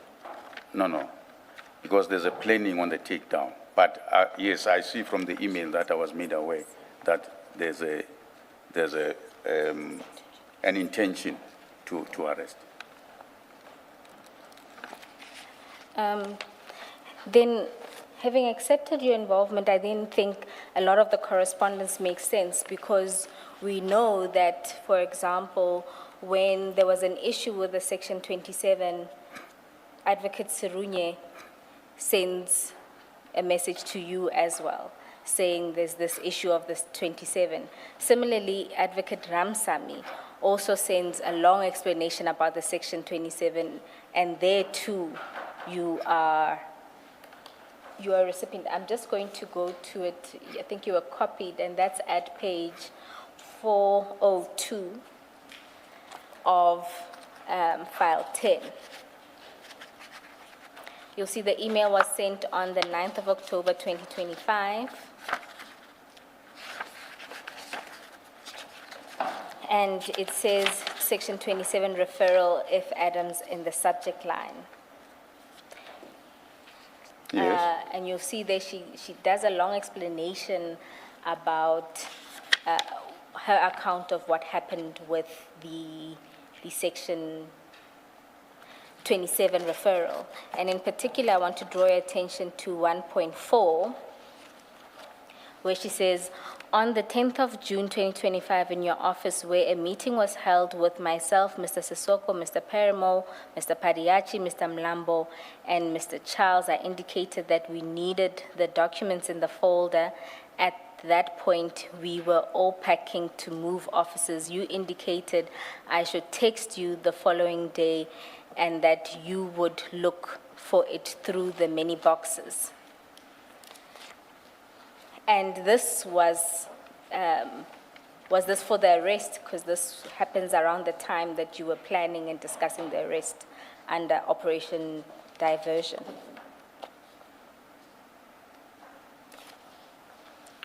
Yeah, I think it would have been. I think it would have been. Okay, again, it just speaks to involvement. I think now that we know that you were involved, we can move past this, and there's one other 112 aspect. maybe, for 112. 112. Oh, thank you, Advocate Kumalo. Commissioner Kumalo. We can then just continue with those. There's then another email that is sent by Mr. Rapesu in relation, this is at page 411, in relation to the chain of collection for the dockets that you assisted with. And then at page 412, you'll see that this is an email that's sent to you, from you. And there you had done a project diversion media statement, as we're made to understand. Do you recall that? No, I cannot recall that. All right. We'll obtain that email as well as the annexure. And then at page 413, you'll see you were copied on an email in relation to the charge sheet in the Lushaba matter. Yes.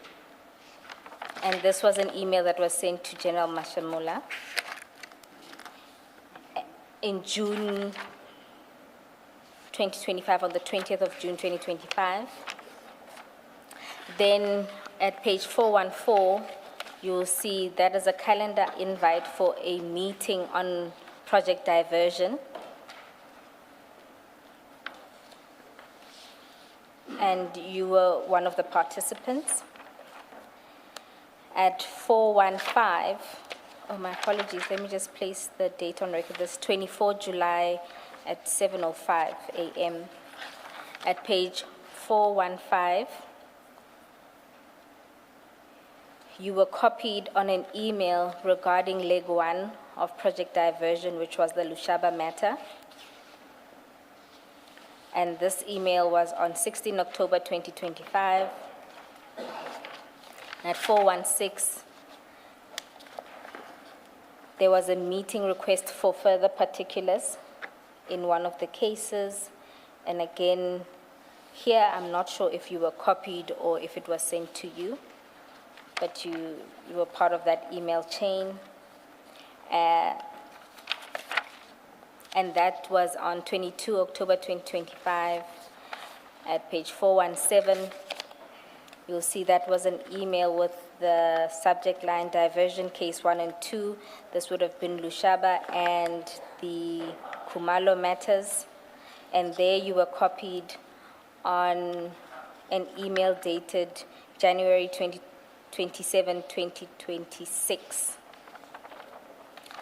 And then on page 418, this is a 28 affidavit. This is division leg 1, diversion leg 1, and this was related to the Lushaba matter, and this email was on the 28th of January 2026. This is not the sum total. I had just requested Advocate Ramsamy to provide me the correspondence that was shared amongst the team, including yourself, on these matters since the meeting of the 22nd of January. From all this, it appears that you were involved throughout. That is correct, Chair. Some emails were sent to you directly. On others, you were copied. And besides just emails being sent to you, some of these say there were requests for meetings. You yourself have said that you did attend meetings. That is correct. And then also and crucially, you have also accepted that you would attend to what I may loosely call logistical matters. You would personally pursue those, make requests to, let me say, people outside of IDEC, make requests, get information that was required for purposes of these investigations. So all of that paints a picture of you being fully involved. You accept that? I accept it. Yeah. Yes, yes, Ms. Bowen. And then one other thing I want to quickly touch on is if we go to file 11, I know you don't have it, so I'm going to ask you to look at your screens. And you will recall that these are notes from Ms. Ramsamy where she was telling us about one of the contents of a meeting which happened on it's the same meeting on the 22nd of January. And in that meeting, one of the things that was discussed was essentially a plan to and this was something that Advocate Johnson said, a plan to catch out the National Commissioner. And the idea was that they wouldn't tell the National Commissioner about investigation. He would then be summoned to Parliament to account, and then he would lie, and then he would be caught out. And this plan was discussed at this very meeting where you attended. I don't know if you recall that plan. I don't recall any discussion about such a plan. You were in the meeting. I'm not sure on which What is date. the 22 January. It's the meeting of the 22 January, yes, where the presentation was made. I honestly don't recall that discussion about the setting up of the NASCOM.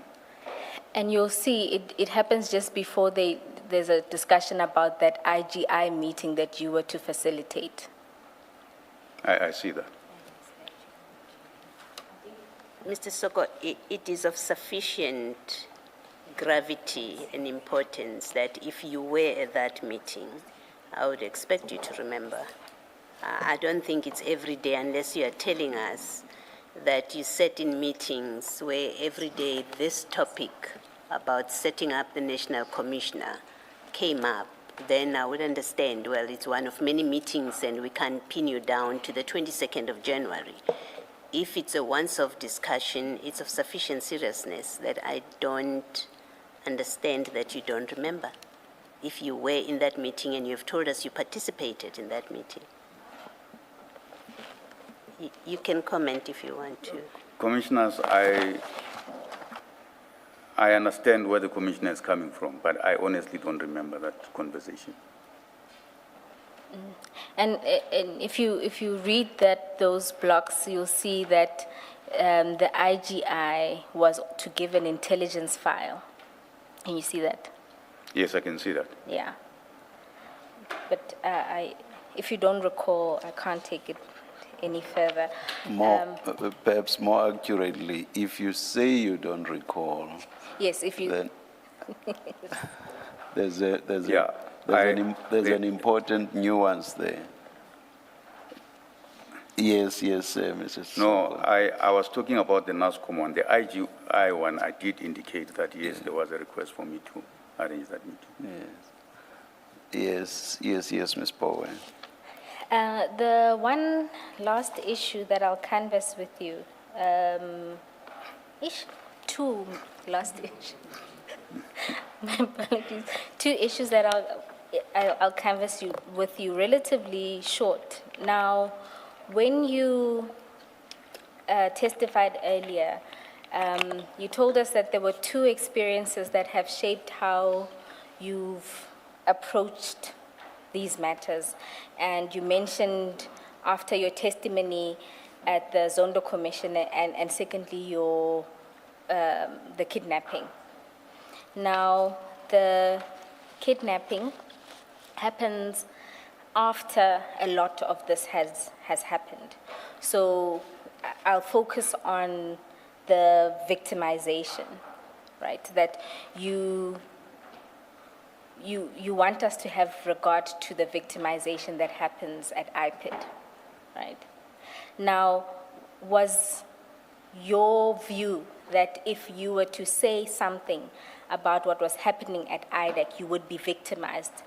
And if the answer is yes, by who? Commissioners, how I viewed this whole matter at the time was that based on my experience and what I went through,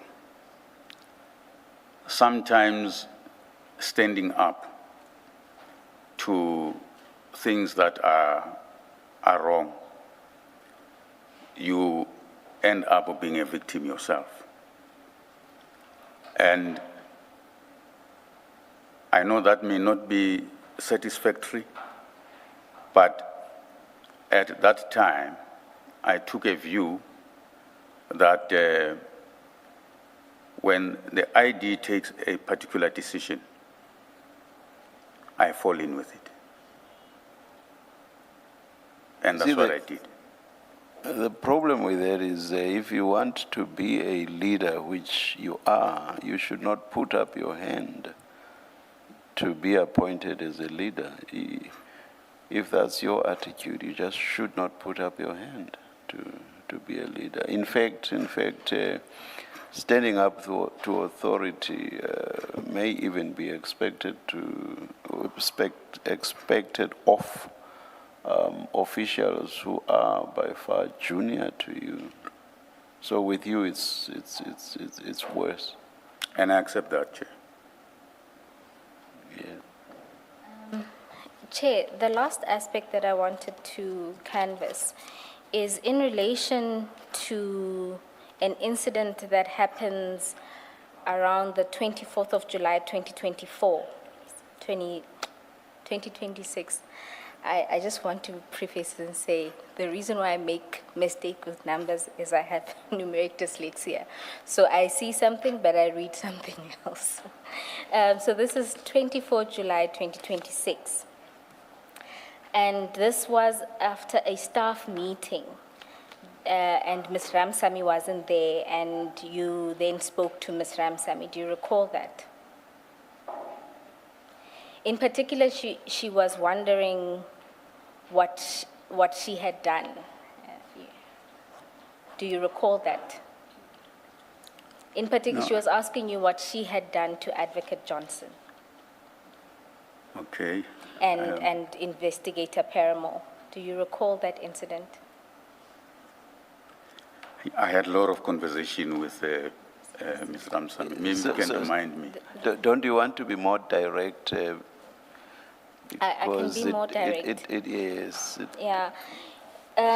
Ms. Ramsamy, because she's not done with her testimony, I'll say she will testify that during that conversation, when she asked you what she had done to Advocate Johnson, your response was that her problem started when Ms. Ramsamy was disagreeing with Chief Paramore, and that Advocate Johnson listens to Chief Paramore.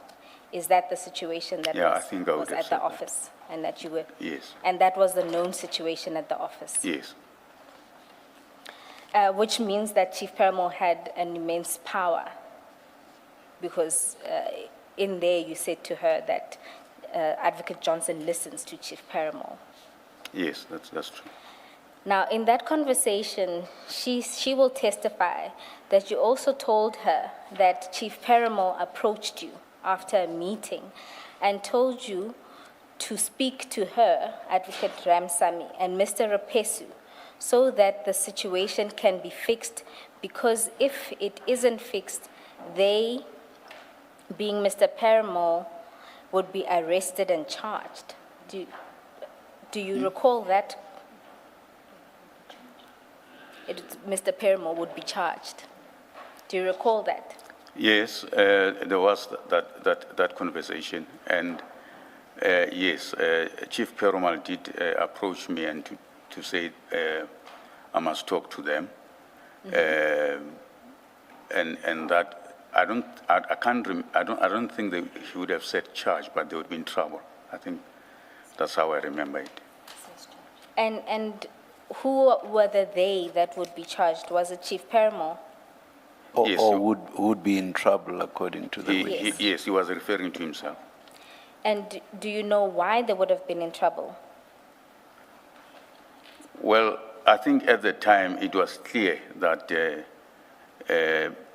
issues of how they dealt with the matter would come up. So, Because in that meeting, there was a file that Rapeso had, and then in that file, it would appear that they had inserted some information which was not part of the file, and Rapeso indicated in the meeting that those documents, which, if I recall, were related to the forklifts, were not part of that file, and they would have been inserted in that file. And fortunately, he had done a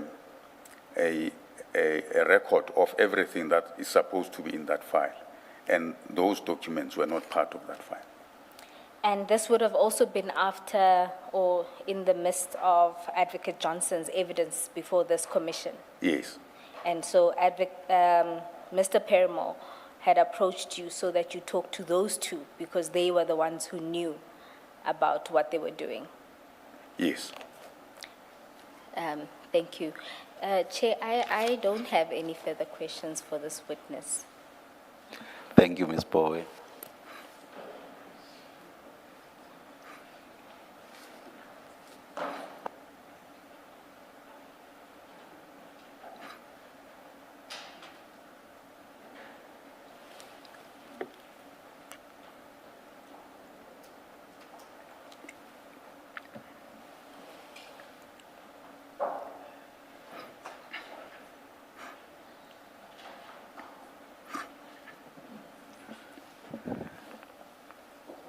No re-examination, Mr.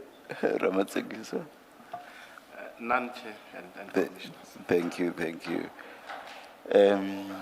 Mr. Sesoko, after a long day, you are excused, but should issues arise that require that you be recalled, that may happen. And you have heard Ms. Bowe say that Ms. Ramsamy is going to say something that relates to you or is about you. So you are excused for now, but I'm just saying We don't know now, but there may be that possibility. But you are excused. That will be in order, Chair. We are not sitting tomorrow. I had a prior commitment before there was to be any extension. The hearing of evidence would have ended on the 31st of July. So I got involved in commitments that I simply cannot get out of. So we are not sitting tomorrow. And on Monday it's a public holiday. So we adjourn and resume at 9:30 on Tuesday. Women's Day, Chair, to be specific on that. At least you cannot accuse me of not being cognizant of that. Go to the opinion piece on the Daily Dispatch of today. You'll see that I'm very much cognizant. Let's adjourn until then.